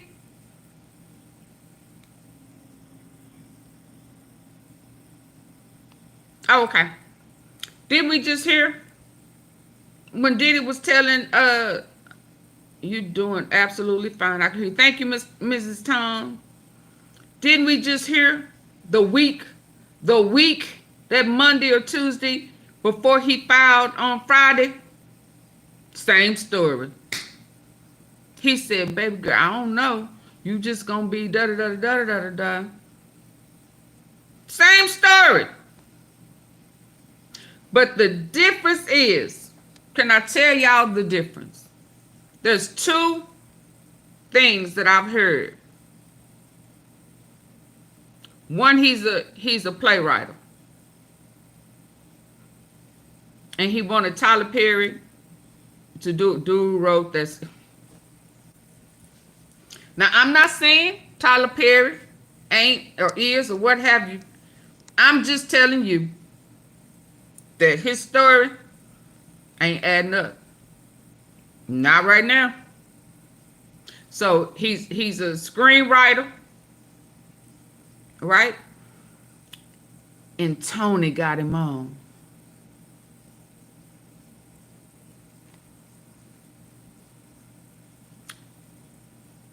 TP did a favor for Tony. And he tried to tell him to stay out that dick. I'm going to write all y'all asses off.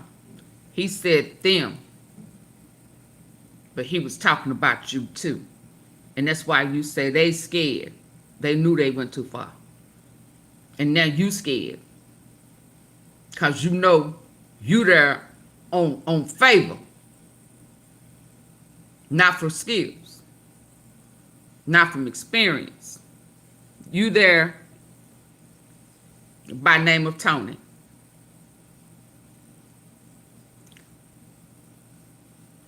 That make the bell ring different for me. And we just heard this shit right here with Diddy and Jane Doe. Subpar act. There you go. Constantly getting harassed. On several occasions, Tyler Perry would text him while he was drunk. In one exchange, Tyler Perry told him, "You know what I cook? Derek."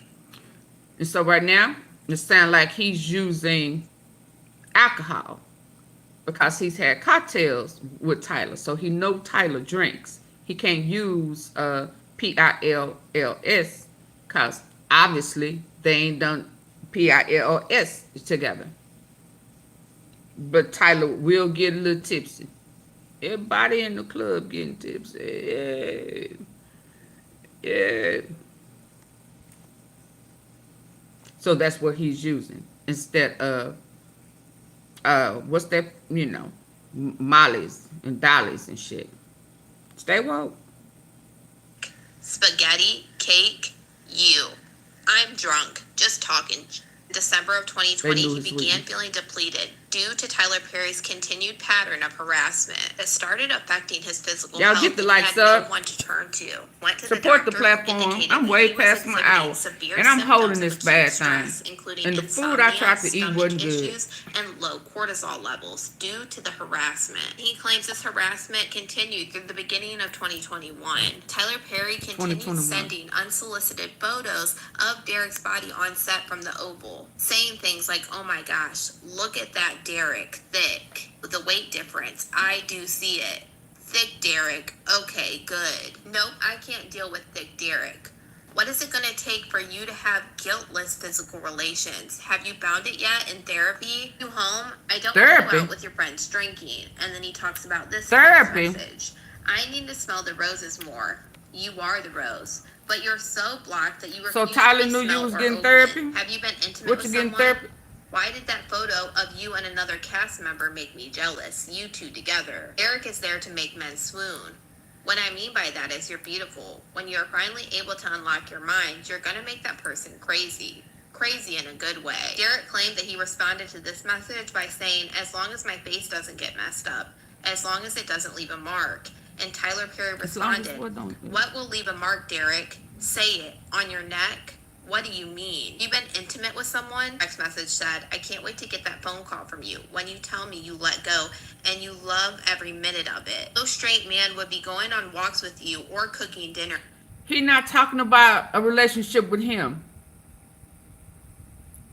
He's saying, man, I can't wait till you, because whoever his partner was that he was talking about earlier, he was talking about him. So he been crying and whining. A lot of missing texts too. Yeah, he only telling a certain part of it, but it sounds like, with my good ear, he telling him, I can't wait for you to meet somebody, and you let your hair down, you let your guard down. He didn't say with me. Did he say with me? Let me listen, because I'm getting sleepy. Together. Derek is there to make men swoon. What I mean by that is you're beautiful. When you're finally able to unlock your mind, you're gonna make that person crazy. Crazy in a good way. Derek, when you find somebody, when you find yourself, so he trying to boost this little girl self-esteem. He trying to boost old girl self-esteem, saying that you are pretty, you know, because that's how A's want you to talk to him, I guess. Again, I'm being honest, you know. I have wisdom about a lot of stuff, but I'm just replacing the people. But it's not sounding like he's talking about you and me, just you and me. Ooh, baby, baby. It don't sound like that. He's encouraging him that when you meet the person for you, you're going to make a good relationship, you know. That's what I'm hearing. Thick Derek. Okay, good. Is he working out? Deal with Thick Derek. What is it going to take for you to have guiltless physical relations? Have you found it yet in therapy? You home? I don't want you out with your friends drinking. And then he talks about this text message. I don't want you out with your friends. I need to smell the roses more. You are the rose. But you're so blocked that you refuse to be smelt or open. Have you been intimate with someone?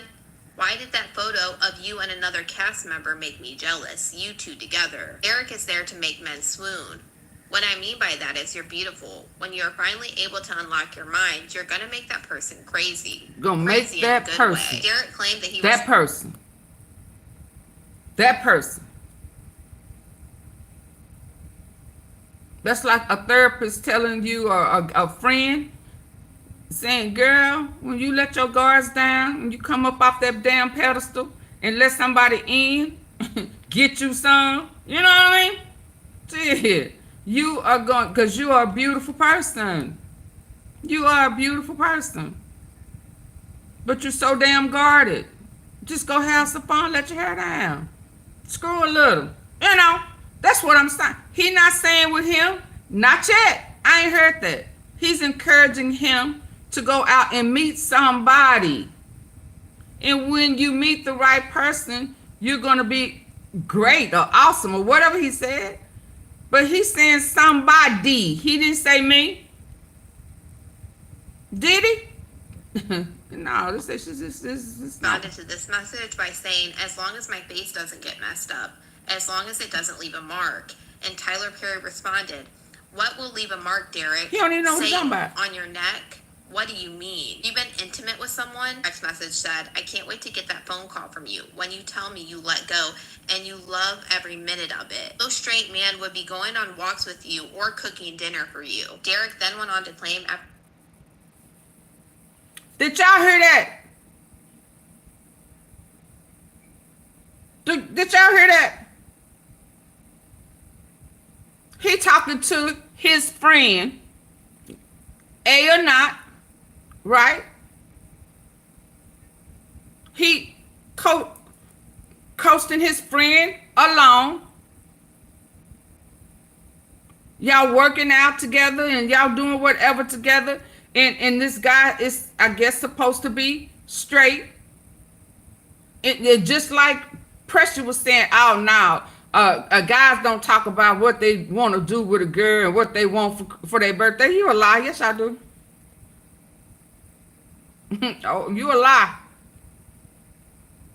Because I had a whole dude who thought he was the SHIT. Everybody wanted him. How dare you not want me? Okay. What I tell you about a man who tell me he a good man? I need some references. You you can't co-sign yourself. You understand? That same man had a whole fantasy with me about a relationship I had with a whole nother dude, and tried to act like I didn't know. I ain't never had. Man, I don't know you.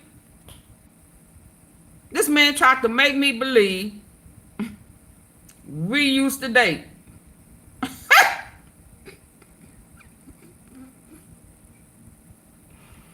If I'm lying, I'm dying.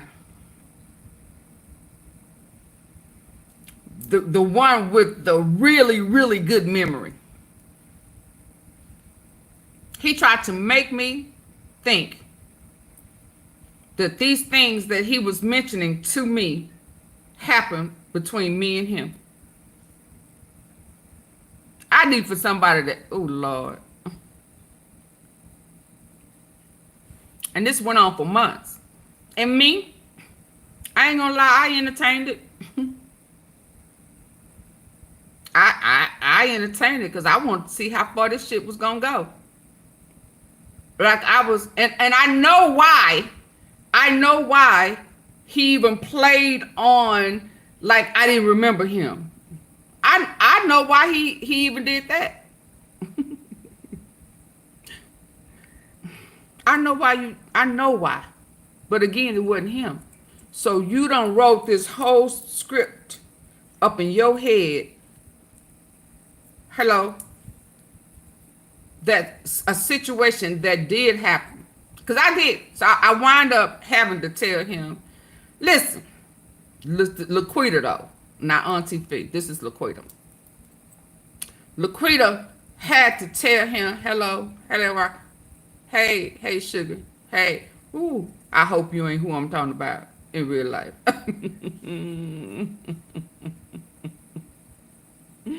I wound up having to tell him, y'all, I ain't saying that it didn't happen. This Laquita. Oh, yeah, it happened. Everything that you said that I did, baby, it went down. What all your gotta say? It wasn't a DM, but it damn sure went down. Every bit of it. But it just didn't happen with you. Oh, it happened. But not with you. You want to act like I don't know who I did some things with in an intimate way, like I don't know who done been in me. Are you crazy? Are you crazy? He had taken on that fantasy of a real life situation with me. It happened. The things that he was saying absolutely happened. But you got it from another cat, baby. Somebody else was bragging on, talking about, gossiping, dude talk. So don't tell me dudes don't talk. Yes, they do. Hey, Vicky. Yes, they do, baby. They talk. They talk bedroom talk.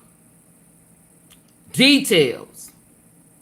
Because what old boy had told him, once he met me, all he could think about, yeah, is what old boy told him. And he took that on. And I said, what type of fracka-nacka bullshit is this? What the what? When they start doing this? Yeah. Yeah. So don't tell me men don't talk. Don't tell me men don't just have them intimate conversations about a female or whatever, because they damn sure do. And I knew that day. Well, I knew he was crazy because some of the other stuff. Hell, I started playing with his mind. Okay, since you say we used to date, what's my favorite color? I said, what's my real name? What's my real name? You say we went to school together, elementary. You say I'm from your hood and da. We was from the same hood, dude, but I don't know you. Not from there. No, baby. No. Elementary, junior, no. What's my real name? Cause everybody who know me from back in the day, they say my whole name. So what's my real name? He said, Fee. I said, baby, you don't know me. You know me from social media. You're a social media fan. I didn't even have nicknames coming up. I ain't have nicknames in high school. I had a family that my brothers called me. My sisters didn't. I ain't have nicknames. You can't tell me my real name. You don't know me, boo. Like I said, it wasn't you. It happened though, but it didn't happen to you.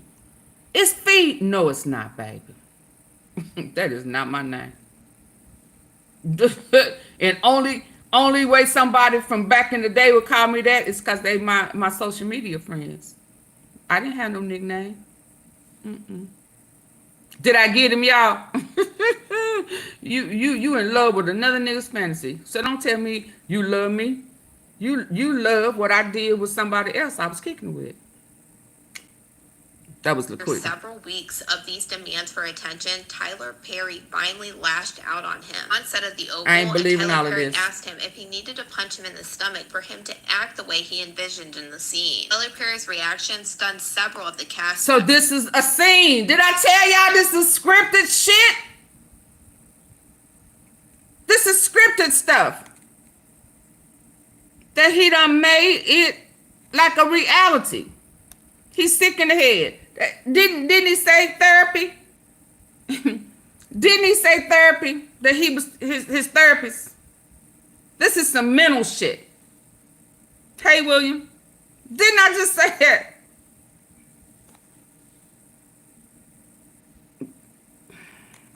He trying to help him with his scenes and shit. Because you's about to get rolled off. Subpar. Who says subpar? I know. I ain't saying. I'm new here. I'm just turning in, so I'm not 100% caught up. Okay, hit rewind, Precious.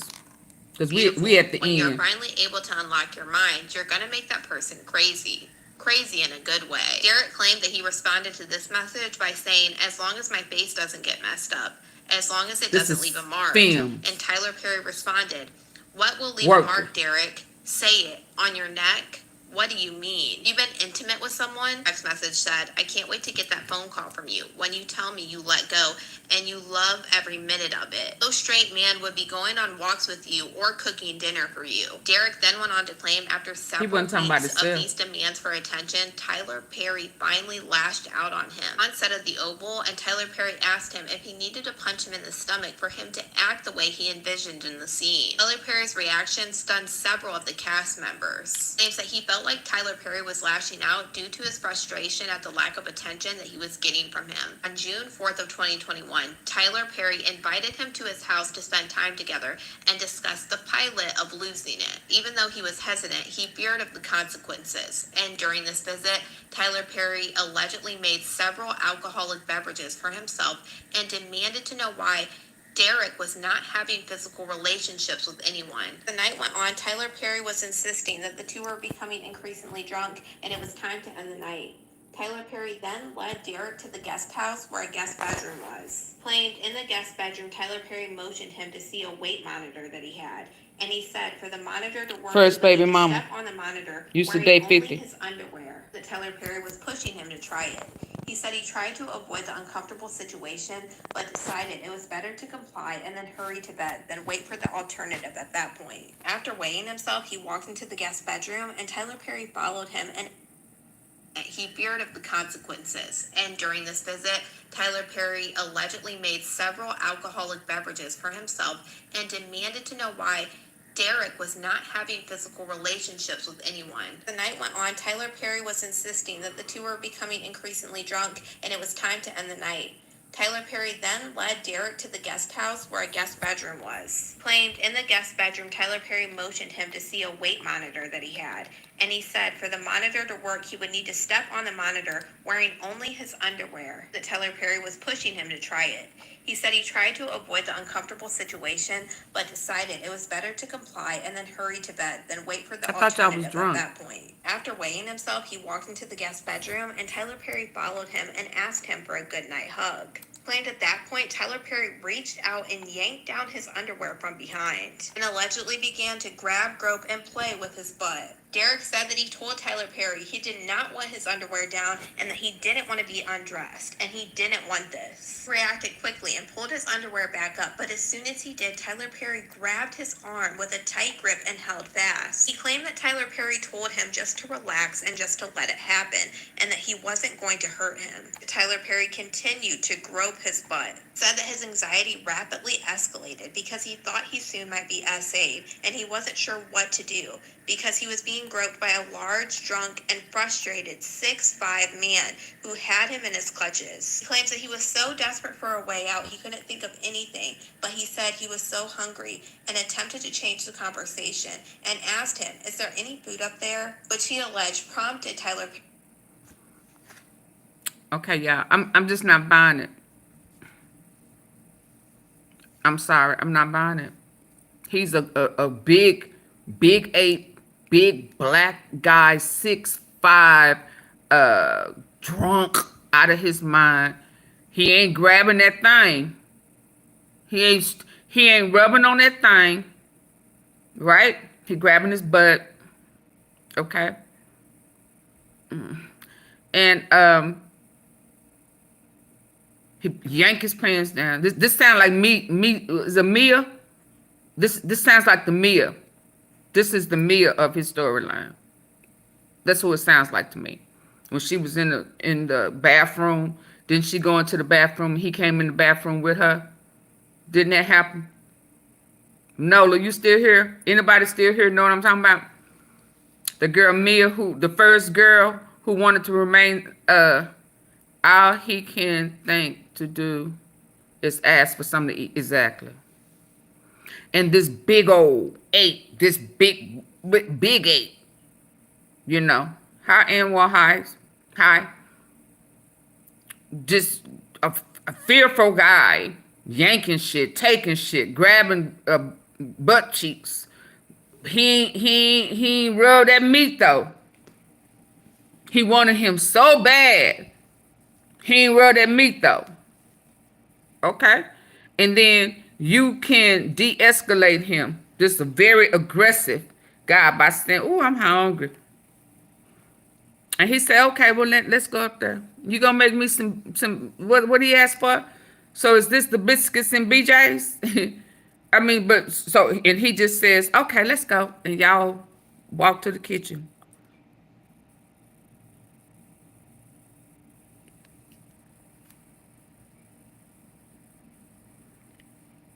Am I tripping, y'all? Y'all can tell me on this one. Because I know I'm hearing what I'm hearing. I know I'm hearing Diddy. I know I'm hearing Diddy's situation. That situation is Mia. When she was at the house, you know, and she was walking to the restroom, and he came behind her. No, you okay? I just know I'm hearing what I'm hearing. Withdraw and order pizza, but then go to the main house for the pizza. And when he was done eating, he would go back to the guest house and lock himself in the bathroom and sleep on the floor all night. We're Phoenix Energy, a family-owned oil company focused on unleashing American oil from North Dakota and Montana. Where did Mia go to?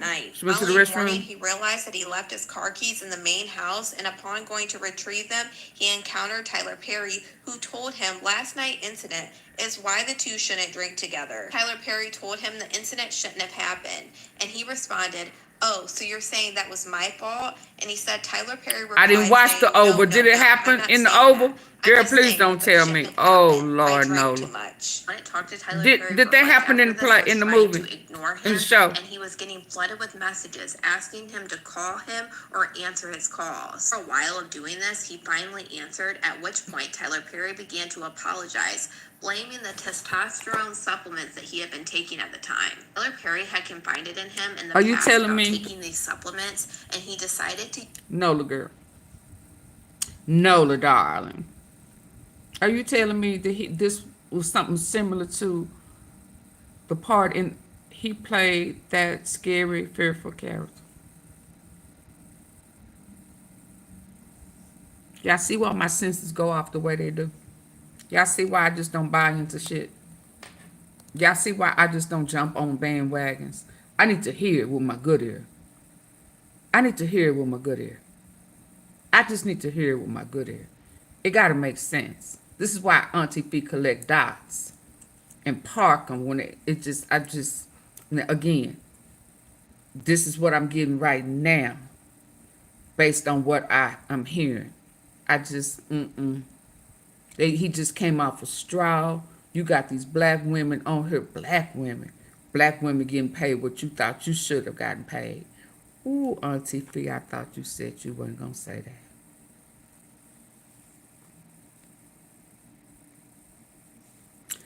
Tyler Perry played black people more than anybody has paid them. So who getting the short end of this? Who feel like they may be getting the short end of the stick? Who may not be getting roles back to back, even though they pretty? You pretty.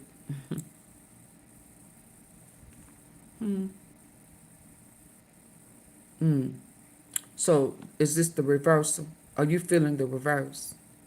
Tyler Perry is not catering to you like he's catering to the African American sisters. I shouldn't have said that, y'all.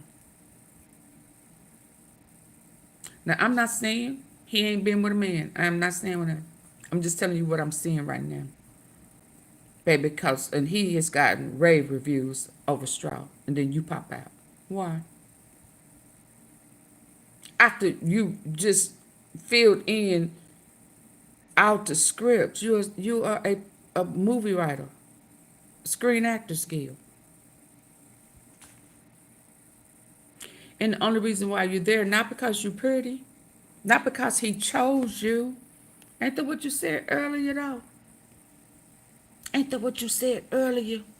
He saw you somewhere and he chose you. Damn, you look like you can be in my movie. Damn, you pretty. God damn. You know, ain't that what he said?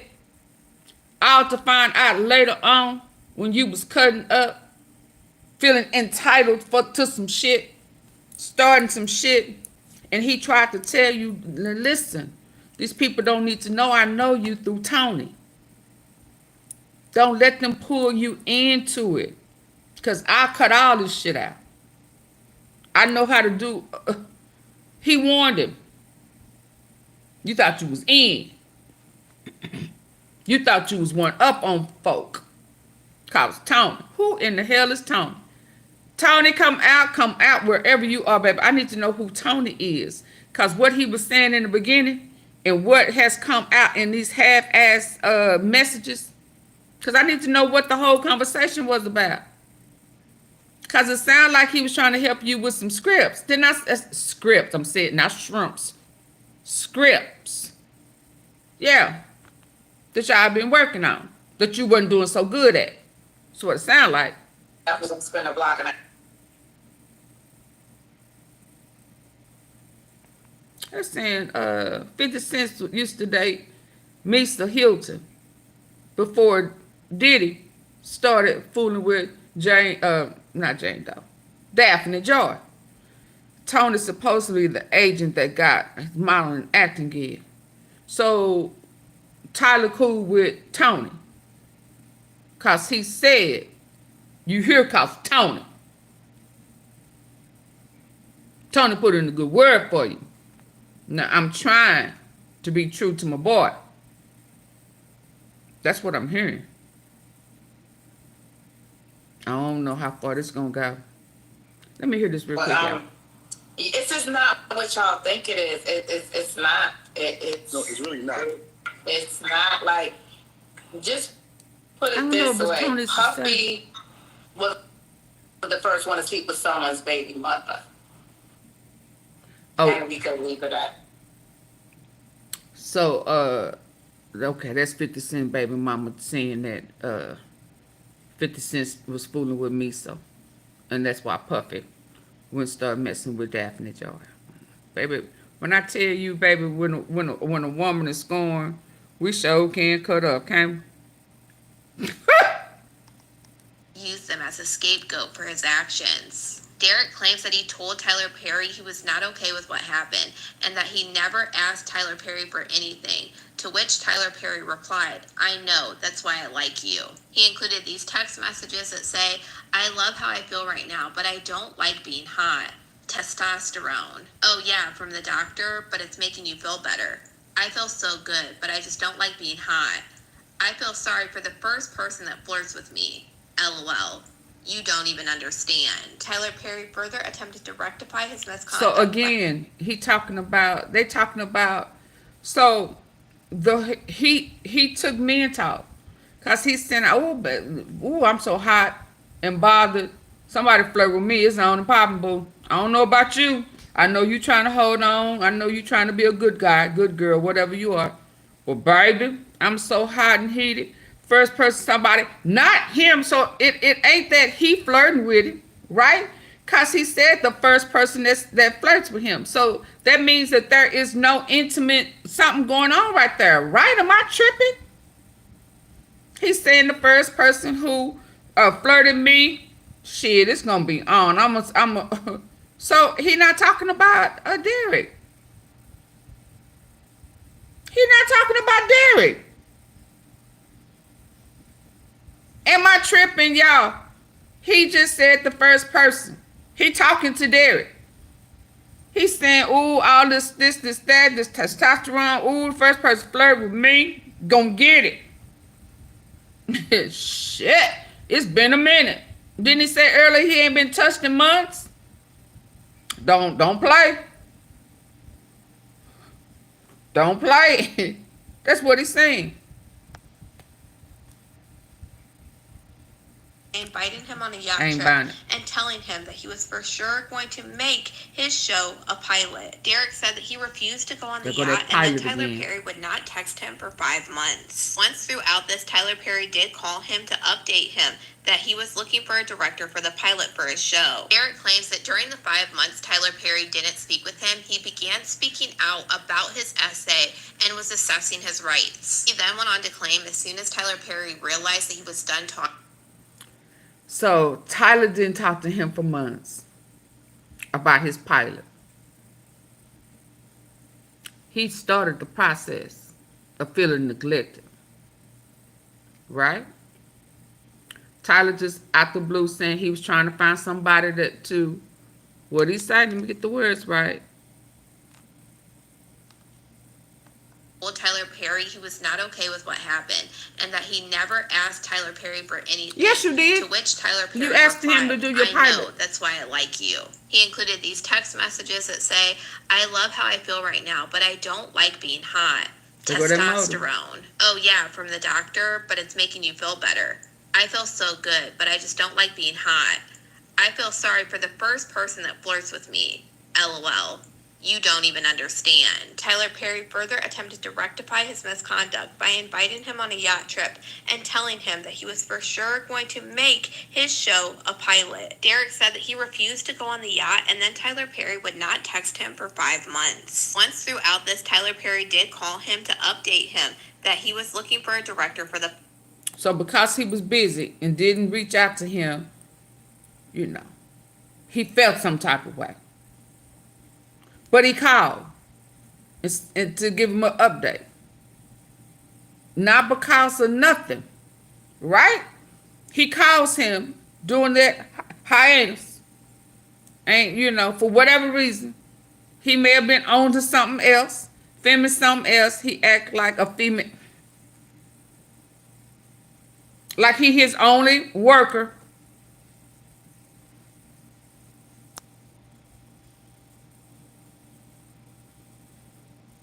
No, he's a writer. He's a writer. Yeah, he's a writer. And he wanted Tyler Perry to do his, what is it called? Pilot. No, he's a writer. Yeah. He's a script writer. No. He already had a partner. So, go on with them lies. I gotta take them lies. We done already dissected that. I can't pronounce your name, and I'm not gonna try to. Yeah, we done dissected that. This stuff he talking, Derek had a partner that he broke up with. They ain't been intimate. He was already had a partner. Shit, y'all better pilot for the show. Derek claims that during the 5 months Tyler Perry didn't speak with him, he began speaking out about his essay and was assessing his rights. He then went on to claim as soon as Tyler Perry realized that he was done talking to him, he got a message from Tyler Perry's fixers. These fixers contacted him, indicating that his character in The Oval would be returning with a new storyline next season. He would get a raise from $10,000 per episode to $16,000 per episode, and continue to increase to upwards of $19,000 per episode over the coming seasons. But these attorneys told him that Christmas came early for him, and because he was doing a good job on The Oval. However, they also told him that he was forbidden for letting his castmates know about the raise, because nobody other than him would be receiving a similar pay increase. Fixers told him that Tyler Perry wanted to buy the rights to produce the pilot of his film Losing It, and planned to spend up to $1 million producing the pilot. Derek claimed he immediately knew why he was being given a raise and the pilot was being produced. He said that it was because he couldn't complain about the harassment and keep he had already complained. The situation presented a challenging decision, and I thought he said he had already take complained. any action or make any decision. The first time he saw Tyler Perry in person again since June of 2021's essay. After seeing him, he suffered a panic attack in his trailer, and it prompted another actor to help calm him down. Derek claimed that Tyler Perry knew that he was still upset, and he upped the ante even more to ensure that he stayed silent. He said that Tyler Perry began periodically texting him again regarding the production of the pilot, Losing It, to string him along and to keep him silent. Derek then claimed in April of 2022, before beginning to shoot the next season of The Oval, Tyler Perry called him to discuss the June 2021 essay. On that phone call, Tyler Perry lectured him about how he was overreacting to the essay because of prior essays in his life. He went on to claim that Tyler Perry told him that there was a misunderstanding and a miscommunication, and that he needed to say no stronger. So he had Tyler other Perry was assaults. blaming him for the essay. Derek had Decision. The first time he saw Tyler Perry in person again since June of 2021's essay. After seeing him, he suffered a panic attack in his trailer, and it prompted another actor to help calm him down. Derek claimed that Tyler Perry knew that he was still upset, and he upped the ante even more to ensure that he stayed silent. He said that Tyler Perry began periodically texting him again regarding the production of the pilot, Losing It, to string him along and to keep him silent. Derek then claimed in April of 2022, before beginning to shoot the next season of The Oval, Tyler Perry called him to discuss the June 2021 essay. On that phone call, Tyler Perry lectured him about how he was overreacting to the essay because of prior essays in his life. He went on to claim that Tyler Perry right there, his prior essays. Prior essays. Prior essays.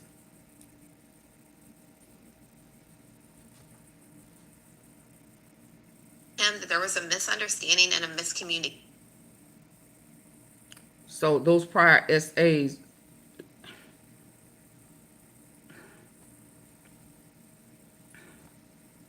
so if you were being groomed, you know what grooming is, because you've been groomed before. Prior essays, apostrophe S. And it sounds like you took this opportunity with this billionaire that was trying to give you a chance, that you wanted him to do your pilot. That's my opinion. And you in my platform. So guess what? Guess what? Because I'm not going to go back and forth with you. You going to shh. Or you going to come back another day. Okay? Are we clear? That's the wall. Shh. Over here. Because I'm telling you how we break it down over here. And you not going to come in here and drop these narratives that you don't hear from way over there somewhere. We breaking it down with our good ear. That's what we do over here. And since you are a guest, you going to shh or you going to say bye-bye. Okay? This is your last, your one and only. Okay? Shh. Just sit back. Because you're disturbing our peace. Okay?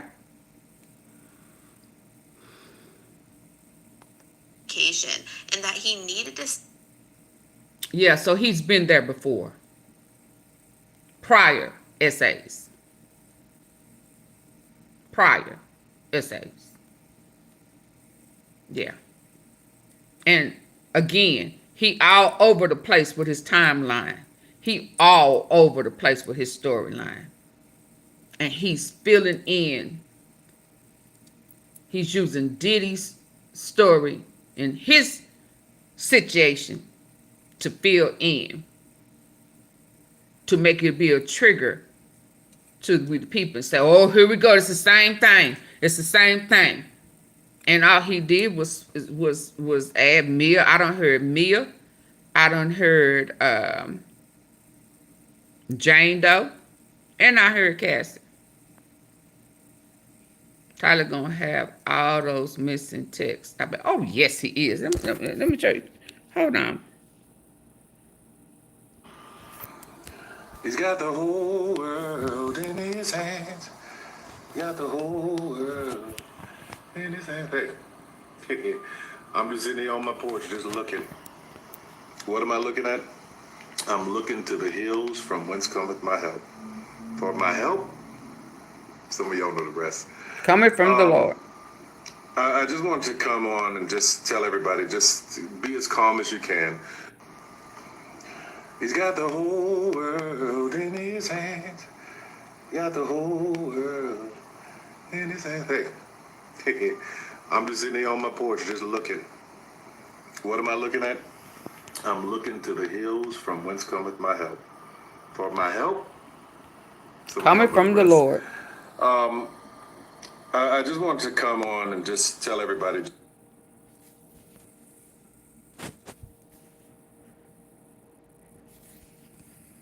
Okay. Say no stronger. Tyler Perry was blaming him for the essay, claiming that he felt like his no was really a yes because he didn't say no strong enough. He then included this text message. That's Diddy. Did you find a place? That's Diddy. I'm good. Probably won't see me. I'll be filming. Sad face. Sorry, you know I have 9 jobs. He responds, I did find a place, Santa Monica. I know. Work so much. Who needed a place? Santa Monica. Who needed a place? Who been working so much? Been so low.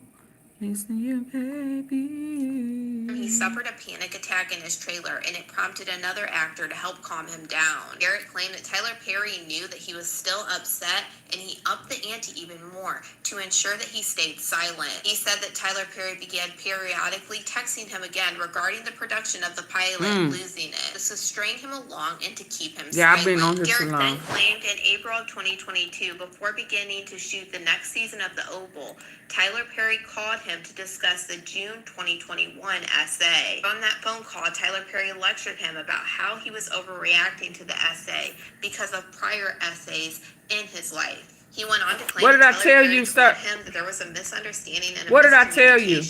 And that he needed You don't understand English? Tyler Perry was You don't understand? What did I tell you? Adasawa, what did I tell you? Okay, bye. Y'all say bye to Akeem Olajuwon. Bye. Bye. I told you you were a guest and you were disturbing our peace. Come back another day and follow the directions. or the panel host. If not, the next time, Akeem Olajuwon, Ashawanda, next time, you out of here for good. Follow directions. I said, shh. Did you not read them in the comments saying, shh, just chill? She gonna get your ass up out of here for real? Is that bars? Say, claiming that he felt like his no was really a yes because he didn't say no strong enough. He then included this text message. Did you find a place? I'm good. Probably won't see me. I'll be filming. Sad face.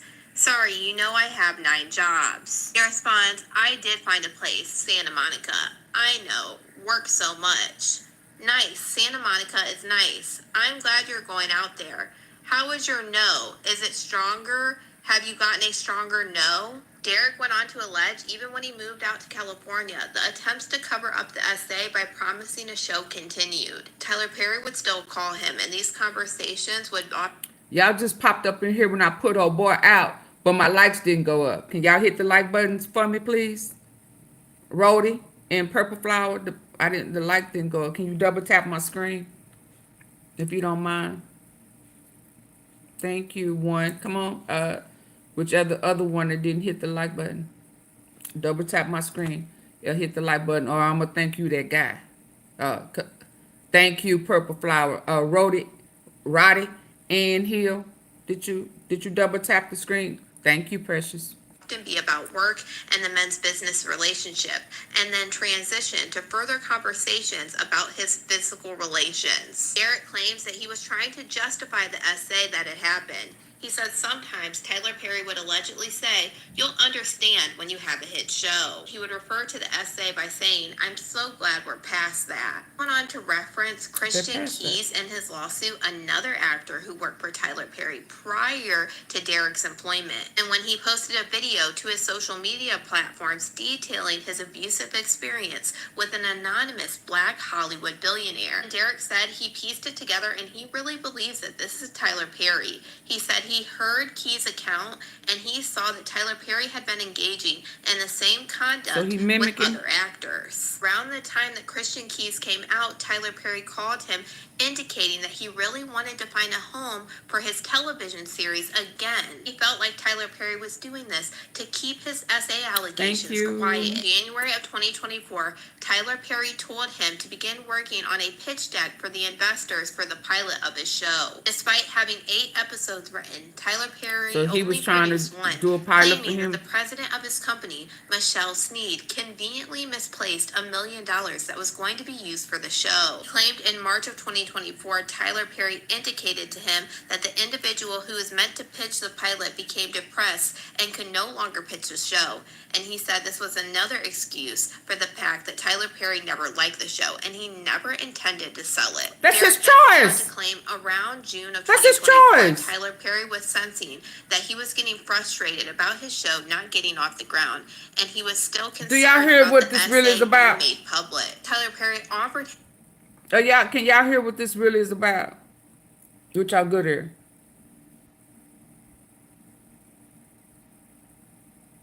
Did y'all hear what this really is about? Because only thing that's connecting and not all over the place, not all over the place when he is doing these fillers, is that it took him too long to pitch his pilot and get it off and running.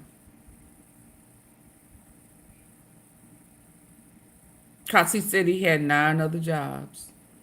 You're not the only person that I try to help. That's what I'm hearing, y'all. Right now. They got to come on with more than this. Because this shit right here, it's all over the place. And I don't know how nobody running with this. They're not listening with their good ear. My tea sippers, baby, we got good ears now. We, baby, don't we? Can we not agree that my tea sippers, my tea sippers, are you with me? Oh yeah, we sipping tea, ain't going no. Tea sippers, are you with me? We got good ears. This is our good ear, y'all. And we done broke this shit down. A position as a writer on Tyler Perry's A shows, writer. indicating that he. Okay. And his pilot didn't get picked up. Hold on. I'm finna get ready to go, y'all. I done been on here too long. And let's see how we gonna go out. I need to come back, but it's so late. I'm gonna have a late night. I don't know. I'm off. Oh, it's 10:30. Oh Lord. I need to. Hold on.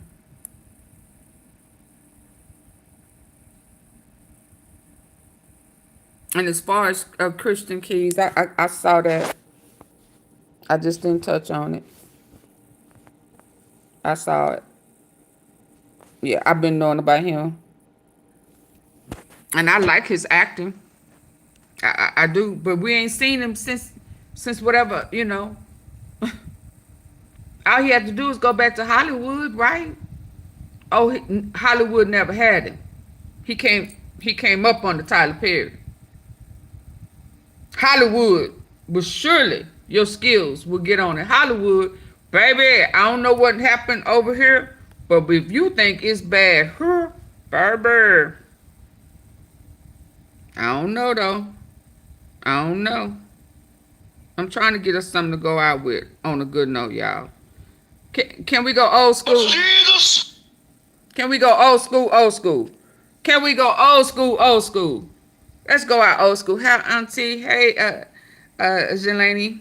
Just want you to know you're good. Thank you. Thank you. Thank you. Thank you. Thank you.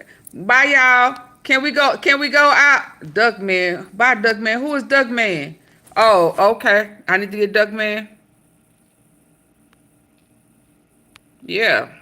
Who else I need to get up out of here? Bye. I ain't even finna time you out since it's so late in the game. You gone. You can't come back. Who else did I miss? Who else I miss, y'all? Who talking that thick on the cool that I miss? Now, can we go out old school? Let's go out old school. Pop Winans. Y'all know who Pop? The Winans Pop and Clay Evans. Let's go. By the cross alone. Oh, hold on. What'd he say? But Jesus, by the cross alone. And all this world go free. I said, by the cross for everyone. Oh, yeah.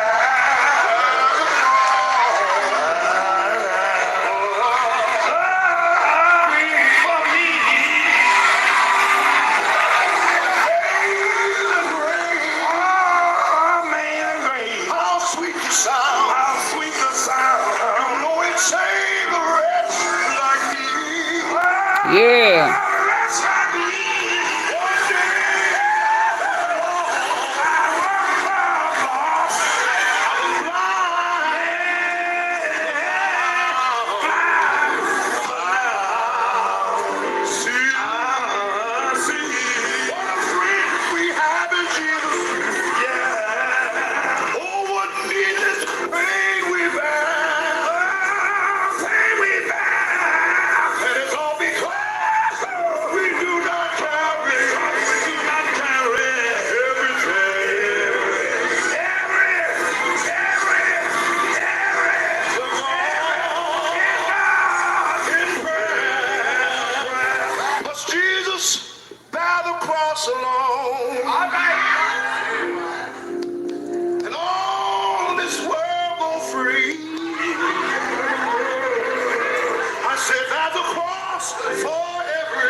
All right, y'all. Y'all have a good night.